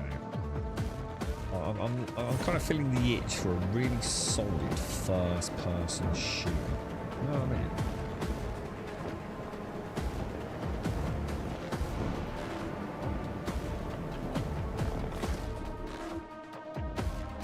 I do like a bit of first-person combat, and then I would imagine if I was to go and play something like modern. And I'm trying to think what I don't like Quake. I really don't go on with Quake at all. Quite a stunning game, but I really don't like the dodge the coloured bullshit. I find it very, very boring, to be honest, which is a shame. Something like a Far Cry, yeah. So something that's got a bit of story to it. That'd be nice. You know, like a modern Far Cry 3. You know, great sort of antagonist, cracking little story, mad shit going on. I don't think they really make first-person games like that these days, do they? Most first-person seems to be all about the PvP, sadly. Stalker might be the solution. I think hasn't Stalker 2 just had like or about to get like a really big overhaul, big update? Because that was pretty cool, man, and like pleasantly immersive. Almost. Well, I don't know. Like Milsim Light, if you want to play it that way, I suppose.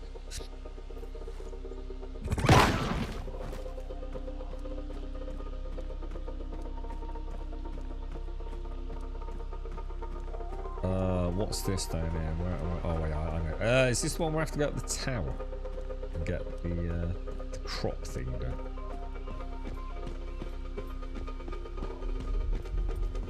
Put that lot up there, man. Oh, what a shot!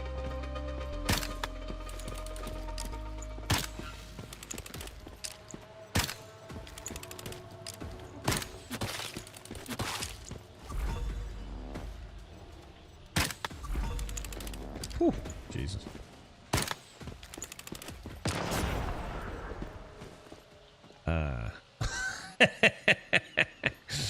Yeah, getting that loot could be a fucking problem there, couldn't it?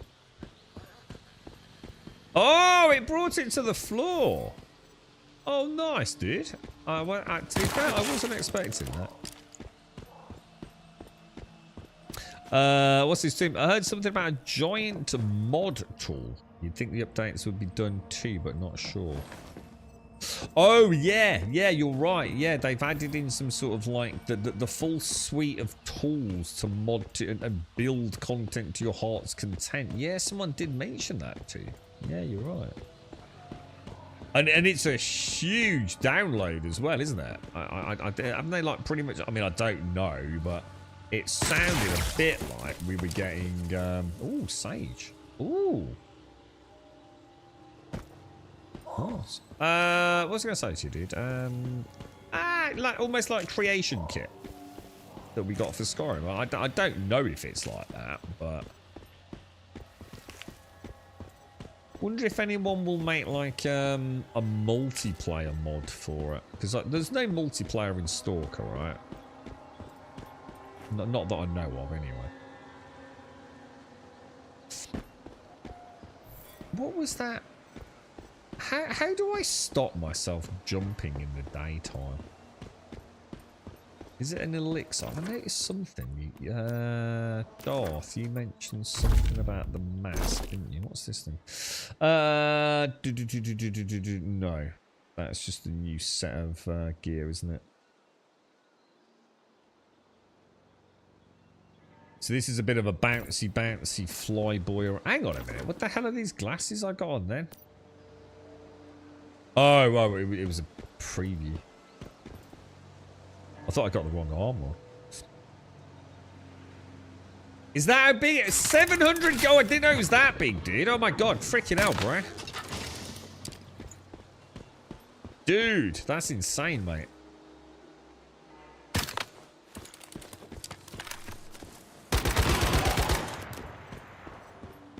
I'm gonna get you with one of them, bro. That's bonkers, isn't it? I wonder if anyone's actually started banging anything out with it, man. I think I did the right thing with Stalker too. Let it, because dude, they've even added in. I think they have, haven't they? Fuck me. Oh god, dude, I need to boot it back up then.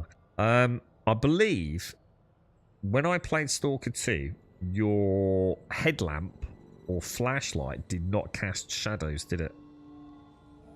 And I remember saying at the time, like, what a massive fuck up that was for that game. It adds so much to the internal areas, you know, that creepy factor. Where you've got your own shadows being cast around the walls and things. And I like quite literally jumping at your own shadow in games like that, can't you? And I believe that's been added, hasn't it? That's a base change to the game. It's not a mod. They just actually finally got it up and running, didn't they? So that alone is going to make like the immersion just so much richer, right? Hopefully some fixes for the spawn. That's it. That's the only thing I need to read into, or if anyone's playing it can answer the question. I just need to know that once I've killed mobs in an area, that they're not going to respawn 5 minutes later, because it destroys the game for me. Once an area is clear, I need it to stay clear for a bit, you know? Nothing worse than doing a large compound, and as you make your way out, everything's respawned. It's just so immersion shattering. And it also forces you to play more aggressive than you want to. You know, I literally want to be the dude creeping about for an hour, taking everything out as stealthily as I can, you know?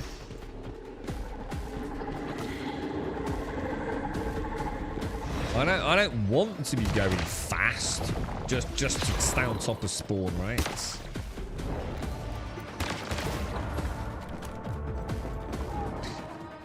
This is the whole Destiny left to me. FPS with great feel that you can group up for stuff. Did you play a lot of Destiny, dude?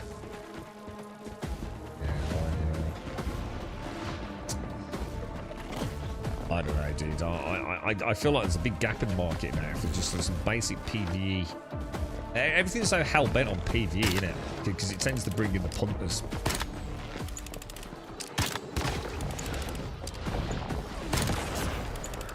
A really good, solid PvE game. You know, good quality looter shooter. Jesus, what the hell, bro? Well, there's butterflies out there. Trying to kill me.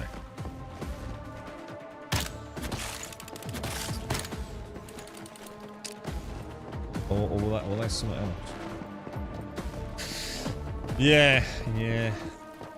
You know, again, Ubisoft, you know, they sit there fucking around with updates for the Division 2 for a game that, for all intents and purposes, is dead, right? Like, very few people play the Division 2, relatively speaking, these days, right? And they can't be making any serious money out of it. Because like, the game's constantly on sale at stupid money. So, where the fuck is the Division 3, Ubisoft? What is that? Whoa, that thing looks well cool. Like proper sparkly look.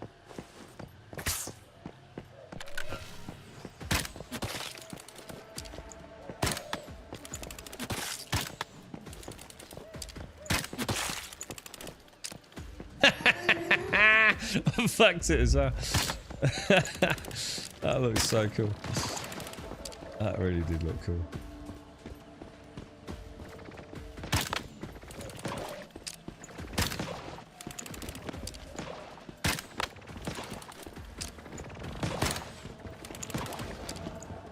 I reckon I can shoot if you want.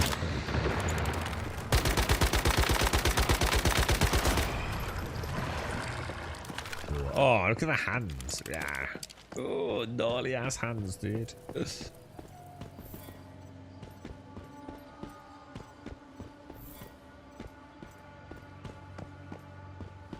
Be nice to see. One thing I would consider buying is if they ever did like a Fallout 76 remaster. You know, like maybe keep it continual with the current game, but like a really big graphical overhaul. You know, using some of the tech that Starfield's got. You know, that would be nice. I think I'd be quite happy with something like that. What's this? Because I quite enjoyed Fallout 76, but she's not the prettiest game, is she? But yeah, she's still all right. I mean, to be fair, she's, you know, they've definitely improved the graphics, you know, on PC if you've got a rig to run it, haven't they, from launch? She's reasonable.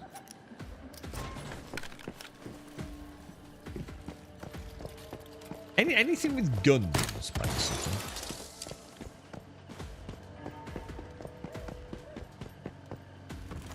They did that with Fallout 4, and it's still broken 2 years later, so we don't want that. Thanks. Hang on. What did they do with Fallout 4? Hang on. What, we had a Fallout 4 remaster, have we? Really? Talk to me. I didn't actually know that. That work for Skyrim do not work for Fallout 4, and there are issues inherently with that. I mean, even from culling perspective, you know, is it what's it called? Is it Bolton? No, what it begins with a B, right? What's the name of the town? It begins with a B in Fallout 4.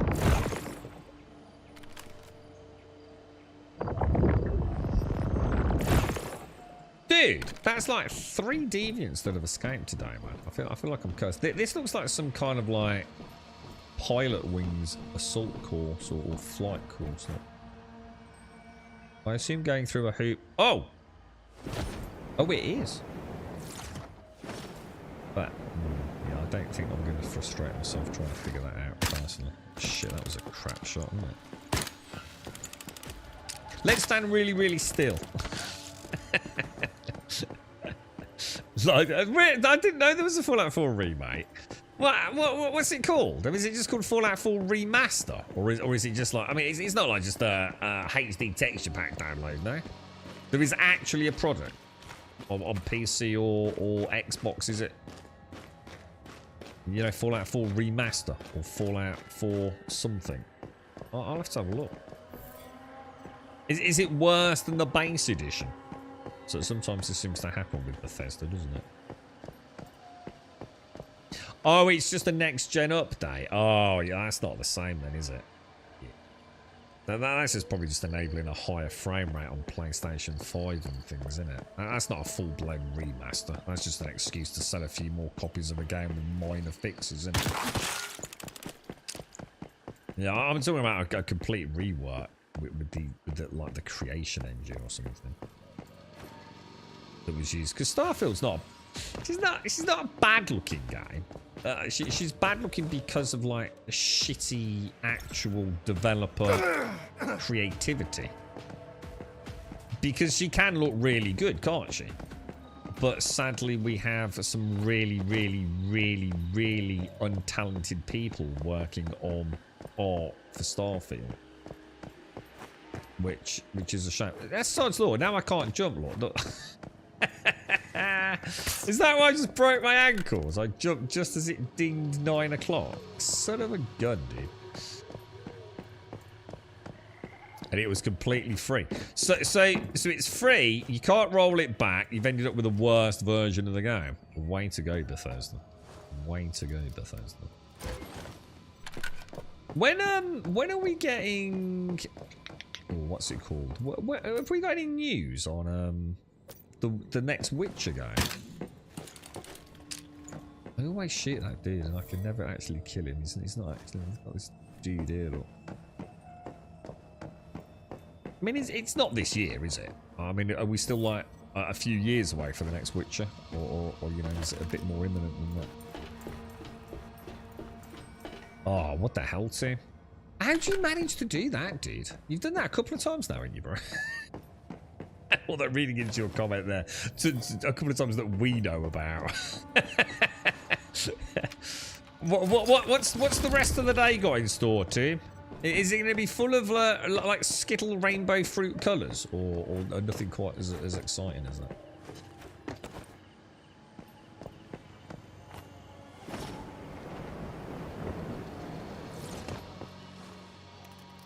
Nanoa. Should we see what Nanoa has to say? There'll be a mystical crate right here. Get on the roof. Look this way. You'll see the purple floaty thing. Jump to the ground. Crate appears. Wow, that's super helpful. So helpful. What a lovely thing to help players out with. This is number 2, too. God damn it, dude. I mean, I assume it's nothing life-threatening there.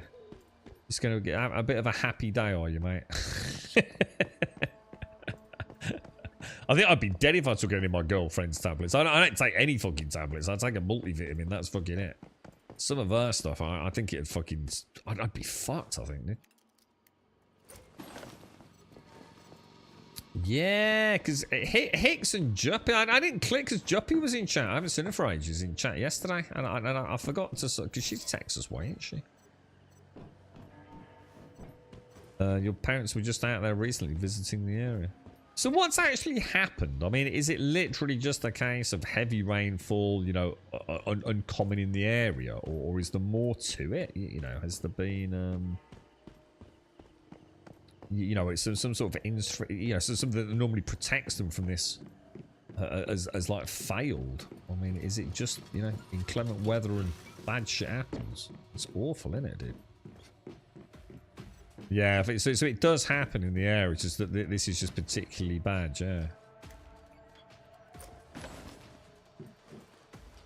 That's a lot as well, isn't it? I mean, 82 deaths. I mean, I wonder how many people are like, you know, people stranded and stuff as well, yeah. Whoa.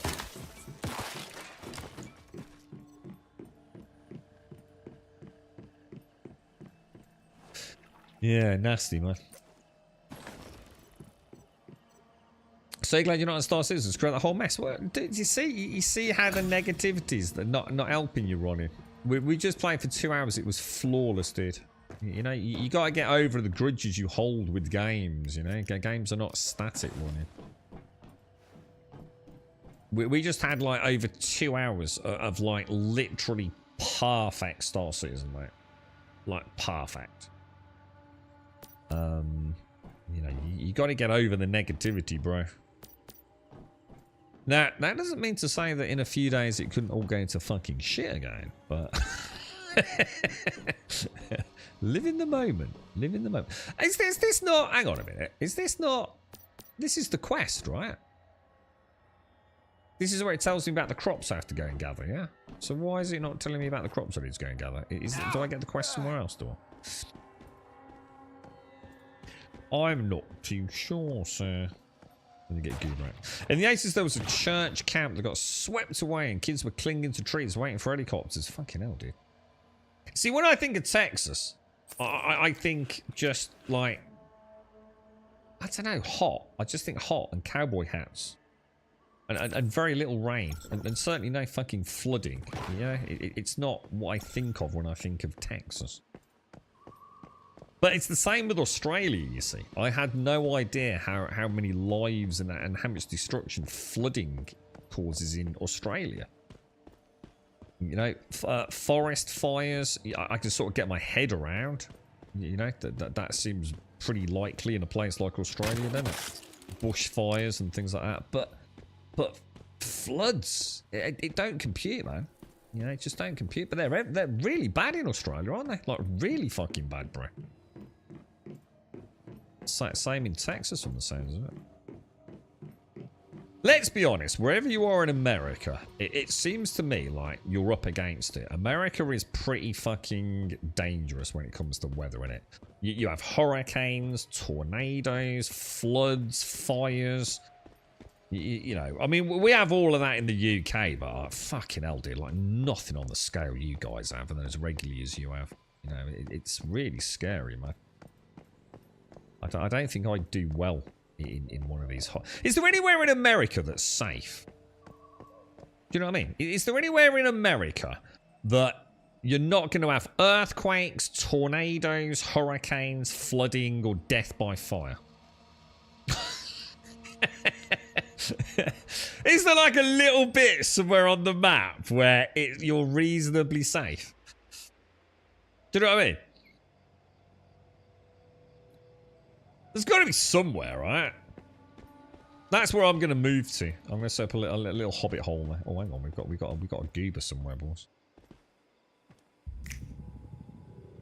Where is he? Aha! I see you, my little friend.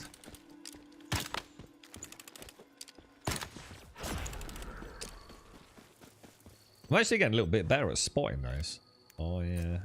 It hasn't been my strong suit in previous playthroughs. Alright, so we've got another one. We're doing alright today, aren't we? Right, let's head down to High Banks then. Very nice. I will need to go and get some more sage, I think.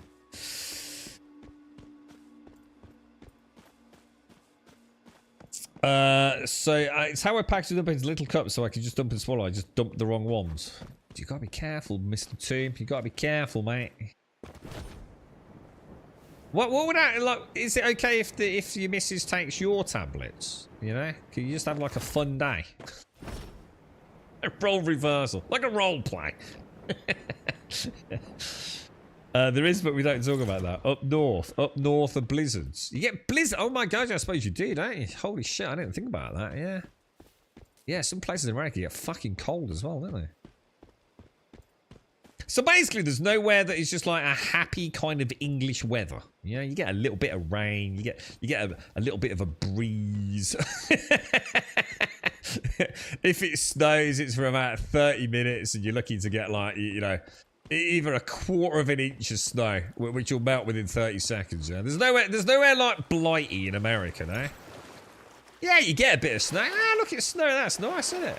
Look, a bit of sunshine. That's all right, isn't it? A little bit of rain. That's all right, mate. It's just no matter where I go in America, I'm going to get some sort of extreme, am I? Well, that fucking sucks, bro. We'll go up and around the road. Let's go there.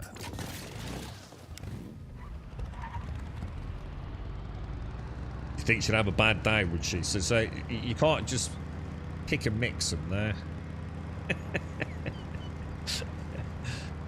Yeah, I think I'd have a very bad day if I took my girlfriends. I think that would probably be very, very bad, mate. Well, what's it like where you are, Jabosh? What's like the worst you get, man? You know, over the last few years, what's the most like heinous weather you've had? I don't think you've ever mentioned having like any major problems. I think you've had some high winds, haven't you? Oh yeah, so some tornadoes and some ice storms. Ooh, ice storms sound interesting. In a sort of horrifying way. Oh, I'll tell you what we sometimes get in the UK. Sometimes we get like large hail. Don't we? We sometimes get quite large hail. But it's not compared to America. When I say large, I mean sort of like a skittle.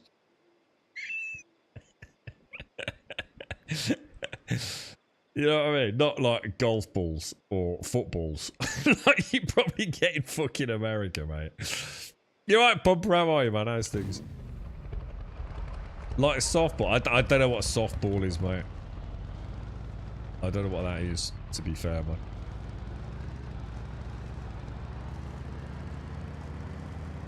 I mean, I'm sure there's been like really, really rare cases where we've had like golf ball-sized hail, but it's a bit like shit happened in the Bible, you know. Probably didn't really happen, you know what I mean?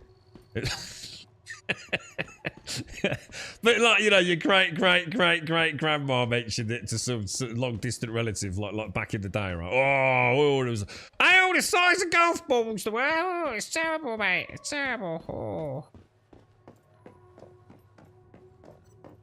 Yeah, we're quite lucky on that regard. Really, you had to have a new roof from hail. Holy shit, dude. Softballs are your balls after you keep punishing them because you keep dying. I haven't died. I haven't died like all day, bro. And that's dude. I played Star Citizen, mate. The chances of dying in that just from AFK was pretty high. You've all got to get over these like issues you have. You know, things move on, boys. You know, you remember in the old days before I became a pro elite Megadeth hardcore OTK super gamer, mate. You know what I mean?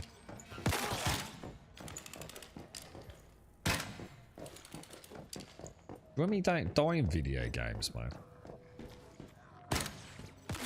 Not even Star Citizen can kill me these days.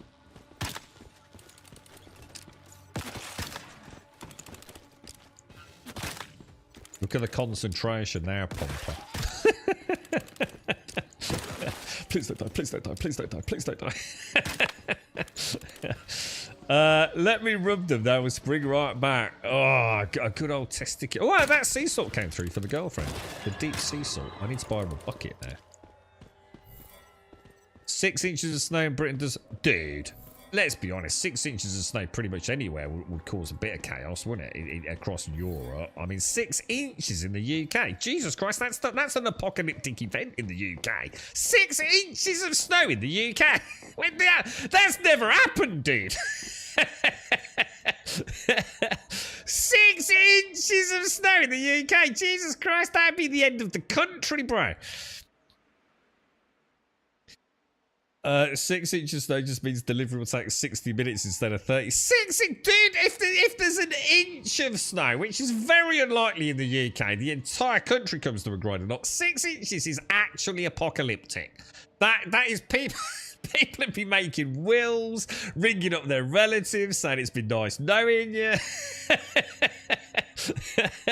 6 inches of snow, that's it. That's it. Dude, it's never going to thaw, man. It's going to be like this for at least a week. God, it's going to be a nightmare. Oh, dearie me.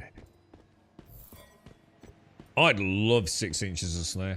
I think the most I've ever had where I am over the last few years. I suppose we've had a little bit. I mean, I was going to say about an inch. I think we've had a bit more than an inch. You know, if you don't count the bits that blow into the corners. Oh, I got a foot of snow, mate. Yeah, where it's blown in next to your garage. I would say where I am. Probably, I don't know, mate. I really don't know. Maybe 2 inches, and even that, I think I'm probably fucking exaggerating a bit. And that's in all the years, man. That's in years and years. No, obviously, if you, I mean, probably if you're in Scotland, you probably had quite a lot of snow, right? I would have thought Scotland seems to get. Is that right? Scotland seems to get a bit more. But yeah, I mean, I think my mom said that she remembered a time where it was quite heavy snow. You know, like more than just a couple of 3 inches. Like, you know, it was actually pretty deep. So I don't know how long back that is, but it's obviously way before my time. Whoa! Whoa, whoa, whoa, whoa, whoa, whoa, whoa, whoa! Billy Goat, Billy Goat! What the fuck, dude? Oh shit, this is level 52 Billy Goat. What the fuck, dude? What, why have we got a high level Billy Goat, bruh?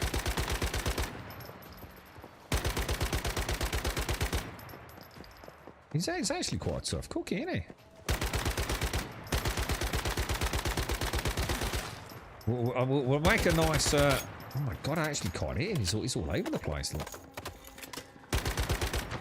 Jesus, stay still, dick. He's still... Oh, jeez, Louise, bruh. It's actually a year. Wonder what that was all about. That's the first time I've ever seen anything like that happen. I was hoping to get some something interesting from it. Probably make probably one of those ones where you could you can actually like have animal husbandry in this, can't you? Like a level 52U might have been quite good, maybe. I don't know, for breeding or something, perhaps. 6 inches of anything is you're satisfied with 6. Six pleasant. I got a story I can tell you about Unlike a Horse if you want, Maddie. Oh no, that was Wentex. Sorry, Manna. We get a foot of snow up north running. What is that Scotland like, Squiggle? Like north as in like UK or? I loved the 20-foot snowdrifts when I was in Canada.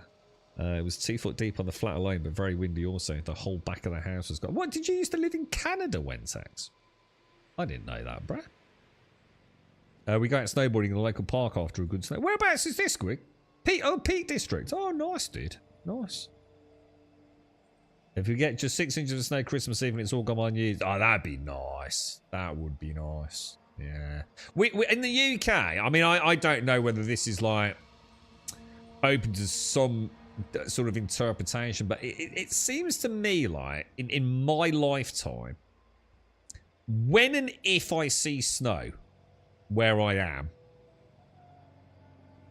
I mean, to bear in mind I have lived all around the UK, but I would say, in fact, that's actually interesting, actually. I was going to say it's not where I live. I would say no matter where I've lived in the UK, I would say during my lifetime, the period where we get snow seems to have been dipping deeper into the new year.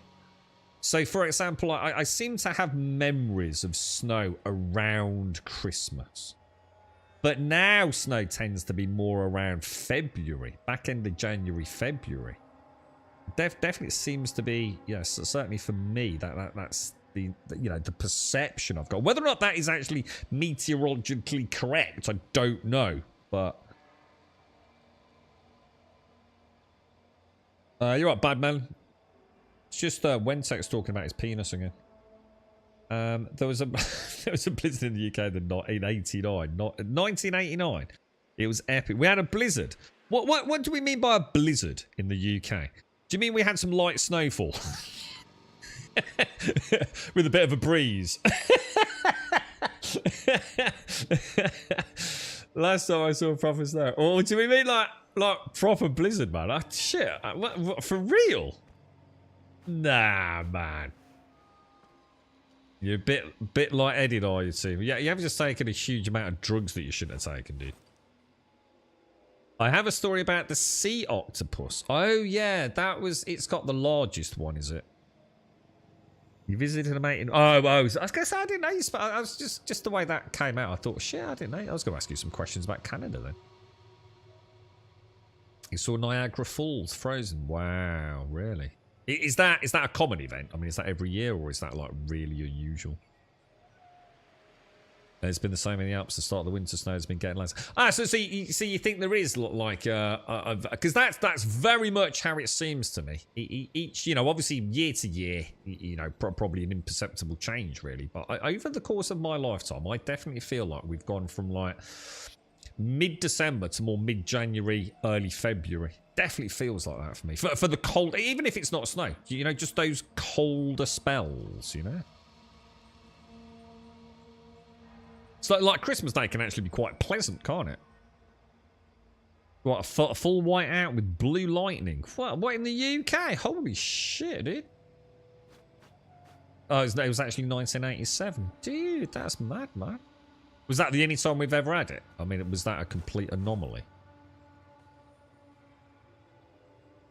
So, look at the snow in the Alps, mainly gone. Most of the snow resorts are not closed down. Hang on, I'm confused. So are we saying that like we are getting so there's less snow in the Alps, yeah? But you're saying they're not closing now. Right, let's have a little meet show. What do I still need to get? Mystical crate. Hang on, do I still need to get everything? Jesus Christ, haven't I got anything yet? Have I just got here? I haven't got any of the area's things. What the hell, dude? I swear I've been here for about 10-15 minutes. Killing things merrily. I was just about to take a break and see what I got left. I haven't got anything. God damn it, bruh! Isn't there an Eddie around this corner? I'm sure this is where Eddie hangs around. Oi! Cheeky monkey. Oh, they are closed down. I was gonna say, I was wondering, like, oh shit, like, what are they up to? You know, if they got, you know, are they up to, you know, reinventing the snow lodges? You know, come up with another way to make money. What really? So what? So the Alps just, you know, just ain't getting the snowfall. You know, the whole sort of snowboarding, skiing, you know, wintry holiday tourism just in collapse, is it? Or is it not quite that bad yet?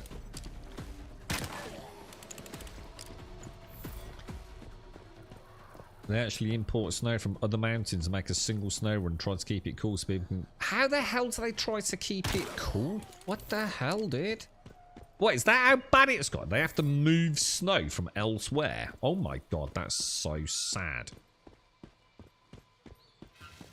A lot of the ski slopes on the lower levels that used to be open from December to April are now struggling to open at all or relying on artificial... Oh my god, that's so tragic, isn't it? Isn't that just so absolutely tragic, dude? That's actually kind of sad. Kind of sad. Because as much as I don't care, because I don't ski or snow, it doesn't mean to say that I don't care. You know, it's not going to affect me personally, but I think, you know, I think it is sad. You know, I don't care at a personal level because I'm missing out on something that I love doing, but I still think that's really heartbreaking that people that love to do that, and it must be a huge part of their... Yeah, probably, I would imagine like kids have grown up, you know, going to these places for Christmas or during the winter months, whatever it is, you know, and I imagine there's a real sense of, I don't know, it's just something I've never been able to afford to do. It's always been one of those expensive things for me, where I've grown up, to the thought of going skiing. That's quite a privileged thing. So, you know, the thought that, you know, people won't get to see that in its natural format, it's kind of really heartbreaking, isn't it? Because it kind of hits home that things are changing, right? And it is, you know, a whole generation could grow up, you know, a family that's always spent their, you know, whatever it is, you know, Christmas holidays or, you know, school holidays, you know, on the slopes of the Alps, and it's become like a family tradition, and, you know, it's all starting to crumble. It's kind of sad, isn't it? It's like actually really, you know, to know that it's tangibly having an impact on us. I will never ski. I've always wanted to. I'd love to try. I mean, to be fair, I'd like to try snowboarding more than skiing, but I don't know if it's, you know, you probably want to try skiing before you start snowboarding. I don't know. Got no idea. But I've always fancied doing something like that. But it's something that, I mean, I could be wrong. You know, maybe it's not as expensive as I think, but I've always thought of it as being a pretty expensive thing to even have a bash at, you know. You know, it's, you know, they're a bit more, I don't know, like specialist than just going somewhere in Ibiza or Tenerife or Greece just on a coastal holiday, right? You know, these lodges, presumably, they're not cheap once you're there. They've kind of got you by the bollocks in some ways, haven't they? Am I actually hitting that, or is that thing cock-blocking me? It's cock-blocking me, isn't it? Although, to be fair, I'm not actually hitting it. Right, you're annoying me now, bro. You're actually annoying me. Stay still, Nobber. He's just like constantly jigging about. Eddie, what are you doing, bro? You don't normally do this. Why are you all freaking out, mate? That's better, mate. I don't think you can get underneath that thing, guys.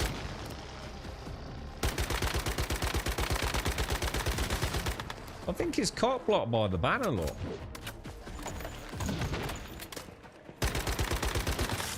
Oh! You cheeky devil. You cheeky devil, Eddie.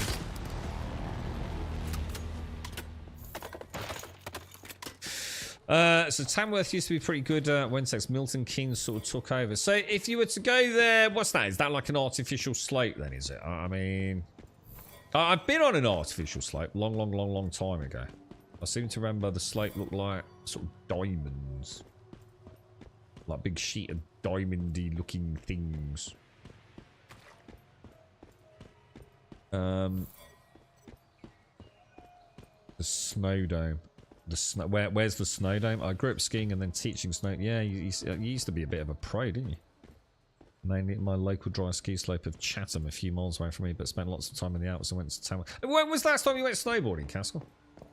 I keep meaning to ask you this. When was the last time you actually went snowboarding? I mean, do you still do it? Or has it been like literally years, bro? I haven't heard you mention it.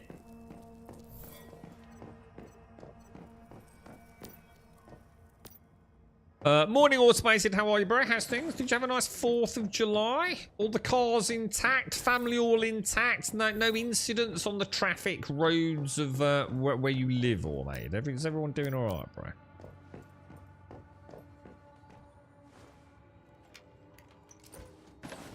So the two ski resorts I have within 30 minutes of me also don't have snow. Is that a bad thing, or is it just a joke because they've never had snow and they're just dry ski slopes?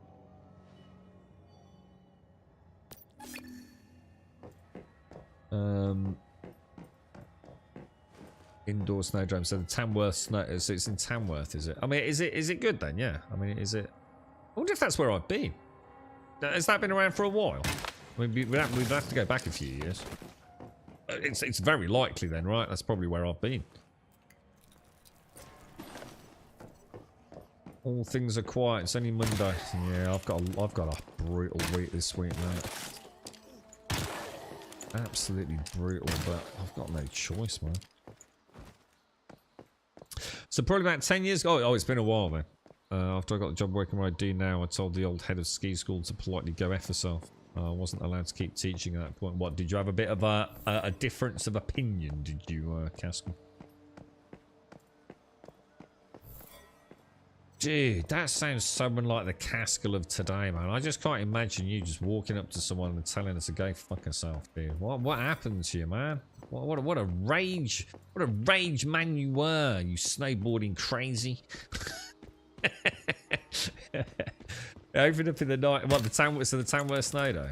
Is that like probably the best one? Is it?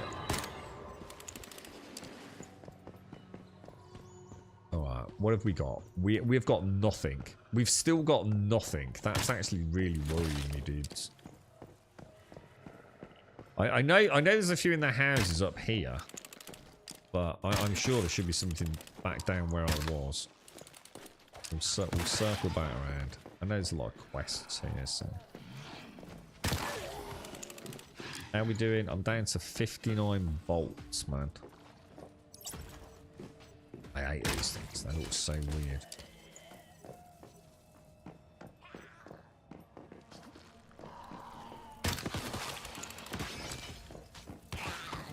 Can you do snowboarding and skiing on a dry ski slope?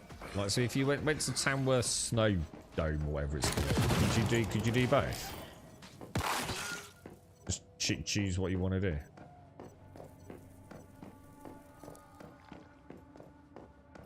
I would imagine some of the ones in America are pretty impressive, right?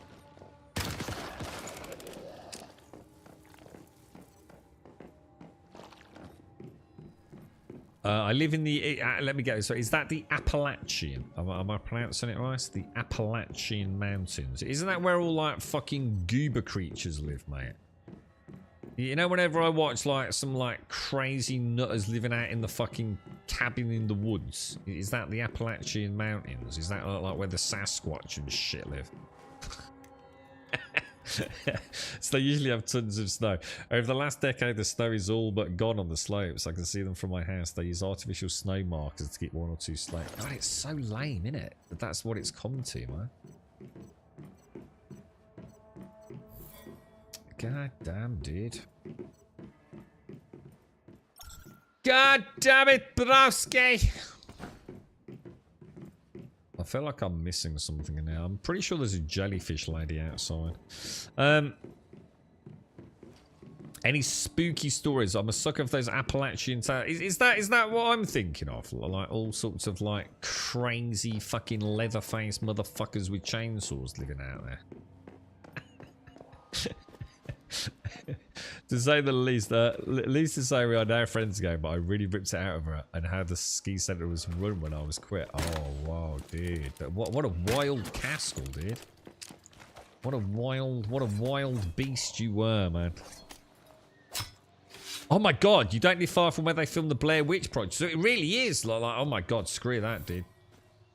It's bad enough like living where Joshua lives with like some bears and stuff and a raccoon or two. You know what I mean? I can't be dealing with supernatural stuff as well, man.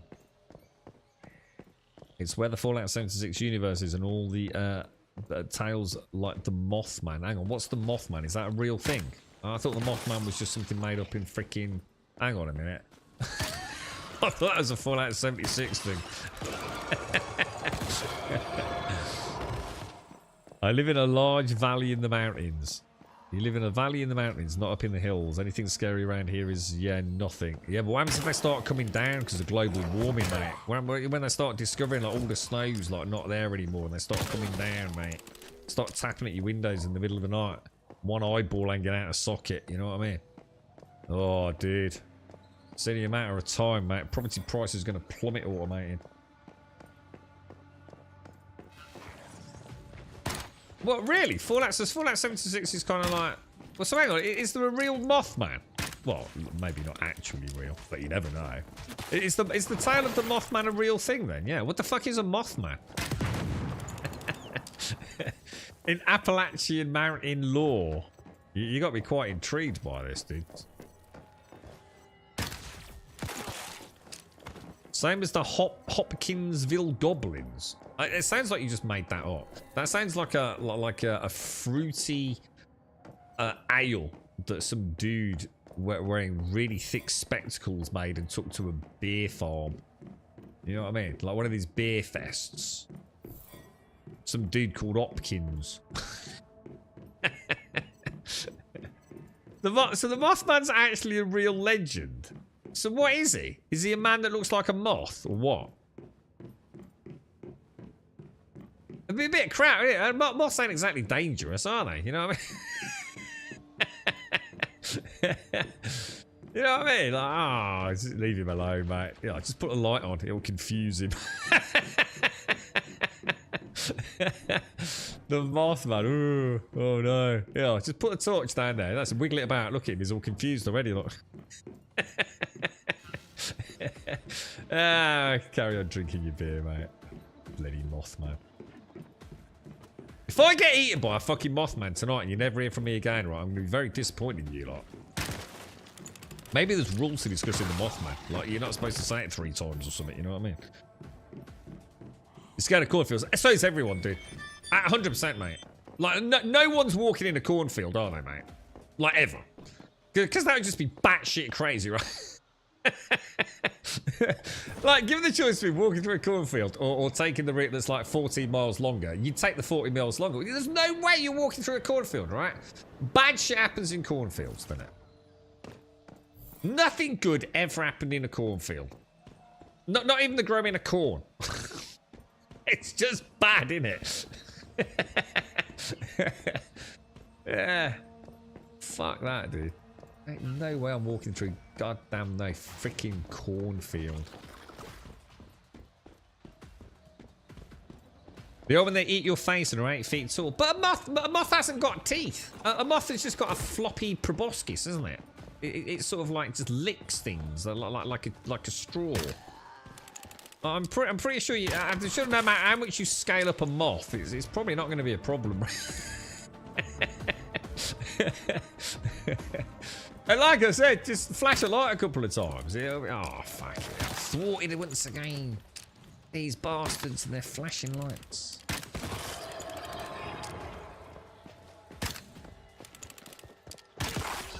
Yeah, I don't really see like Mothman. Seems like a weird story, doesn't it? Think of like one of the most harmless things, like utterly useless things, and then just add man on the end of it. Penis man. Richard Gearfield called a Mothman supposed to be based on the legend. Oh, I might watch that. Oh, really? Oh, I didn't know. Oh, now you've got me interested. Is it is it supernatural or is it just the name they gave to a serial killer or something?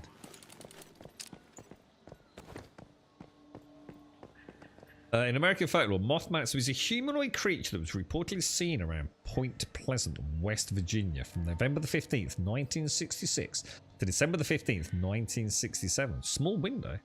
There was a movie called Mothman Prophecies. I think it was with Richard Gere. It sounds like it, yeah. So when I say it's a humanoid creature, what with the head of a moth? Corny stains. I didn't say anything about it. What part of this discussion did we have anything to say about whether corn's nice? We didn't, did we? You can't just change the narrative. What we said was we'd never walk through a fucking cornfield. We said nothing about whether or not corn was nice. I love fucking corn. I still ain't walking through a fucking field to get it. I get it from the fucking supermarket, bro. So there you go. My point fucking stands. You can't just make shit up in your head.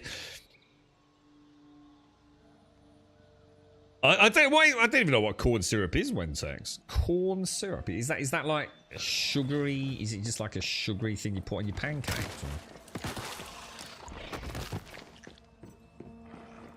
Yeah, ain't no fucking way I'm walking through no fucking cornfield. Add night time to that. Never happening, bro.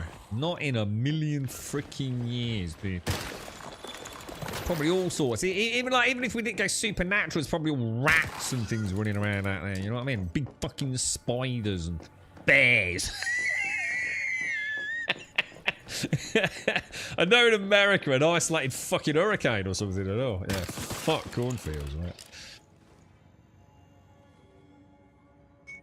I like corn, yeah. I tell you what I like, corn on a barbecue. But barbecued corn on the cob with a little bit of butter. I've always liked that. It's quite nice, isn't it? I like corn in a tuna as well. I like a tuna mayo mix with some nice sweet corn. I quite like the dried corn as well. They sell it like just in big bags, don't they? It's just like the corn kernels, like all dried, and sometimes they add like a little bit of spice to them. They're nice and crunchy, aren't they? Very nice. And I love popcorn. Holy shit! I adore popcorn. I'm a mega popcorn fan. Well, corn's pretty cool, right? Pretty cool stuff. Pretty cool stuff. I feel like I'm missing something in this one. I feel like we have definitely missed. I still haven't got anything. Hang on a minute. This don't seem right. Oh, there we go. We've got one at long last. I was going to say, this don't seem right at all. I've got one crate, man. Like, one crate. So everything else has got to be down there then, yeah? Son of a bitch. That didn't... Dude. Shocking, bruh. Hey, what about that, lads? Jesus.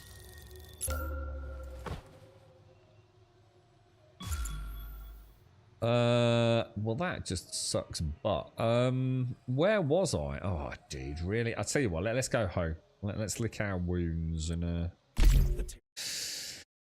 let's reset. We need some food and stuff, don't we? Frogman probably ate Mothman. I like that. Gel. That's a good point, actually, isn't it? Yeah. Can these call me something like a bit scary? Like Bear Man. Fucking Mothman. Oh no. The stuff of nightmares. Mind you, some people are actually terrified of moths. I grew up with a very good friend of mine, and he had a legit phobia of moths. And I mean a legit phobia of moths. I've told you about him before. He was absolutely terrified. Mortally terrified of moths. Like, would absolutely freak out. Completely illogical. Absolutely batshit crazy, dude. What the hell is a bear doing in a cornfield? It's a cornfield, isn't it? I just said this. Why is no one listening to me? Nothing good ever happens in a fucking cornfield. Could be anything out there, bro. From the way you lot are banging, I'm probably eating some fucking corn. Popcorn. Probably got himself a little like pot and everything. I'm going to eat corn due to my illness as it doesn't digest. I thought that might be good. I thought that might be good for you, Entex. You know, like pushes it all through. You know what I mean? We are known for our sweet corn here on the East Coast. What, really? Is the East Coast like, is that the creme de la creme of corn in America, is it? Doritos, I love Doritos. Doritos are gorgeous, man. Doritos and Pringles. Oh, Jesus. Humans can't digest the outer cellulose shell, so it goes straight through the digestive system. So isn't it good from a fibre point of view, then, or is it not? Or is this why when people have a poop, there's sometimes sweet corn in it, even though they haven't eaten sweet corn in weeks? It's just been hanging out having a sweet corn party. Did someone say about not dying in games? I didn't die. Did I? I'm not dead, look. I'm still here. Helia is not available for streaming in my country at the moment. What's that for, Toll? Is that to watch that film on it? Could have been a kangaroo in a cornfield. I bet there is. I bet they grow corn in Australia, don't they? So let's be honest, there's a really good chance of finding a kangaroo in a cornfield. It's probably got boxing gloves on as well. Oh, is that because of the nodules, Wentex? Oh, yeah. So it could get wedged in. Oh, I see. Yeah, actually, that does make sense. You know what's in the cornfields? Deer. Deer are in the cornfield and then jump out into the road to ruin your car. Is that what happens? They come racing out the cornfield oblivious. Yeah? Because that's what happens in a cornfield, isn't it? Obviously, the minute you set foot in a cornfield, like, you obviously hear immediately a really weird noise and you immediately start running, don't you? You know, the only thing I can imagine is getting lacerated eyeballs. Because I reckon those corn leaves are probably quite sharp, yeah? So I imagine, like, you're running through the cornfield, right? And like a razor blade through your eyeball. I always thought that should be in a horror film as well. Nebraska and the plains grow a lot of corn in the US. Nebraska. Whereabouts is Nebraska? Whereabouts is that, Chris? Whereabouts would that be? I don't really know the location of Nebraska. Yeah, yellow. It's same with vomit as well, isn't it? Pennsylvania has the highest deer strike per capita than any other state. What, really? So you got a really high likelihood of hitting a deer in Pennsylvania compared to anywhere else. Jesus. America's a bit shit to live in there, isn't it? Like, there's all sorts of mad shit going on. I mean, you've got cornfields for a fucking start. Some fucking called the Mothman, but ravaging around. Hurricanes, earthquakes, blizzards, fuck knows what else. Deer, like leaping out at you, trying to merge you. Bears, I say bears twice because there's probably millions of the fucking things. Your snow's running out. I mean, it's a nightmare, the US, isn't it? Trump's going to sort it all out, mate. He's going to import a load of snow, right? Everything will be back to normal in a year. Here's a fun fact. Hit me with it. They estimate there are 20,000 brown bears in Pennsylvania. All right, you got to bear in mind, like all discussions like this, it doesn't help me because I don't know how big Pennsylvania is, right? Just see what I can see how many bears there are in England. There's 4.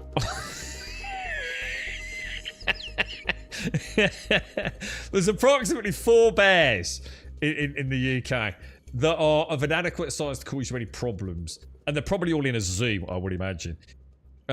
So somebody chats go, oh no, there's loads of bears near us. They're lying. They're probably not even koala bears, mate.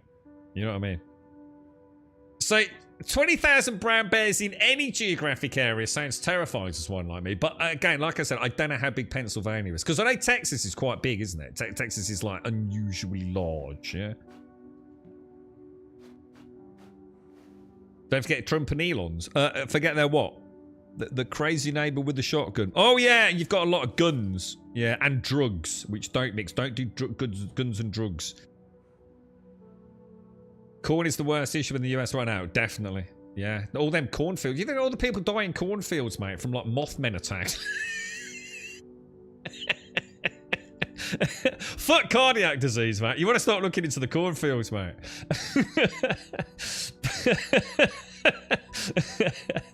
You think you got a weight issue, mate? Is there where you got a weight issue in America? Yeah? Because no one can eat the corn. You see, corn's good for you, right? It's very, very good. Very, very good. It's hardly any calories, mate. It fills you up there, yeah? So, like, because you can't get in the cornfields because of fucking Mothmen and bears, yeah? So no one's eating corn. So they're all eating McDonald's, isn't they? Now they're all getting fat. Now they can't run away. They're getting hit by bears. America's in total collapse, mate. All because of the cornfields. Sort out the cornfields, America will be great again. Someone get Trump on the phone. I think I fixed it. You just gotta think things through, Pomper. This is the problem with modern day politicians. They don't think it through logically, mate. Just a couple of minutes on Twitch, bish bash bosh, everything's sorted, mate. Get to the root of the problem. Pennsylvania's about half the size of the UK. Hang on, Pennsylvania's half the size of the UK. And it's got 20,000 bears. Remind me never to fucking go to Pennsylvania then. That's like a nightmare. That's a lot of bears, bro. That's a lot of bears, bro. Yeah, that's a lot of bears, mate. We'd be alright if there were 20,000 bears in Liverpool, because like the Scouts would kick the shit out of them. So we'd be alright if they were contained within Liverpool. It'd just be like Friday night. Bear, kick him in the nuts, mate. Go on. The Mothman is Carolinas, I thought. No corn over there. No, man. That's the other thing you got to say. The cornfields pop up anywhere, mate. Supernatural, isn't they? You know, one minute you're driving down the motorway. Yeah, there's nothing for miles. Derricks, just derricks everywhere in America, right? And then the cornfield just appears out fucking nowhere, mate. So the road just ends, and it ends at a cornfield. This is how it happens, boys. Corn man for president, yeah. Bears in Liverpool, the champs would. Yeah, dude, they just start exporting bear fur, wouldn't they?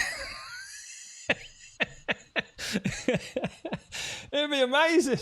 Fucking hell, it'd be like a rebirth for Liverpool, man. They'd probably like catch them, like oh look, a bear, and like a Scouts will quick lads, and before you knew it, in 3 seconds, right, the nearest car would be jacked up on breeze blocks, yeah, the tyres would be stripped down, and the bear would go, oh my god, fuck, and there'd be like 4 car tyres over the top of the bear, and the bear's go, fucking hell, dude, I can't fight like this, can I? And then the Scousers would just pile up on him, yeah, just leap all over. That's it, man. The Scousers, their tactics, Scousers, mate. Very clever, your average Scouser. And force the bear into a position where it can't fight back, you see.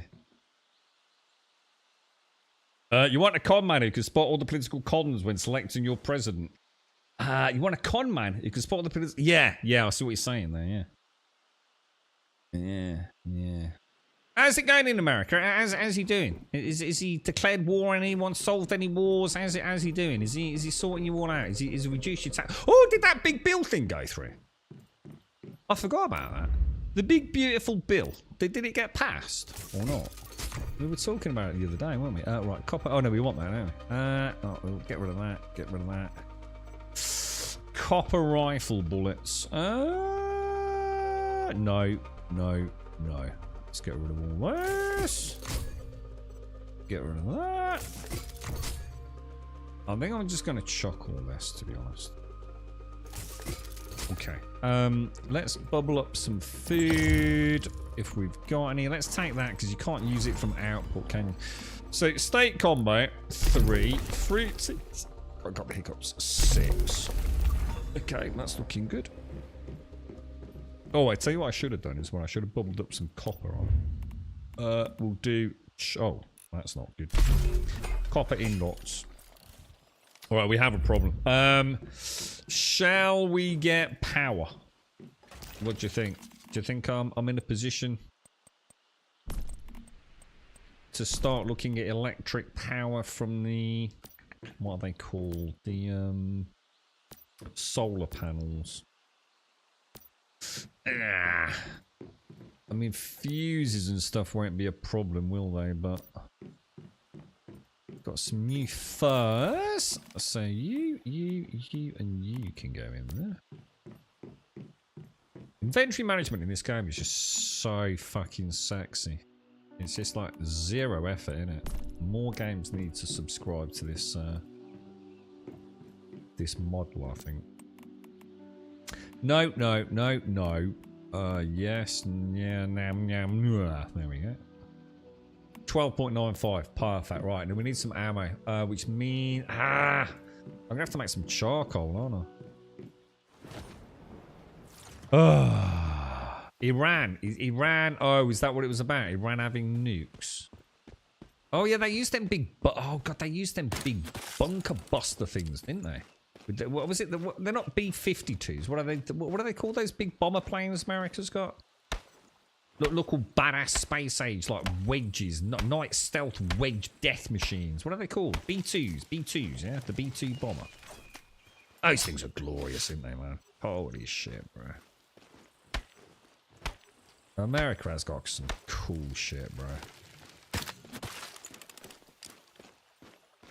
It did, it passed. Oh, wow. Like, you know, or was it like a bit of the airs on the chinny chin thing? You know, is it a landslide? Everyone thought, this is an amazing idea. Oh, yeah, Trump, King, Emperor Trump. Or was it... or was it a bit sort of like most things, probably not as clear cut? So what happens now then? I mean, you know, when something like that gets passed, does it take ages for things? You know, is it like 20 years before anything happens? Or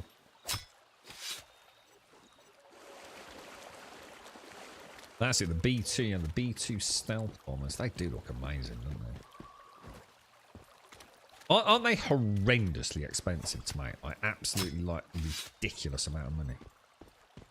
I mean, how many have they got? How many B2s are in, like, service, if you like? I assume they don't sell them to anyone else. Are they exclusive to the US military?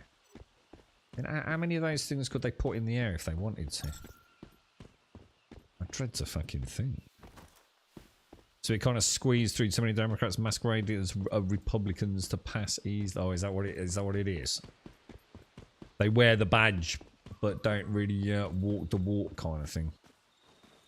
Trump signed it, not sure when anything would take effect, likely immediately. Oh, is it that fast? Oh, you don't piss about then. So once like a bill passes, it doesn't take long for it to start becoming whatever it is, legal as such.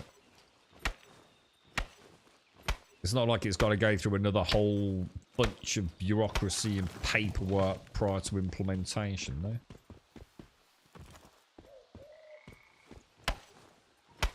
The big beautiful bill.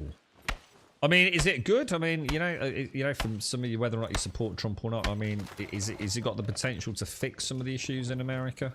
I don't know what issues you face, to be honest. Would be any different to any other corner of the world, to be fair. I don't know if it's a potential step in the right direction, is it? Or now would come the lawsuits. Not sure what you mean. Don't know what you mean by that. Lawsuits. Why would there be lawsuits?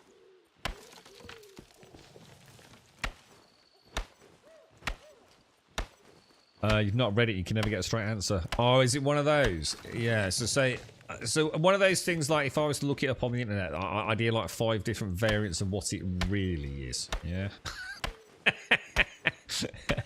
So someone said the other day, aren't these documents like so vast that like halfway through they just like slip in a bit of weirdness in the hope no one notices? It sounds a bit like, yeah, I'm sure it doesn't really work like that, but you never know, do you? Did anyone proofread this? Have you seen what we've fucking done? Oh, shit, you read the bullet points. Fucking hell, dude. Stranger things have happened in politics, isn't there? It's pretty similar to the UK. As soon as the bill passes, the president signs it into law. Oh, is that what you meant? Like he signed it? Oh, right. They're not just supporting it. He actually signed it. And it pretty much goes into law. In the UK, it gets royal accent, and the king signs it into law pretty much hours later. Oh, right. Okay. Cool.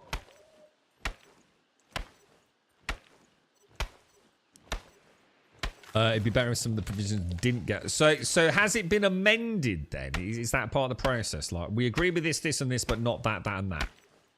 And then that's the final docket, is it? They're either hitting Medicaid or removing Medicaid access to illegal immigrants. Well, as in, no one really knows exactly what's going on with Medicaid. It's a bit of a sort of like, what the hell kind of thing, depending on who you listen to. I don't know what that means, or I mean, voted straight down party lines. Don't know what you mean by that, bro. I assume like everyone just gets a vote, do they? Is it like X amount of people? Did you say it was like? Didn't you have to get a majority of something? I can't remember what it was. Tim, you helped out with this, didn't you? You voted both two. You just don't know. Yeah. What? Here's a question then. Like start with something. Hopefully that you know. What is Medicaid? What is that? What is it? I'm not sure I've heard the term. Well, I think. Yeah. I mean, I have heard the term, but I actually have no idea what it is. I've heard things like Obamacare, Medicaid, but I don't know what any of it means. Right, hang on. Where's my house? I assume it's something where you can get a bit like in the UK. You know, you can get medical aid even if you can't afford it.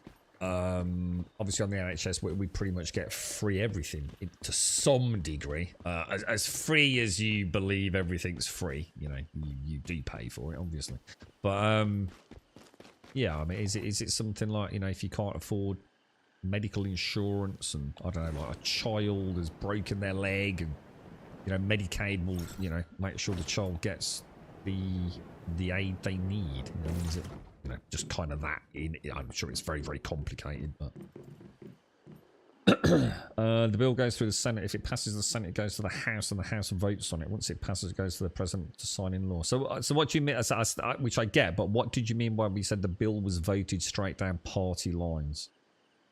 I feel like that's an expression I just don't know what it means, dude. Is it just a long way of saying it went through the process? We've already established that the president signed it, so I just wonder what you meant by voted straight down party lines. It starts in the House after initial approval in the House. It goes to the Senate. The Senate approves. Yeah, don't we already know this? Are we not going back on ourselves? So if you're a Republican, you voted for it. If you're a Democrat, you voted against it. But it's not like that. It's like Grizz said, though, isn't it? It's not as simple as that, is it?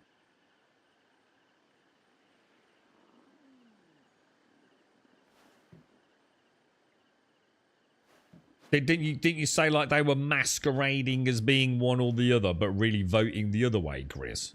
Is that not what you meant? So it wasn't just a straight vote. Is that what you were trying to say, Automated? Sorry, you were trying to say it was just a simple thing. There's the bill. All the Democrats said yay or whatever it was. I don't know who's on what side. And the Democrats went one way, the Republic. That's what you meant. Straight down the party lines. Like equitable split between the two parties. That makes sense. Sorry. Yeah, that makes sense.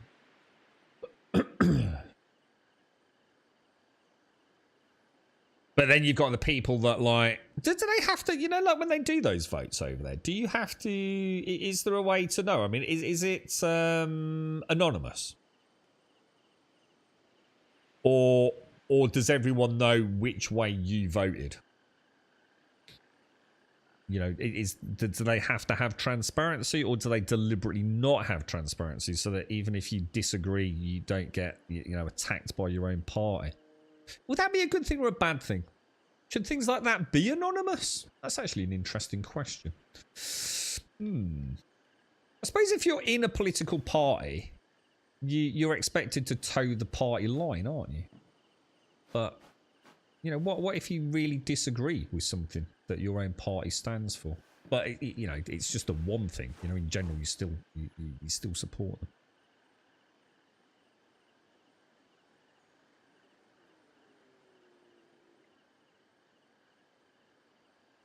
If you're in public office, nothing is private. Yeah, I mean, I can understand, like, maybe, like, keeping it, yeah. So your constituents would know what you did, let alone the party. I suppose they have to, but yeah, there's no other way around it, is there, I suppose. Rhinos are Republicans in name only. So what's a rhino? What's this acronym stand for? Republican in name only. Is that what it means? Republican, a rhino. Republican in name only. In the Democrats who changed their party affiliation and ran as Republicans. Is that something they deliberately do? Is that something they actually do, not because of anything other than to fuck the system up? Like a spy in the camp? Is that actually a thing? It's like, you know, you got 50 Republicans and 50 Democrats. So I know it's probably not that number, but so you've got, say you've got 50 and 50, right? And like say a spot opened up on the Republicans, yeah, and everyone was all the Republicans are gonna vote for who the new Republican person's gonna be. The Democrats could put like a spy in the camp. Is that for fucking real? It's so fucked up, isn't it? It's so flawed at every level, man. Oh Jesus. But the thing is, though, but surely, if, like you said, it's all public, then you go, nice one, you fucking knobber. Well, you won't be doing that again, and they get kicked out, right? I don't know. Is it not that simple? All the political discourse is just a diversion, while the Bilderberg... Oh, hang on. I've not heard of them. The Bilderberg group, who are they? The Bilderberg group and the Trinity group. I feel like I shouldn't have said that out loud. I'm going to be on a watch list now. Are these the real power? Are these the real power? I've heard of... who is it? Who's the one I've heard of? Is it the Is it Rothschilds? No, maybe something like that. I've never heard of Bilderberg. Bilderberg and Trinity group. Trump was initially a Democrat. So he's a Republican now, is he? Towing the party lines needs to stop. Yeah, definitely. I mean, I can understand like why they probably want you to, but yeah, I mean, it's very complicated, isn't it? That's it. BlackRock. I know BlackRock. I often hear that. You know, I'll sometimes watch a YouTube video, and you know, it'll auto play the next one. And it'll often be, you know, if it's anything to do with the political arena or finances or manipulation of things and insurance and pharmaceutical, it's always BlackRock. Always BlackRock. Blame BlackRock. BlackRock owned everything. You know what I mean? It's why we have a two-party system where both are inclusion and corrupt. Yeah, it sounds pretty... I'm pretty sure it's the same in the UK, to be honest, mate. Do not mention the Grumbleberg group. Oh, God, hang on. Are they a thing? Dude, you're on to me, bro. Yeah, I'm in the upper echelons of power in the US Senate, mate. The vast wealth and control of the mighty Grumbleberg Empire. Oh, you know who you're messing with, boys. Trump is whatever. I was going to say, I sort of got that impression. Yeah, like, yeah. You're either just a blatant puppet or just like, you know, flavour of the month kind of thing. Oh, I don't know. It's the same the world over, mate. America's no fucking different, is it? The world's just mad, really, isn't it? There's no point worrying about it, Lance. There's nothing you can do. We lost all the power a long time ago. You know, the world's going to keep turning, and eventually something will probably happen. Let's hope it's something good. Aliens, you know what I mean? Aliens will come down, or someone will cut down all the cornfields, and the world will be a happy place full of rainbows and small leprechauns called Bill, and then they'll give us like pots of gold, and then the global economy will fracture and we'll all be living in poverty. Oh, shit. All right. We're fucked. We're fucked. There's no way out, boys. We're all doomed, lads. I didn't make any charcoal. Oh, no. Oh, no. Don't point to... I don't understand conspiracy theories. I can't get behind conspiracy theories. I can get behind dumb fuckery. Conspiracy theories are too hard work, man. You know what I mean? I can't be arsed. I don't think it's good for you, conspiracy theories. It takes you to a dark place, right? I tell everyone the government is no different than the Borg. You either assimilate and become a cog in the machine or you go away. Pretty much. Yeah, I mean, it's not a bad sort of analogy, is it?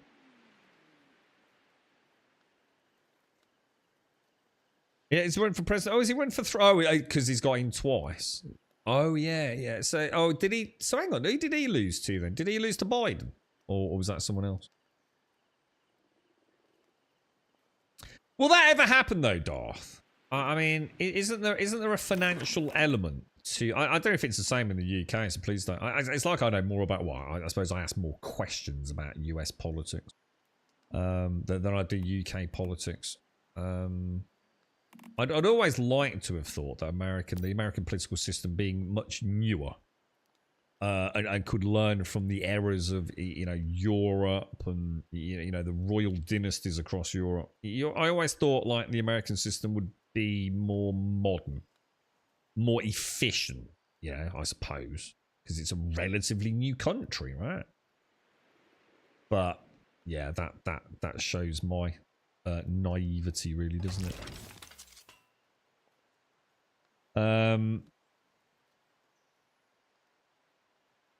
He lost to Biden. Oh, we did. So it was a Biden-Trump elect. I'm not sure I actually knew that. Probably did. Right, hang on. What am I doing? Copper. Oh, and ammo. I need to make some ammo, don't I? Copper. Hang on. No, let's make copper. 200 seems reasonable, actually. And then if I keep I've got to be careful with this because I always make the wrong ammo, don't I? Copper LMG, but I don't really need the LMG ammo for what I'm doing at the moment. I burnt through a little bit with shades earlier, but that was because we did the boss, wasn't it? I think we're good to go, lads. I think we're good to go. We just wait for some arrows to craft up. We'll head out. What just killed me? So some flying goober, wasn't it? I keep writing in Bill the Cat for president, but it never happens. I think I'm going to start writing in Opus instead. I don't know what any of that means. Oh yeah, I suppose the problem is, right, so you've got Republicans, you've got Democrats, and what? You've got something called the Independent Party, have you? Is that right? Is that like the three potential big players? But have they got any money? Because I don't understand why you need all the money in America, but there's no way you can run a political campaign, can you? Without money. Why is that? You know, like, apparently it costs billions to run for president, doesn't it? Like why? You know, I can understand it like back in the old days, maybe. But why do you need so much money? Is it because you have to bribe people? Or I mean, I can understand the costs. of like flying around the country and doing shows and things. So, you know, it's probably expensive. You know, you're going to hire a big place, yeah? And that's expensive. You can't sell seats. It's not like having a concert where you hire a place and get the money back from the concert tickets, is it? But is it really that expensive? You know, the impression you get as an outsider is that in order to run for president in the United States, you need massive amounts of campaign money. So I assume that's true. But what's the money spent on? Buying media time and ads and mailers. But why do you need that in the modern day? Like honestly, in the modern day, like say you were a good dude, right? And you just went live on Twitch each day. I mean, you know, I'm the future president. You know, I'm running for office. Like, I'm coming to you to have a chat with you all here live on Twitch. Chuck some questions in chat. You know, why do we? You know, it's modern days, isn't it? Well, we got to buy media time. The media. Does anyone even watch the fucking media these days? Ads. Do you really need ads? It's like a three-way vote. It's not like, oh shit, oh the independent party. Oh fuck, I didn't know they were running. Oh fuck, really did? Ah shit, I only saw the adverts for the Republicans and Democrats. You see my point? It seems ridiculous. It costs so much and has so many downsides. Any of the people you want to run president. 43. Yeah, I don't And know. You here's want to the get a dude on obligatory Twitch, random bro. fact. Or in 1965, YouTube, a maybe machine better. was patented to deliver babies using centrifugal force. The machine would spin you until the baby came out and was caught in a net. This is probably why only women are allowed to give birth. All hail Grum donkey balls.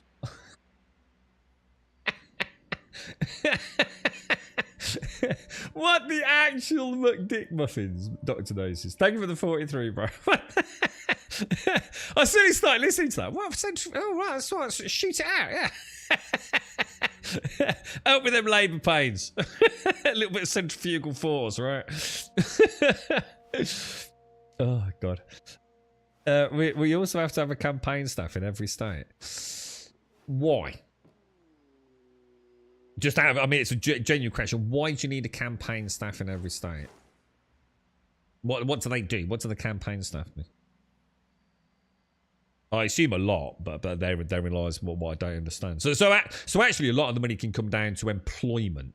Yeah, because America's so big, you need actual staff organising things at a local level. So you've got a lot of costs there, you know, through salaries. Then okay, that makes sense. That does make sense.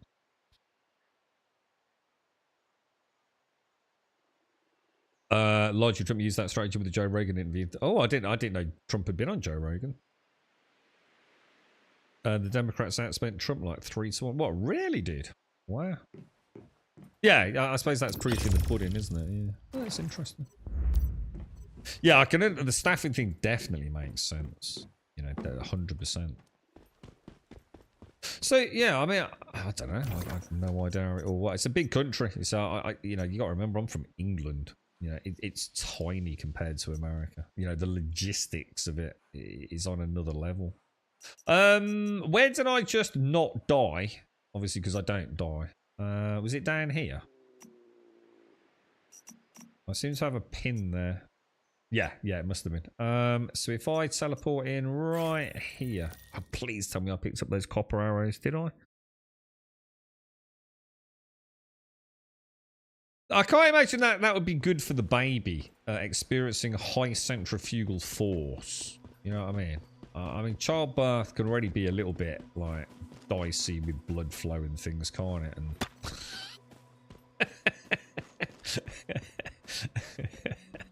And that's probably the reason why that didn't become mainstream, right, Dr. Gnosis? We're going over there. Knock on doors. You see, to me, that sounds mad. You see what I mean? Registering voters, I can understand that, even though I don't know what it means. That sounds like something I could probably understand. But knocking on doors, dude. Someone fucking knocks on my door, right, from a political party. You know, the first thing I'm doing, not voting for them. Like what? Because like one, I see it as a massive waste of fucking money. It's an inconvenience to me, and you've got nothing that I want to hear that I couldn't hear if I really was interested on Google or on a live Twitch stream. If you did that, so straight away, it seems archaic. They still go down these routes, but maybe we've got another generation before they realise like mailing campaigns and all this shit means nothing. Just get your ass on Joe Rogan, get a YouTube live stream up. You know, connect with the real people, you know, the way that real people connect. You know what I mean? I think they're just going about it all wrong, to be honest. It's like adverts. If I find an advert is too invasive, I start deliberately avoiding the product at all costs. You know what I mean? Because now I've got a negative. You know, I don't care if the product's any good or not. I don't care if you know, the name of that product is now firmly embedded in my brain. I will never buy the product. Because I found it annoying. Because every fucking time I turn on Twitch, it's the same advert. So, you know, I think the whole concept of advertising... Unless I'm a real anomaly, in which case I'd have to accept the fact that maybe other people don't think the way I do. So maybe I'm drawing incorrect conclusions through my own sort of personal experience of being subject to very frustrating adverts.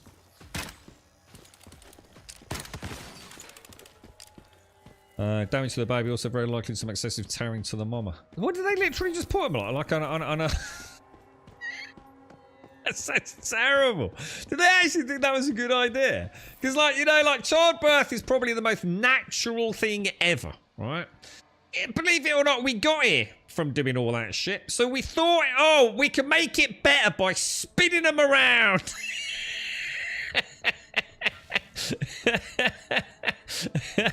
What the fuck, dude? Jesus Christ, bro. It's no wonder this world's fucking cooked, mate.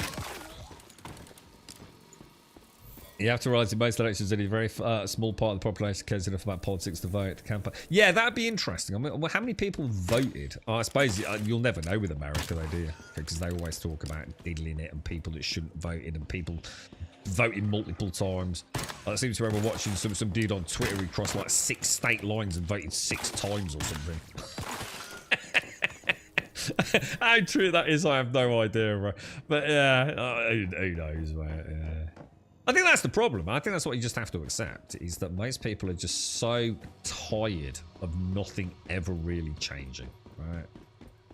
You know, no matter who it is, you just, yeah, whatever, mate, you know. Because I think we all know that there's no fix, is there? That there is no way. I mean, I don't know what the deficit is in some of these countries and, you know, what inflation's like. But no one party is going to come in and within a few months go, there you go, mate. It's all fixed, isn't it, look? That's brilliant, that is. Look, everything's under control. Everyone's paying less taxes. Quality of life's increased, you know. Everything's amazing. You know it can't happen, dude. It's a pie-in-the-sky dream, isn't it? It's going to take years and years and years, even if it can ever be done to instigate adequate change to, you know, perceptibly see it as a bloke who just gets up and goes to work each day. You know, the global economy is such a miasmic shit pit of fuck knows what goes on. You know, there is no way of solving it, is there? Right, I'm actually really confused where all these things are. I can see something glowing over there, so let's go and get that. I think that's the first one, isn't it? There are some products I will never buy just because of annoying ads. Yeah, I'm absolutely the same, dude. I can even think of the product. I'm not going to mention it. I'm just not going to mention it because even in the act of mentioning it, I'm giving them some recognition. You'll all know what it is, those of you that have been around a while. It's a shampoo. I will never buy that shampoo. I've even joked that if I ever do see it in a supermarket, yeah, I'm going to get as many bottles as I can and hide them behind other shampoos, just so people think they're out of stock. And the girlfriend says, you will never do that. I said, you fucking watch me. She looked at me and thought, oh, fucking hell, he would as well. It's going to cause a scene, isn't it? Luckily, I don't think I've ever actually seen it on a shelf, so... But yeah, it became so intrusive and it was such an annoying advert that I will actually actively go out of my way to cause any harm that I can to that brand.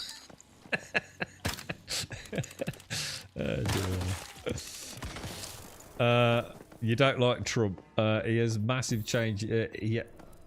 Oh, that's why. Sorry, that's why they hate Trump. He has made massive changes. Yeah, I mean, I was joking about this the other day. I mean, again, I'm not getting into the political arena here because I just don't know enough about it, mate. And if I did, you know, I probably wouldn't be sitting here, would I? But yeah, I mean, there's no doubt he's making changes, isn't he? You know, very, very fucking obvious changes, wasn't it? Whether or not it works, I don't know, dude. Any of you lads and lasses and Americans can tell us. You know, I'm sure we'll feel it. I do feel for Americans, though. I'm going to be honest, man. I do feel for you. I don't know if, again, I'm not trying to say that this is something born out of a deep knowledge of the political arena, but I do feel like you guys fucking... I mean, maybe you do it because you know, there's financial gain, but I do feel like you guys fucking take the brunt of fucking keeping everyone fucking happy out there, mate. You know, the amount your military steps in here, there, and everywhere, man. You know, going back years and years and years, and at the end of the day, someone's paying for it, and I'm pretty sure it ain't fucking Europe, lads. So I do get it, why some taxpayers are going like, why the fuck has this got anything to do with us, man? You know, why the fuck don't we put fucking food on our own table if we start fucking worrying about the rest of them? And I do get that, but again, you know, I'm not saying that's accurate because I don't know enough about it. I don't really know how the finances of like modern day warfare and backhanders, and you know, ultimately it fuels the American war machine, and I'm sure everyone profits from it, and that's maybe why it's done. You know, I'm not naive, but I don't know. There's definitely something there that makes me think, man, you know, you've helped out a lot on a few fucking occasions, haven't you, to say the fucking least. But I don't know, dude. Maybe that's the point. Maybe none of us do really understand it. So, you know, we live in the little wibbly wobbly worlds that we think, you know, we know how the world works, but I don't think many of us do, to be honest. Oh, I wouldn't want to be a leader of a country. I just don't. One, obviously, completely ill-equipped to deal with it, and two, I think it would be a fucking nightmare. I don't think anything's black and white at that level, man. You know, I really don't. You know, for whatever reason, they get into power and they do whatever they do, and they seem to then do some book deals and make a lot of money out of it. You know, it's just a career at the end of the day. But it's like I said, nothing ever seems to really change, does it? It's like they're compulsory viewing. You will watch ads. You know what? My Alexa Echo, right? I've never seen an advert on my Alexa Echo ever. Yeah. Started getting them now. So it started showing me these mobile game things. So I found a way to turn them off, and now it started showing me some other thing, and I can't remember. I'll keep an eye on it for the next few minutes. You don't watch ads, long mute them, change the channel, fast forward. It's all good. But that's the problem, though, isn't it? This is the issue. It is that, you know, it pushes us away from the things that we are interested in. It's it seems a very archaic way to go about things. See, now what's interesting, we seem to have lost the fun of advertising. I think that's the problem. Now, I could be unusual on this, like very unusual on this, but I love watching old adverts. Some of the old jingles that America's had, the really catchy jingle adverts. In the UK, you've put me onto things like the Carlin Black Label adverts, the Yorkie Bar adverts. They're funny, dude. They're just bloody funny, mate. A lot of the foreign adverts, you know, for you know, an older England was quite prudish, and you know they're openly like huge sexual innuendo. You know, in their chocolate advert or something. You know, I think it's brilliant. I think it's a valuable form of creativity. And yeah, I'm getting a product forced down my neck. But you know what? Most of the time when you watch Twitch, you're probably getting a product forced down your neck. You know, like I'm sitting here playing Once Human. You know, might entice someone to get Once Human, right? I think the finesse of an advert's gone, innit? You know, you see a banging advert. And when was the last time anyone said you saw a banging advert? No one, because they're all shit. They're all annoying as fuck, right? But yeah, you know, get adverts, bring adverts back. but make them fun again. You know, have a laugh at the world. You know, take the piss out of yourself and the product, maybe. You know, and I'm sure we'd all be like, oh man, that's all. Have you seen the latest Calling Black Label advert? I'm sure there must have been a whole, I don't know, just, oh, hang on. I'm sure there must have been a whole generation of young men that sat around the pub saying, you see the latest Calling Black Label advert, mate? Yeah, bang, he gets part of calling, dude. So commercials on streaming services now. Looking at you, Hewley. We've got a channel in the UK that I now flat refuse to watch anything on. And the girlfriend has agreed with me. And I can't remember if it's ITV something or ITV Now or whatever it is. Oh my god. Oh, it's so bad, dude. It ruins the shows, man. It just absolutely ruins the shows. Yeah, I'm just having a run around. I think there's a couple of quests here, shows. Come enjoy. Oh, sorry, I paid Twitch not to see them. Yeah, it is mad, isn't it? It's. But like I said, adverts just aren't like. I mean, obviously, I don't know. I mean, I tend to like you avoid adverts where I can, but I think if they just made really cool advertising campaigns again, you know, it's yeah, we might be a bit more inclined to sort of have a laugh with them, right? But it's like they don't even put the effort in anymore, do they? It's just some annoying music with some, you know, other unachievable fake beauty on the screen. Buy our products and look how great you're gonna look. I don't know, man. Just have a laugh again, dude. Stop taking everything so fucking seriously.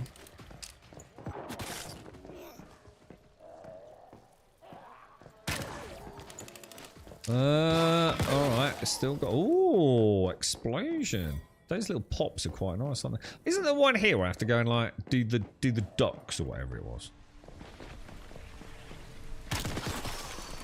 Is it her?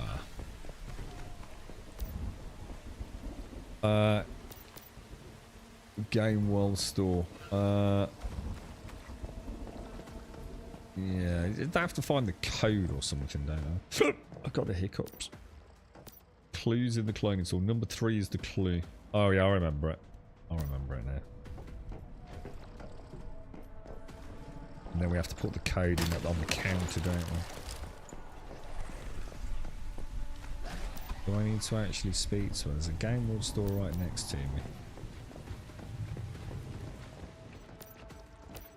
Oh, hang on. Look at that. Oh, God, that's so cool to actually see it work like that, man. So, number 5. I don't think we need to remember it, do we? Can't we just look it up in the log?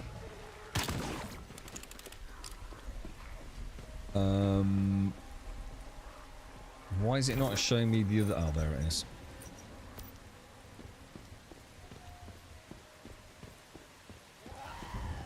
Compare the market. Oh God, compare them. Oh, I remember that was the meerkats, wasn't it? I know that one. Yeah, yeah. I mean, a bit annoying, to be honest. I wouldn't count it as a great one, but I remember it. I do remember it, or some of them. You know, they were at least mildly entertaining, weren't they? Yeah, definitely. You now go with little cheaper insurance because fuck you and your bloody so you didn't like. See, I quite like the meerkat ones. I suppose again, there you go. There's an example of like, you know, for one person it was okay, but you clearly had like way too many adverts. Yeah, I started actually hating them. I haven't seen them that many times.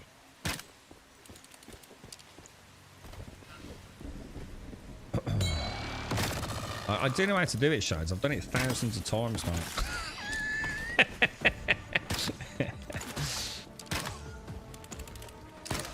It's not my first radio, mate. The latest KFC advert was trying to be funny but ended up weird. Human baptism sacrifice into chicken nuggies. Hidden in plain sight comes to mind. Oh, I've not seen that one. I don't think I've seen like an advert that I would say was memorable for ages, mate. Like ages and ages and ages. But I don't know. I don't see that many adverts because I don't really watch that much telly and I don't really watch that much Twitch either, to be honest. Which is the only places I'd see adverts. Now, I have one of the things that comes up for me a lot, and I don't know what it really is. But has anyone else had it? It's it's like an AI storyteller. Does anyone know what I'm on about? It's basically like, and it says something like, you know, Jonathan went to school, but he suffered terribly because he didn't have any superpowers, and all the other children in the school had superpowers, but little did little Billy know that his mother had left him a secret box that he received on his 18th birthday, and in the background there's like all these like anime people, you know, sort of hyper realistic cartoons, and it's like telling this like superhero story, but it's blatantly AI, but both in terms of the narrative, the speech, and the visuals. Does anyone know what I'm on about? Shows. I hope you're not getting your knickers in a twist, mate. I'm just talking to myself, mate. You know what I mean? What John didn't say was his parents had left him a vampire system. Yeah, that's the one. That's the one, dude. Yeah. Yeah. Don't drink her blood. It's full of STDs. I've had those. Yeah. That's the ones, dude. Yeah. What's the quest here? Which is the quest here? It's 325. We've got it. 325. 325. There we go. We've got there. Yeah, I get that quite a lot on YouTube, and it's really annoying as well because it lulls me into this full sense of like, oh, what's going on here then? Because I'm watching, say, like a YouTube video, like say almost like a podcast, if that makes sense, and like all of a sudden it's not like an advert with like a jingle or anything like that. I just suddenly hear this story, and I start finding that I'm listening to it. You know, I immediately start listening to it. And then I realise, oh shit, it's that fucking thing again, right? It's this like AI story thing. I mean, to be honest, I mean, as much as I think it's farcical, I'm not kidding you, dude. I think I've had it like, I dread to think like 20 plus times. Dude, I've listened quite deeply into it now. I've had the fight with the dude. And I've got as far as the girl. You assume he's going to feel bad for him, but she doesn't. She hates him, right? She ends up really hating him. Because she never loved him. And he bought her the ring, hadn't he?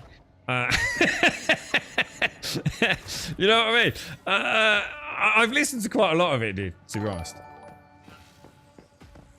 I have listened to probably more than I should have done. But you can see where that's the future, lads. I mean, without being funny, that is the future, right? You know, we can sit and we can bitch and we can moan and we can say we don't like AI all we fucking want, lads. But, a rift anchor, innit? But, oh, I know where this one is. It's kind of like up in that weird bit, innit?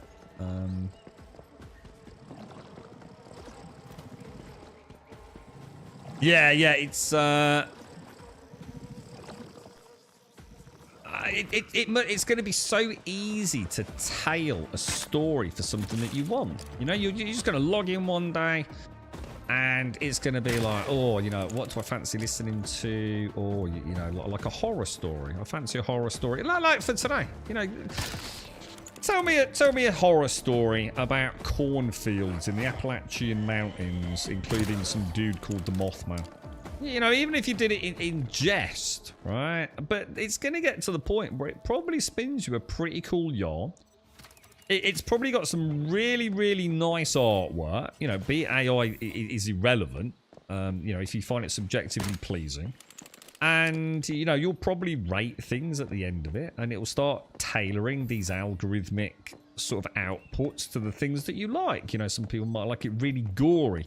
Some people might like it a little bit more light-hearted, even comedic. And that's it. The future is entertainment tailored to yourself, isn't it? There's no doubt in my mind it will become huge. You know, it's inevitable, isn't it? You know, you're going to get to hear curated stories. It's a bit like me and John Wick, right? I don't dislike the John Wick films. In fact, I really like the first one. I quite like the end to the 4 primaries. But I'm bored of just like really cool choreography. You know, I'm so desensitized to it now, man. You know, I just... Do you know what I mean? I don't find them interesting.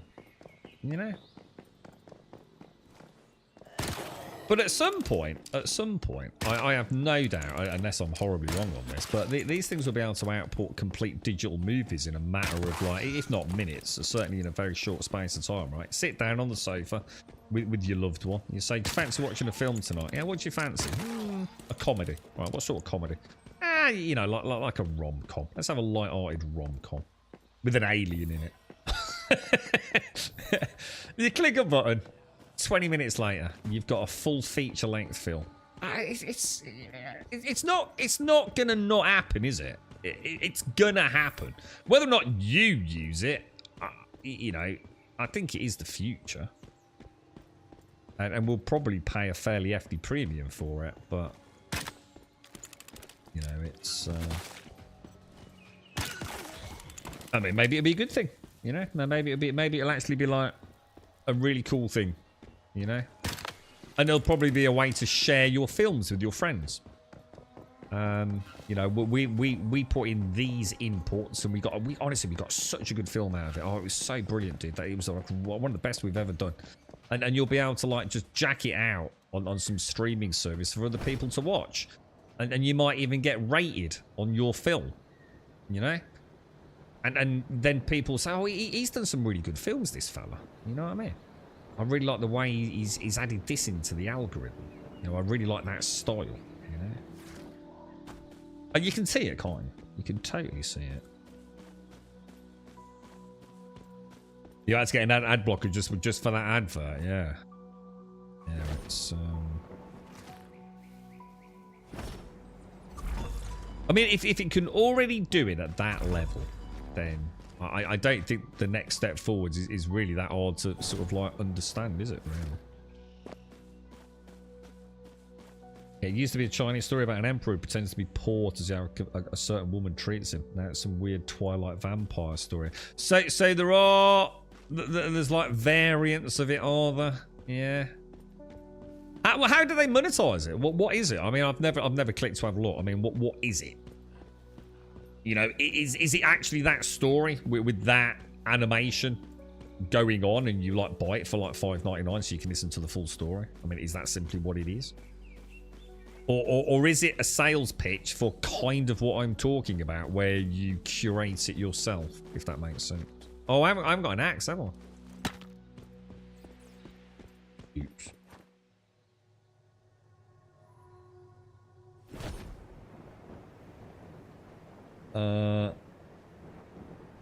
If you want to see this, if you want this content, disable your ad blocker. No, F you, close window. They get as bad as those love stories you used to get on the radio, where Colin and Maureen kept missing it. Oh, I don't know what they are. He eventually found love, and it was the greatest thing ever till Colin's prostate exploded out of his ass and attempted to take over Estonia. See, I have no idea what that is, man. No idea what that is, man. The constant anime comics about some guy being stuck uncomfortably close to some overly promiscuous memory support system. Oh, but that's the best part of the internet. What are you on about? The stuff that makes me like, fucking hell, that's badass, man. You know, you say, like, oh, how did they make the ancient pyramids? And, and if you've seen them, and they're normally shorts, aren't they? But it's like, holy shit, that actually looks fucking mental, mate. And they've got like some like 80-foot Egyptian god, you know, but human basically, just with a really cool ponytail, like Jason Momoa, just lifting up like a giant rock with his hand and sticking it on the pyramid. It's like, holy shit, that looks fucking mental, mate. I'd so watch a film like that, bro. And the other, what's the other one where it's got like, if countries were superheroes? Have you seen that one? You know what I mean? And like, for America, they've obviously got like a sort of, the dude has got, he's like an eagle. He's like a man, but a man eagle. And he's got, you know, the Captain America shield and shit like that. Oh, dude, it's crazy, man. Because it looks fucking amazing, doesn't it? It's like, whoa, that's not even real. It looks amazing, bro. Like AI art. Yeah, I mean, AI art's becoming huge, isn't it? At the end of the day, it's a really tricky one, isn't it? Because art is purely subjective, isn't it? You know? I don't know, man. I mean, it's a tough one, isn't it? You know, no one wants to see an artist put out a work, but no one also wants to see, you know, a coder put out a work. No one wants to see anyone put out a work, I'd like to think, anyway. But, you know, it is the future, isn't it? You know? AI is going to put people out of work. Yeah, anyone that does anything on a computer, you know, is the large bulk of your job, there is a potential for AI to have an impact on that industry, right?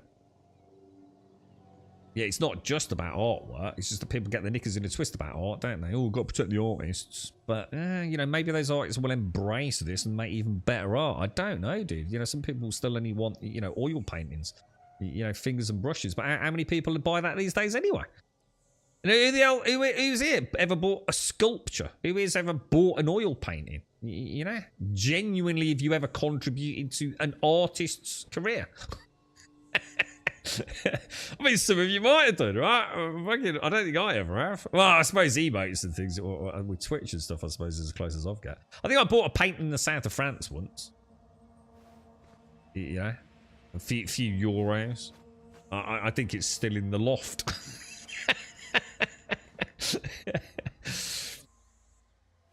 You never clicked it, my fellas. I sleep with an earbud in, and YouTube on a lot of those adverts going for ages. Yeah. What the storytelling ones? Yeah.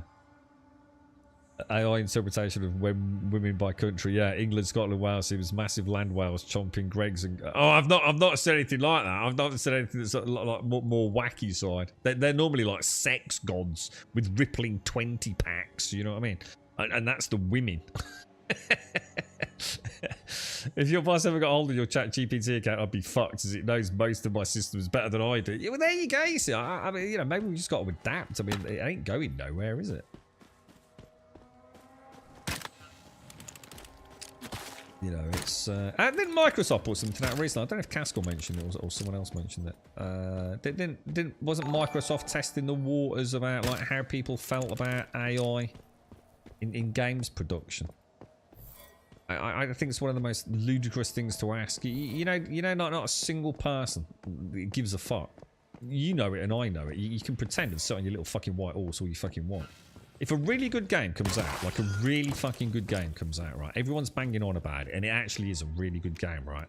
But 90% of the artwork, that's just ludicrous amount. 90% of the artwork is AI, yeah? You ain't gonna not buy it, are you? Of course you're fucking not. Good games are good games, dude. You don't give a fuck about how these things are made. You don't give a fuck about where your Nike trainers are made. You don't give a fuck about where your iPhone's made, do you? No one's going to give a shit about AI in fucking computer games. No one gives a fuck.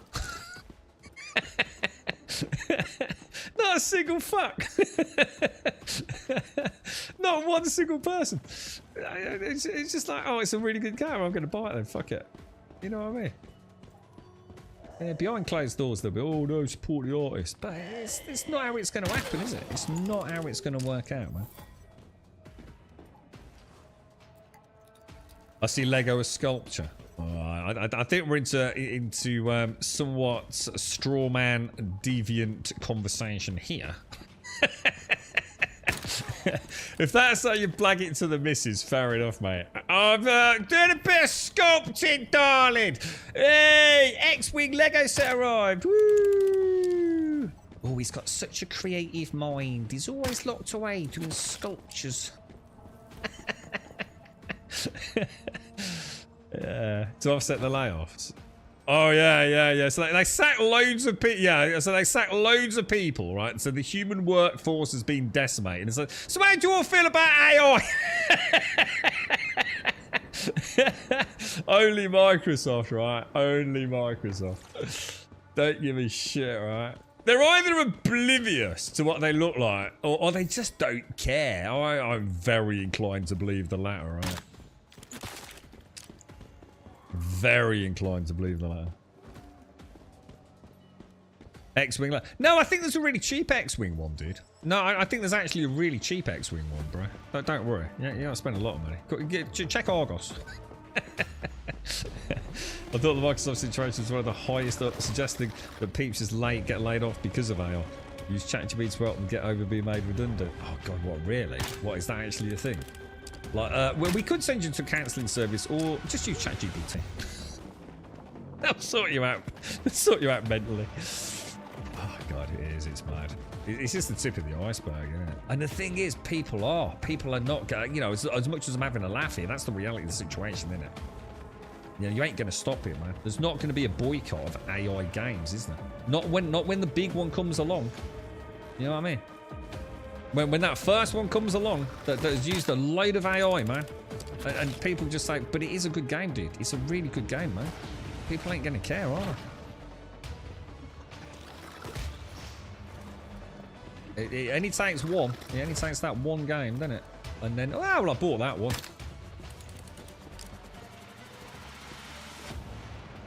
So sadly, we do live in a world where you know, good games don't come along that often.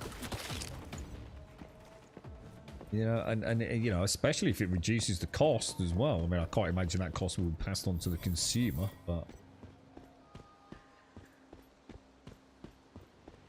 it'd be nice to think so, right?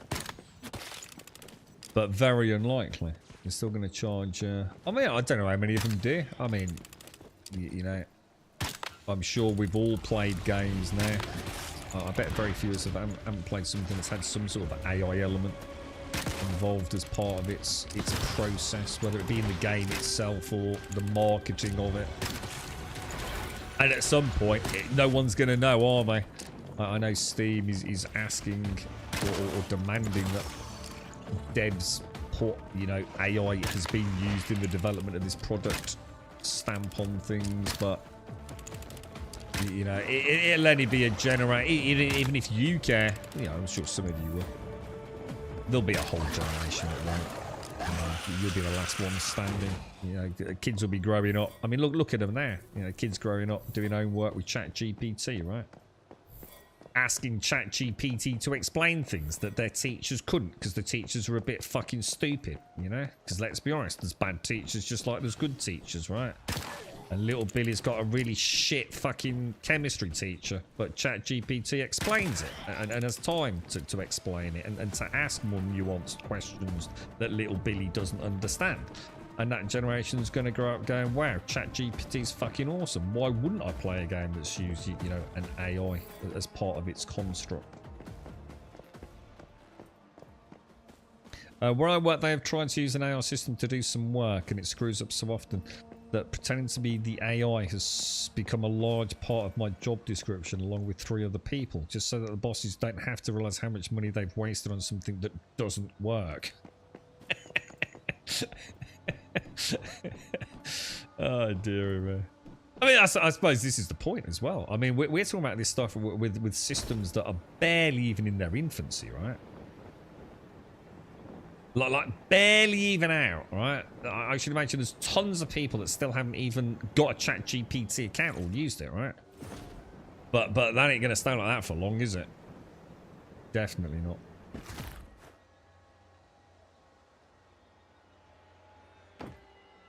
The gene is out of the bottle. Will be a war against AI in 10,000 years. Yeah, I mean, gene's mad, isn't it? I mean, when you think about it, gene almost is like prophetic, isn't it?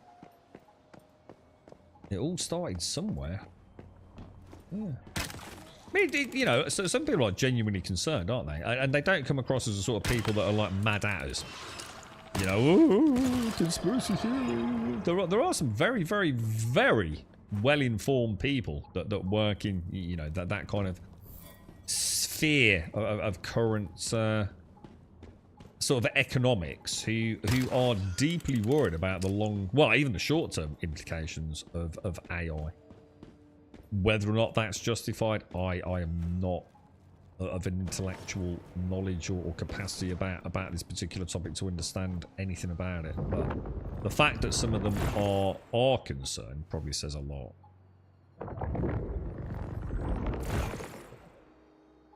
I would imagine there's definitely people in some lines of work that are very concerned, right? Very concerned. Including artists in the video game space, or... Well, I should imagine just about everything when it comes to video games, so I can't think of anything that couldn't have an impact on. It's either Steampunk Paradise or straight Warhammer 40k. Do you think so? I'm inclined to think... Technology is becoming bonkers, isn't it? I mean, just look at warfare. Just look at drones, man. Drones fucking terrify me, dude. Drones just suck, man. There's something just like so wrong with drones in warfare, man. It just seems so cheaty. I know there's no rules in war. I'm not an idiot, but it just seems like, nah, man, that's taking the piss, bro. Just don't seem right, mate. Don't seem fucking right at all, dude. Hang on, shit.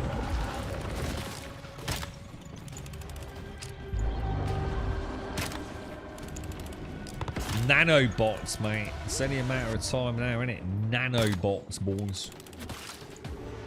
I saw something on YouTube, which I always are quite fascinated by. Oh shit, I'm gonna die. I didn't bring the adrenaline things, did I? It's quite... I'm pretty sure the one I watched, like there were 2 videos, and I think I watched the guy that's quite well known on YouTube, right? And it's... What? How can I describe it? It's basically like a belt. And part of the belt then comes down to your thighs. And it didn't go into how it works, so I've got another follow-up video which goes into the mechanical engineering of it. But basically, it's supposed to like make quite a difference to how you walk. It is very much like a very simple. You know, it's like an exoskeleton, but without having to be like tied into your bones and shit. You know, it's literally just slip it on, tighten it up. Strap it to your legs, and it's got different settings, and it's got the classic mobile app. And he was like walking around, in his studio. It's like, fucking hell, dude. He's like genuinely saying like, Jesus. And the one I watched, I'm pretty sure was not a sponsored one. So it's again, take it with a pinch of salt, because I always like to watch a few videos on these sorts of things before I check it out. But he was like, it really is like a significant difference. Now, obviously, the battery life's really low on it. How it works, I don't know. Whether it be through some sort of like pulleys and things, I just have no idea. But he seems to be like quite agape at how much it changed. How he even described it as almost like this is how he'd imagined being on the moon. So suddenly his body didn't really weigh anything. A lot of the muscle use in his legs was no longer required. It was definitely enhanced. And he dialed it up, he dialed it down. He was saying like as soon as you dial it down, obviously barely even perceptible, but at its max setting, he could definitely say he could feel the enhancement. So even that stuff's like getting like really accessible, isn't it? For the Emperor, yeah. The implications are no different to implications we had with industrialization. Yeah, exactly, dude. Yeah. Everyone has a horse one day, and then all of a sudden, oh. Cars. Big sectors will get automated and people who work in those areas. Yeah, it is. I think the thing is, I think after that industrial revolution, what one could argue more recently, the advent of modern day computer architecture has just gone mental, hasn't it? Like I know some of you grew up at a time where the internet didn't exist, right? So even in this chat, there's people who, when they were a kid, the internet was not a thing, yeah? And look at it now. It's almost inconceivable in a lot of countries around the world to not have the internet, innit? But I think AI is more of a rock in the pond, innit? Everything else seems to have just been cool, right? Oh, it's just cool. Like everything's better, right? Everything's faster, smaller. But AI, it feels different, doesn't it? Like you said, it feels like that radical shift in gear, doesn't it? Yeah. Like, yeah, I know what you mean, KJ. Yeah, still waiting on Rosie from the Jetsons to take care of chores. Rosie from the Jetsons? I don't know what that is, dude. China already has done smaller drones than a Mosquito for spying, and maybe I have seen small, like, cameras, like flyable cameras. It wasn't that small, but yeah, there you go then. Like crazy miniaturization from the sounds of it. Fembots and Austin Powers. Your answers are there, but I could do without the metal pointy bits. What's this? The fem... Is this the ones that had the machine gun boobies? Another thing I discovered on YouTube Shorts. So this has been over the last few weeks. I haven't really caught up on having a chat with you about it. You know the things that they wear in Japan. Like the little... I don't know how to describe them really. They're basically just like a shirt. Like a really lightweight shirt, but they have fans in them. And apparently a lot of people wear them in Japan.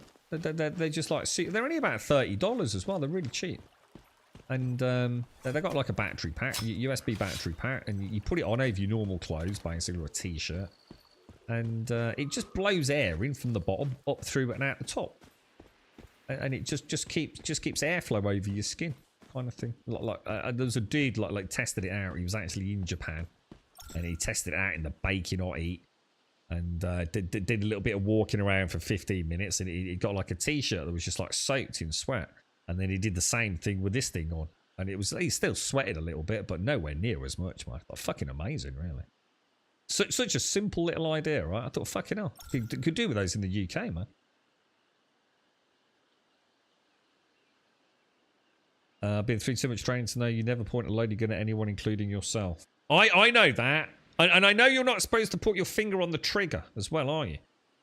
This is called good gun... What's it called? Good gun etiquette? No, good gun something. There's a word for it, right? and you're supposed to put your finger on the outside of the trigger, aren't you? That's it. Trigger discipline. That's the one. Obviously, with my vast experience of military arms. Yeah, so I see this in films. And sometimes I think of saying to the girlfriend, oh, he's got good trigger discipline. Look at that. And then I thought, shut the fuck up, you fucking nerd.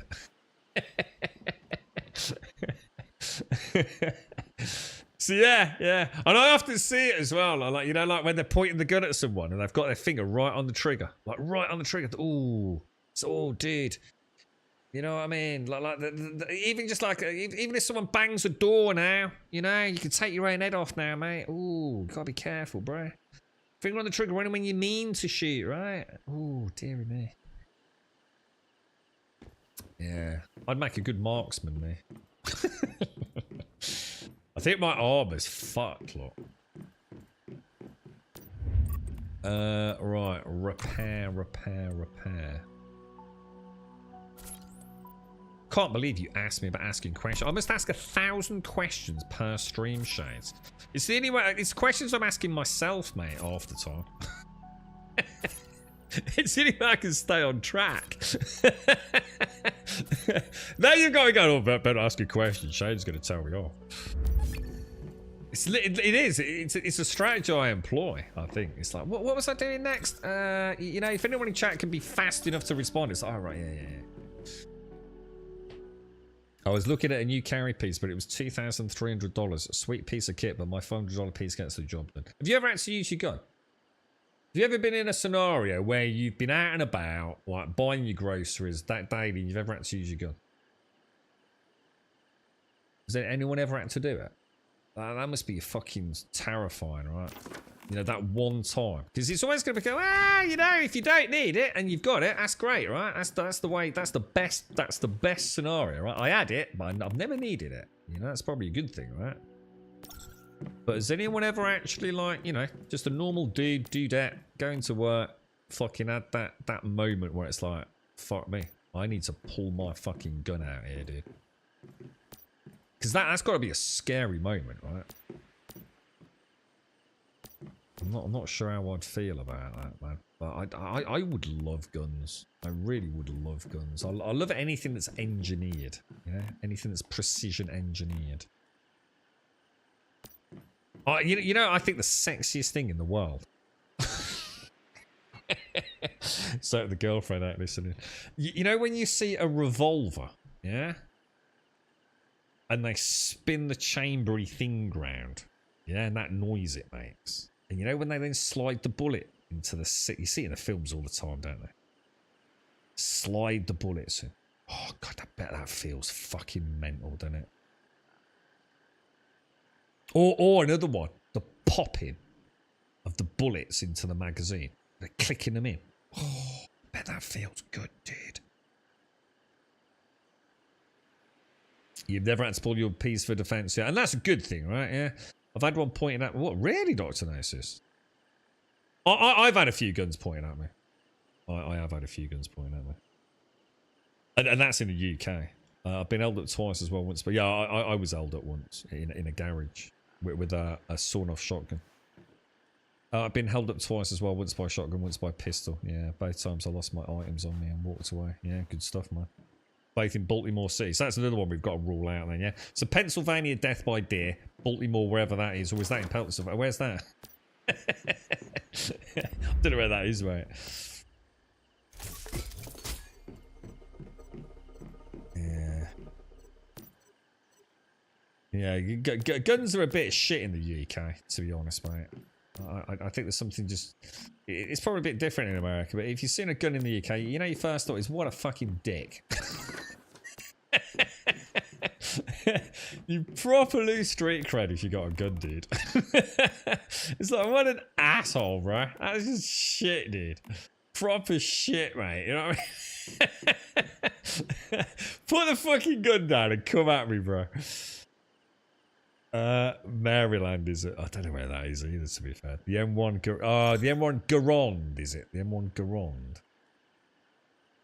Where I've never watched The Wire. A lot of people said The Wire's really good. Never seen one here, so it's been fun. Oh, take care, Tom. Stay safe, mate. I think Baltimore is currently ranked 4th most dangerous city. I used to do a lot of electrical work in Baltimore. Where's the most dangerous place? Like, say for, I don't know, I suppose you'd have to say unsafe for what, right? I mean, road traffic accidents, murder, you know, carjacking. I mean, when you say 4th most dangerous, what are they looking at as a measure on that? Honestly, Grant, there's something deeply disappointing about having a gun pulled on you in the UK. It's just not cricket. And honestly, dude, I think that's the first thing that goes through your mind. It's like, for fuck's sake, really? It's just like, what the fuck, bro? That's not a Queensbury rules, man. Denmark's pretty safe, is it? Yeah. Chicago's right up there for violent crime and murder. Yeah, I mean, I suppose I always think of Chicago.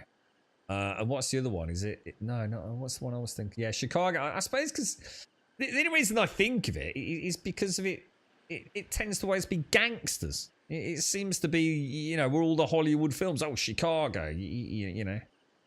That's where the boys hang out, you know. Memphis is ranked #1. Guns are crazy alien in the UK. I mean, don't get me wrong, there are lots of guns in the UK. But what one could argue, if you live in an inner city, you're probably a lot less likely to see it than if you're out and about. You know, for obvious fucking reasons. You know, if you live out in the sticks and farms and things like that, you know, of course you're going to see. But relatively speaking, right? I've always said this, like, if you go to your average, like, estate or even privately owned road in the UK and you knocked on 50 doors, yeah, you are very unlikely to find a gun. You know, so say you could just magically scan 50 homes in a street.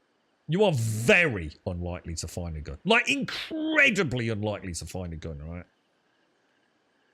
Whereas in America, I think it'd be unusual not to find one, I assume. In my case, that was a friend's grandfather's service revolver from World War II. Was my mate's kid brother.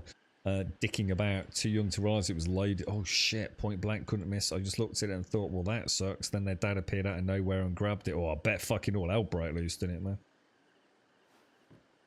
Got a 12 gauge shot into the stairs. Legal, of course. Well, it can't be, because you can't just keep it under the stairs, right? I mean, presumably it's well under lock and key. It's not like it's just in Harry Potter's cupboard, is it? You know what I mean? Like any Tom, Dick and Harry can grab it. So it's not quite just under the stairs, right? Yeah. In a gun cabinet under the stairs.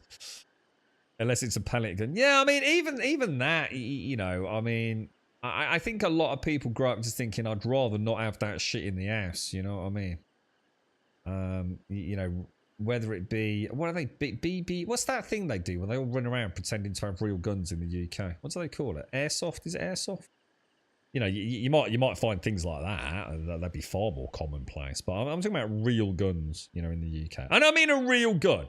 I'm not talking about some fucking ancient piece of shit from World War II.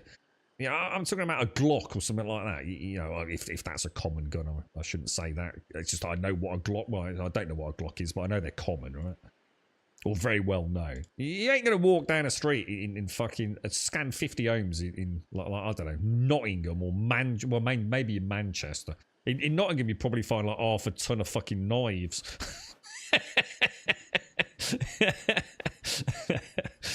Apparently South Africa is 5 of the top 10 cities of the world for murder rates per 100. Yeah. We've had a few lads from South Africa in chat who've said a few things about South Africa. There's at least 1.5 guns for every citizen in the US. I think that's actually really low. I thought it'd be a lot more than that, to be honest. To be fair. Yeah, you can over pressurize the air rifles, can't you? But I'm pretty sure that, yeah, I was going to say, I'm pretty sure that's illegal, right? Unless I presumably got the relative permit or whatever. I suppose it's about who you know in the UK. Oh, 100%. It's not even about who you know. It's just where you hang out. I could take you to like well, fucking hell. I could take you to places in Manchester, Birmingham, and Liverpool. And guarantee I could. I should be careful what I say here, shouldn't I? I own 2 Glocks, 1 AR, a 2.2. The only thing I don't have and need is a shotgun. I've always fancied a shotgun, even though I don't like them in video games. There's something about pump action shotguns that I just think is really fucking cool. There's something about go right. It's just that you know where my hard on is, right? Is it the Winchester style rifles? That, you know, the old cowboy rifles, where like the trigger mechanism like go down and then back up. They look sexy, man. They look sexy, dude. I'd like one of them.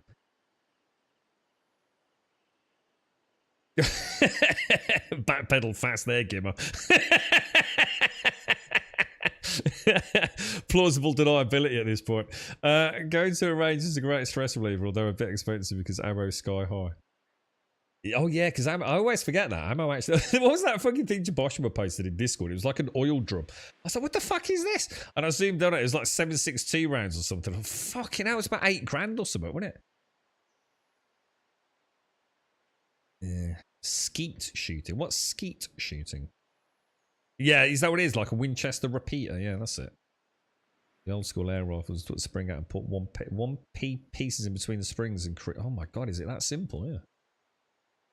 Semi-auto air rifle. I've never fired a semi-auto air rifle. My dad's still got an air rifle. It's a really nice one actually. It's very cool. Yeah, well, but Birkenhead, I'd probably struggle. We'd have to cross to like Liverpool proper, not plastic scousers. But yeah, it wouldn't say it. Yeah, let's not go there. Clay pigeon shooting. I've never done that either. Actually, I've never done clay pigeon shooting. They use the fingers to throw. Oh, that's what skeet is. Sorry, that's what skeet shooting is. They use the flings. Oh yeah, I know what that is. Yeah, we call that clay pigeon. Yeah, clay pigeon shooting. Yeah. Another since patch for the Northern Settlers. Wonder if Daisy can log in. Yeah, I know what you mean, Darth. Yeah, I've actually been to a place where they were doing it, but I've never done it. You know what I mean? Oh, thanks, Shades. Thank you. Actually, didn't catch that. Oh, we're on that today, aren't we? A little bit of charcoal. Throw in a little bit of copper. I would get on really well with guns. Like I said, I am adequately terrified of them to be super safe with them. You know, I really would be ultra fucking careful to the point where maybe that would actually make me more dangerous. You know, maybe one of you, if I was to come over, would have to help me, maybe even overcome that. But an insane respect for something like that. But I just know I'd fall in love with guns. It's the idea of the weight of something, the engineering of something, and I think, again, it's probably Jabosh. I'm sure someone just put a meme in Discord, which was like someone smelling, I think it was like a spent shotgun shell. And I immediately thought, fucking, I know what that's about. I just thought straight away, oh my god, yes. The act of cleaning a gun and gun oil and the smell. I have no doubt in my mind, right, if I was in America and I had a family unit where I felt it was appropriate that I would become a gun nut, and I obviously could afford it. I think I would, mate. There would be none of that, like, do you really need 2 guns? Like, no, I don't. I don't need 2 guns. I don't need 16 coffee cups either. But, you know, what the fuck? Yeah, I think I would. I'd just fall in love with them, man. Yeah, shotguns. Shotguns in games, I've got no real interest in them. But shotguns in the real world, you know, like you said, even like the classic old, these are like 12 gauge shotguns. All wood stocks and things. Yeah, God, absolutely amazing, right? You find an M50, a G3A3, a HK11, a ZU23, a PAO, a Tau, and more. I was about to say, is that all in service? Is that or just like responsible gun ownership is all about safety? Yeah, I'd be pretty cool with it, man. I'd be like really careful, man. I'd be like, you know, I'm not even touching that gun until you've sat there for like however long it takes. Show me everything I need to know. Watch every move I make. You know, 100%, dude. Shotguns. Yeah, I mean, shotguns in the UK are not. It's like I said, you know, they're not common. They're not common, are they? But if you go to certain areas, they're going to be a lot more common. But, you know, the vast majority of the population in the UK, I would have thought, live in cities, right? You're not going to find as many shotguns in you know, your smaller cities and villages in the UK, are you? People spend 50 grand on 2 identical shotguns that shoot identical.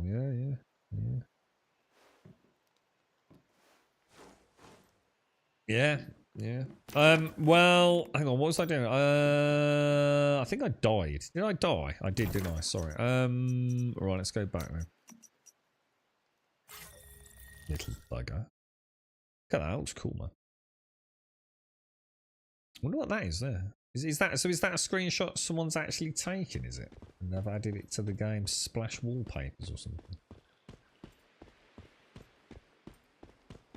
But yeah, I would. I mean, even things like the sights. You know, I'm fascinated by that stuff, even in video games, like different sights and how you dial it in for different distances. All the crazy contraptions you have, you know, the add-ons to guns, even down to like the, you know, the holsters or the shoulder straps. I'd be super obsessed with it. I know I would, man. You know, I really would. But you know, again, I would not be a mad lad. I know that. Is that a Beretta or is that a Barrett? I don't know what that is, Dor. What sort of gun is that? I actually quite often my YouTube shorts is someone shooting a gun of some sort. You know, I do limit myself to how many I watch, but you know, even 10 or so a day adds up over the course of a week. And I definitely get, you know, my share. In fact, I think yesterday Thinking about it. I watched the dude shooting a variety of rounds into 2 plates. I assume types of body armor. Quite fascinating, actually. They stood up remarkably well. Like, remarkably well. I'm still pretty sure, you know, the damage to the body when it hits is insufferably bad, but, you know, it certainly didn't penetrate. Alright, well, at least a smaller caliber. Anyway. And then he used something like a magnum looking thing. I can't remember what he called it. Oh my fucking god. I remember watching some dude shooting, I think it was a tree trunk or something, with a variety of ammo. And then he used what I'm going to call a 50 caliber. I don't know what it actually was, but it was something, and it was like, oh my fucking god. Jesus Christ. I've seen it against, is it the Beast? Do they call it the Beast? Well, whether or not it's actually the glass that's in the Beast, I don't know. But obviously they were shooting at the same kind of, I assume, glass. You know, bulletproof glass that is in some of these presidential vehicles and whatever. And like, yeah, that's great. Yeah, that's great. That's great. That's great. And that fucking 50 caliber, dude. Oh my god, bro. There's like nothing left. I don't think I've ever seen anything stand up against the 50 caliber in all these different videos. You know, no whether or not there's different types of 50 caliber.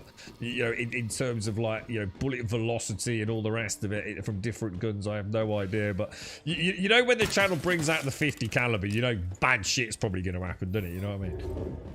Kind of think it'll take out a fucking tank, you know? But yes, it's okay,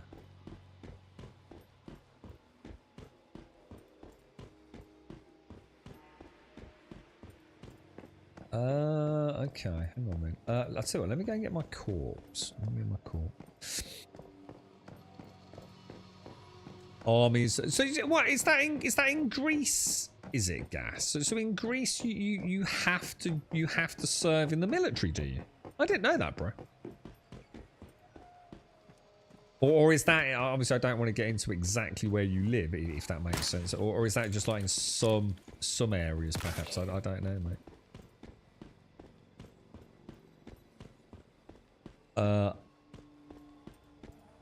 So yeah, oh, it is a 50 caliber, anti-vehicle, anti-protection rifle. What's it called? A Barrett. You've got an M82A1 and a JM8201. Are they? Are they different types of 50 caliber? Or? It's what some military snipers use to reach out to a mile and touch someone through the walls, no less. Oh, so they can literally like not just like kill you through a wall. Fuck it, that's terrifying, really, isn't it? You shot the LAFA2 at a military ground was actually a comfy weapon to use. What's that? You shot 3 rounds and said, I'm done, mate. It must be terrifying. I'd say, to be fair, I haven't really got any interest in anything like that. You know, because I know it's so grossly out of my league. I think that's where my common sense hat comes in, see. I've got no interest because I know it's not something you just jump into. I think that's my respect for guns. I would want to start with really the smallest caliber, smallest gun that you would have on you. You know, if I was to, lucky enough to be able to visit you and you to accommodate me and say, like, let's go out for the day. You know, I've got a selection of guns. We're going to go to a professional gun range where we're going to do this properly, Grub. I have no interest in big dicking going to some crazy ass gun or even an assault rifle or anything like that. I would just like to start with a really simple gun. And a bit like I do in my computer games, have some fun with that. You know, learn gun safety with it. Learn how to load it, how to clean it. How to become a better shot, you know, and only then would I say, okay, this is great. It could take a week, could take a month, I don't know. Only then would I say, okay, let's try something with a little bit more oomph, perhaps, you know. I've got no interest at all in the bigger guns, but I think I would have. I think that's the point. I would have over a period of time. I would really like to go on a journey with guns. In a good, healthy way. I think it'd be a wonderful sport to get into. I think I'd really enjoy everything about it. You know, all the things I could get to learn. And, you know, everything from the noise, the smell, the customization. Like he's talking about some of these beautiful shotguns. You know, works of art, right? Like real works of art. Definitely my jam, that sort of thing, man. And yeah, I'm an Englishman who obviously doesn't own a gun.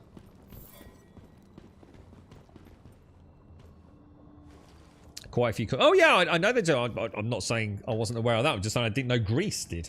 Oh, I'm completely oblivious to Greece having mandatory conscription or anything, or national service. In Greece, isn't it the army or the fire service? Currently, mine once had to go back and do service. I vaguely remember there being options. Oh, right. Oh, you get like a choice, do you? A spud gun. Yeah, if that's where I had to start, again, I wouldn't feel bad. You know, if that's where we start with a Nerf gun. I'd like not to die, you know what I mean? I'd like even more not to kill someone accidentally through naivety and bad gun practice. 20 caliber super fun. If 500 rounds ain't that bad, you'll get bored before going through a whole cube. So, I bet I wouldn't.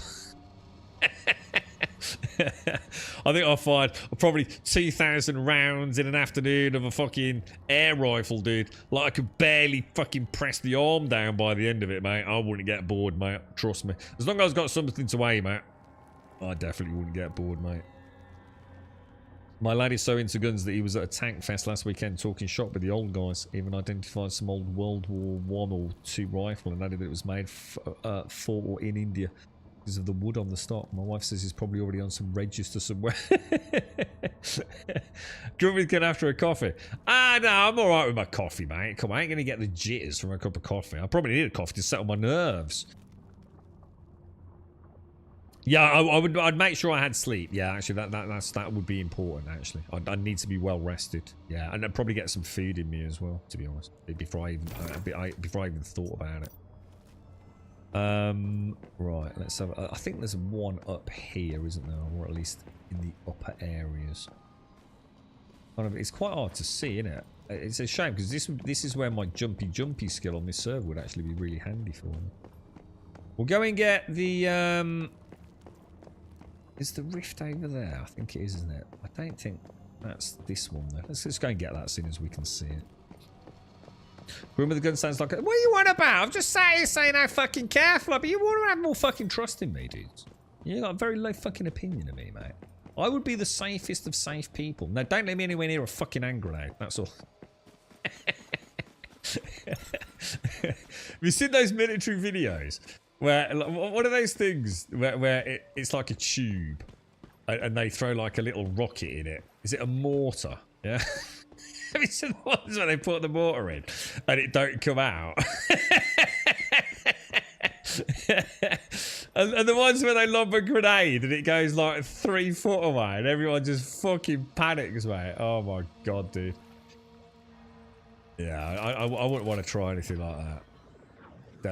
Definitely not that sort of stuff, mate. You die to... I never die. I don't know what you're on about. I never die in video games. I've never died in a video game ever, bro. I'm like a master of the digital world, dude. I'm like fucking Neo in the Matrix, man. The only time I die is when the Matrix glitches out and you see something that didn't happen. But that's down to you, mate. I can't help your dodgy internet connection to the Matrix, bro. That's a good flag. I like that one. Put the mortar in the tube is vertical. I never thought about that. That would be really bad, wouldn't it? Because it go up and straight back down, right? I never actually thought about that. That's probably a sort of mistake I'd make. So we want it to go really far. Put it right up in the air, yeah? These are the kind of things. Leave me with a little 2.2 caliber, right? We'll be alright with that. Yeah.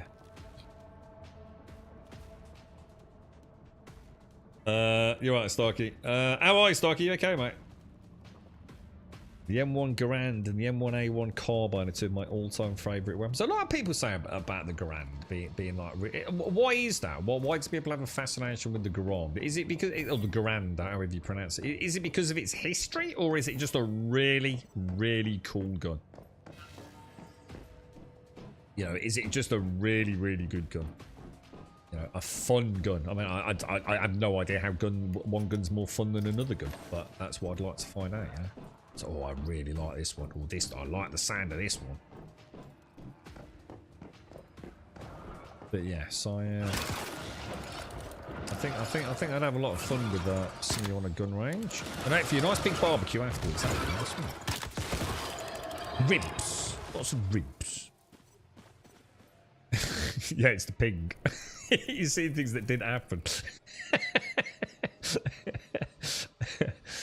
Oh, it's the pig from the reload clip. I'm sorry. Oh, I think I know what you mean. Although I've never fired one, I have seen this stuff on YouTube. I know what you mean. Yeah. Oh, is that a big part of it? Is it? Yeah.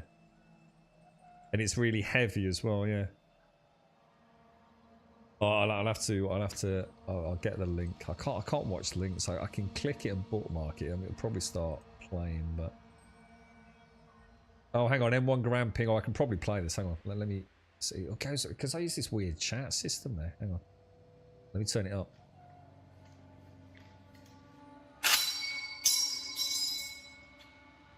Oh, that is mad, isn't it?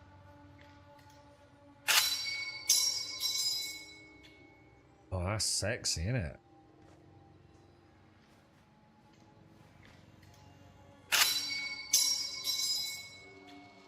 Ding, dingy, ding. Yeah, fuck Ed Sheeran. I'm just gonna listen to that all day. Oh god, that is not. I knew exactly what you meant when you said that as well. I've not watched that video, but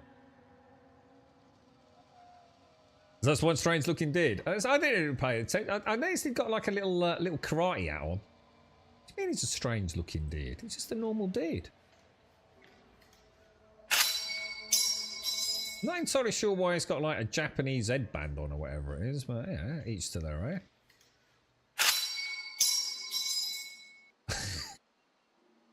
That's such a cool noise.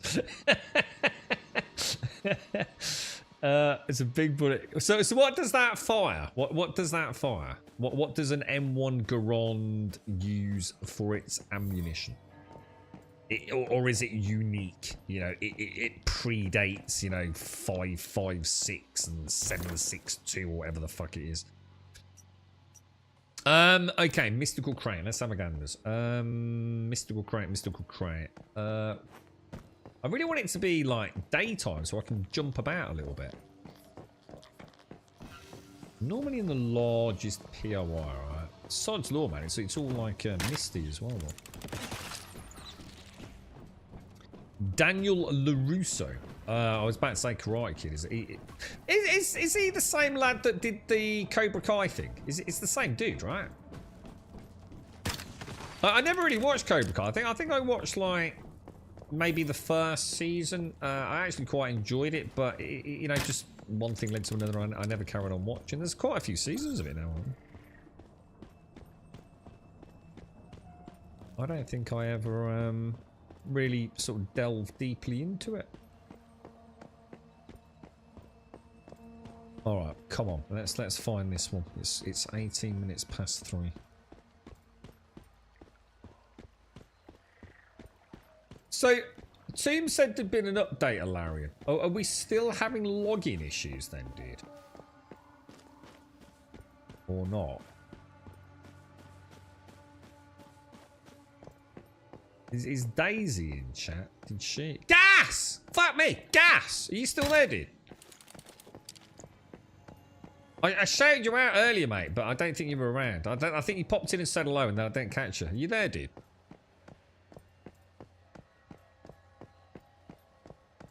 Just watched episode 4 of the hello, Last of Us? Or...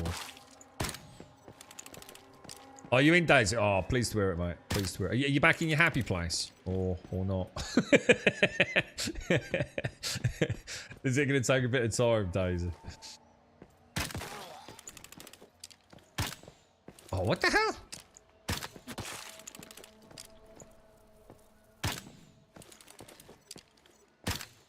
We had a bit of Star Citizen earlier, Starkey. And honestly, dude, I'm not kidding you, bro. It was like, I'd say, I can't give it 100% flawless, because of two silly things, dude. I was in third-person view, landing on Daymar with my Cutty Black, right? And I pressed open all doors, and it kind of just went out of sync. So it sort of started the animation and then quickly closed. And then by the time I'd landed it just lowered the second part of the animation. I mean, God, come on. Right, fucking hell, dude. You know what I mean? How many times have I been in Dune Awakening and got out of my ornithopter and been on the roof of it, you know? I cannot even count it, but I have to. You know, that's how good it was that I'm even mentioning something like that. And the other thing was my rock did move in the back of the Cutty Black, which it's done since 317 or 318, I think. I played 1 or 2 builds where that didn't happen. And they're a distant memory. So should I even include that? I think I should, right? Apart from that, dude, fucking flawless, mate. I did a full delivery mission, and I even did RAC mining. 100% successful RAC mining, dude.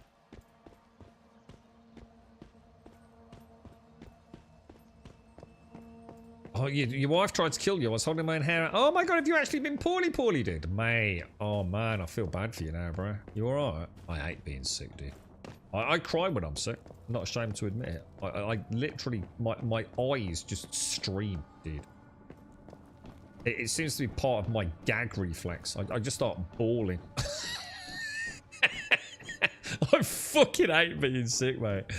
You know when the best thing you can do is be sick? You know when you just, I really should just vomit and get it done with, right? I'm going to feel so much better, yeah?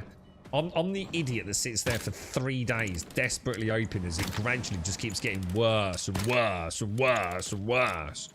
And then eventually the inevitable mega vomit happens.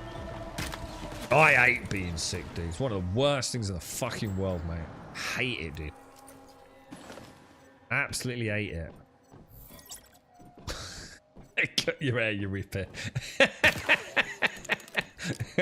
And there's the sympathy end. You started the game the other day. It was so good, SCR. Honestly, man, I'm not kidding you, dude. It was so good, bro. You know what? You know me, man. I wouldn't sugarcoat it, bro. It's like, wow, man. I've got to give it to him. You know, when it works, it works. You cry. I just babble. Yeah. Oh God, no. Make it stop. Make it stop. I can't stop. I have a phenomenal pain threshold. Like, I really do have a phenomenal pain threshold, yeah? Being sick? Nah, man. I'd rather take a broken collarbone, bro. I do not do vomit, man. I don't like it. I don't even like watching other people vomit. I get that kind of like little... oh, God, no. Yeah, the gasping for air, yeah. And it's all like in your teeth. And it's, oh, God, make it stop. Oh, it is. It's awful, isn't it, man? It's just such an awful... Oh, my God, I'm gonna die. Pumper. I'm gonna die, bro. The Matrix has glitched out again. Son of a bitch. That's starting to piss me off, mate. Oh, dear me. And the thing is, like, you got your head down the toilet, it all splats back at you, doesn't it? You know what I mean? It's the last place you want to be vomiting, really, isn't it? Yeah, you literally vomit into a big puddle of water. And the smell! You've literally taken something. It's like as soon as it hits the water, the smell is 10 times worse, isn't it? It's like, oh, dude. It's so bad. I can't believe I died then, man. I blame you lot. I blame Pumper. I blame Pumper, man. So what did she feed you then, Starkey? What do you think it was, mate? Because that sounds pretty nasty with what you've had, dude.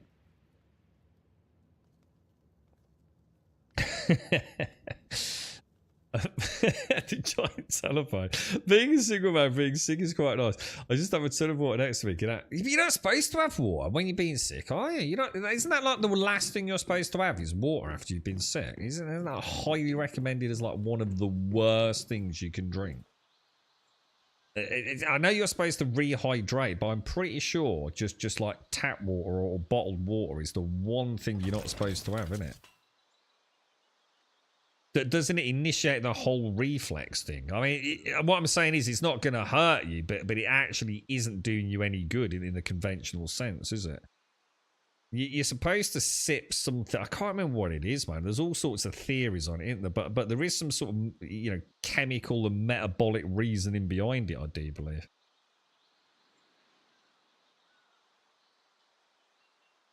You all right now then, Starkey? I mean, you're feeling better? Because you know, don't you? It's weird. You kind of instinctively know, don't you? If it's over.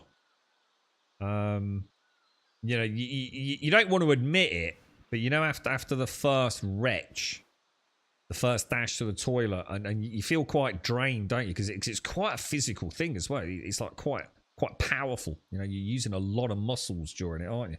Like Daisy says, you're short of breath. But you know, don't you? You know that's not the end. And then, you know, that one time, you know, maybe 2 or 3 times later, yeah, it depends, doesn't it? But you kind of know, don't you? You know, that's it. That's it. It's all out the system, man. The body's happy again, yeah? Homemade bread, apparently you can have white mold spores in the yeast that causes food poisoning type reaction. See what I mean? This is why you shouldn't make your own shit. This is why we have massive industrial complexes, you know, with all millions of safety tests in it. You stop making your own fucking bread, dude. Buy a fucking Ovis. Sometimes I wish I could be sick. My body seems to be wired to force everything out the other way. Oh, right. So you just, oh, dude. Yeah. No, man, I don't like it at all, bro. The yeast was 6 months out of date, she discovered after. I think she's actually trying to kill you then, yeah? Oh no, I did not realise that the yeast is 6 months old. I hope you are okay, Mr. Starkey.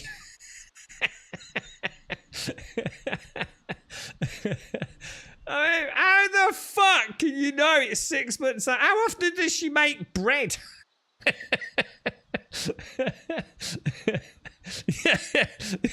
You chewed beer. Oh my god, bro. Yeah. Small pieces of glass embedded in the sourdough, yeah. Right, ladies and gents, it's been an absolute pleasure as always. Now, today was a bit of an impromptu. I didn't think I'd actually get on today, to be quite honest. I think there's extremely little chance of getting on tomorrow, sadly. So I'm going to love you and leave you. If I don't see you tomorrow, hopefully I'll see you on Wednesday. To everyone that's joined us, obviously, thank you. To everyone that witnessed the marvel that was a really good playthrough of Star Citizen. Thanks for being along for the ride, man. Shades, thank you for your help in Once Human. Appreciate it. Thanks for doing the boss with us earlier. Yeah, so if all goes well, I'll pop on tomorrow. I'm going to be honest, I think I'm going to err on the side of it being extremely unlikely. I've just got so much shit to sort out, guys. But if I see you on Wednesday, absolutely fantastic. Stay safe, and thank you very much for watching. I'll see you soon.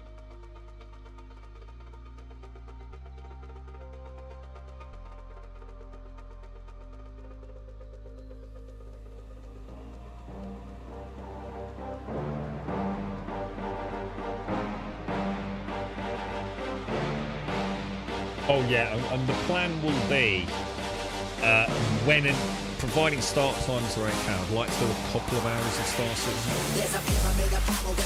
over the next week or so.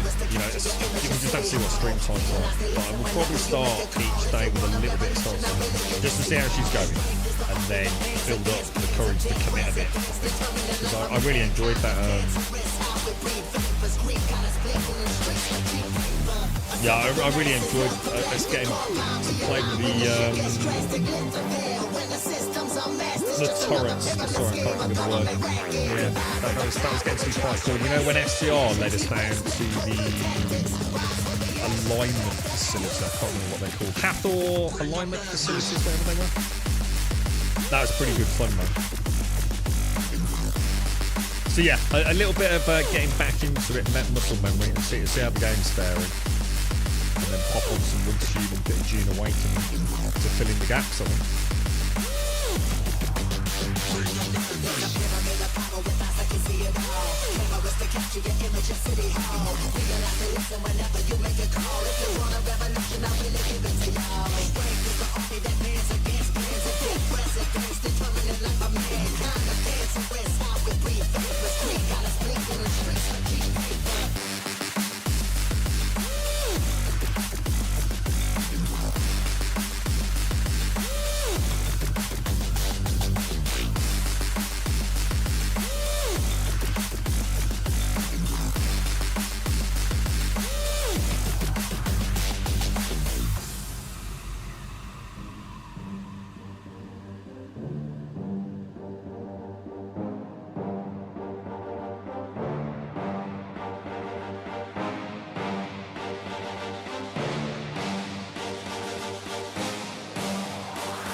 the plastic compound. We align when the shit gets drastic. Lift the veil when the system's a mess. It's just another pyramid scheme, a government racket. Provide with the power.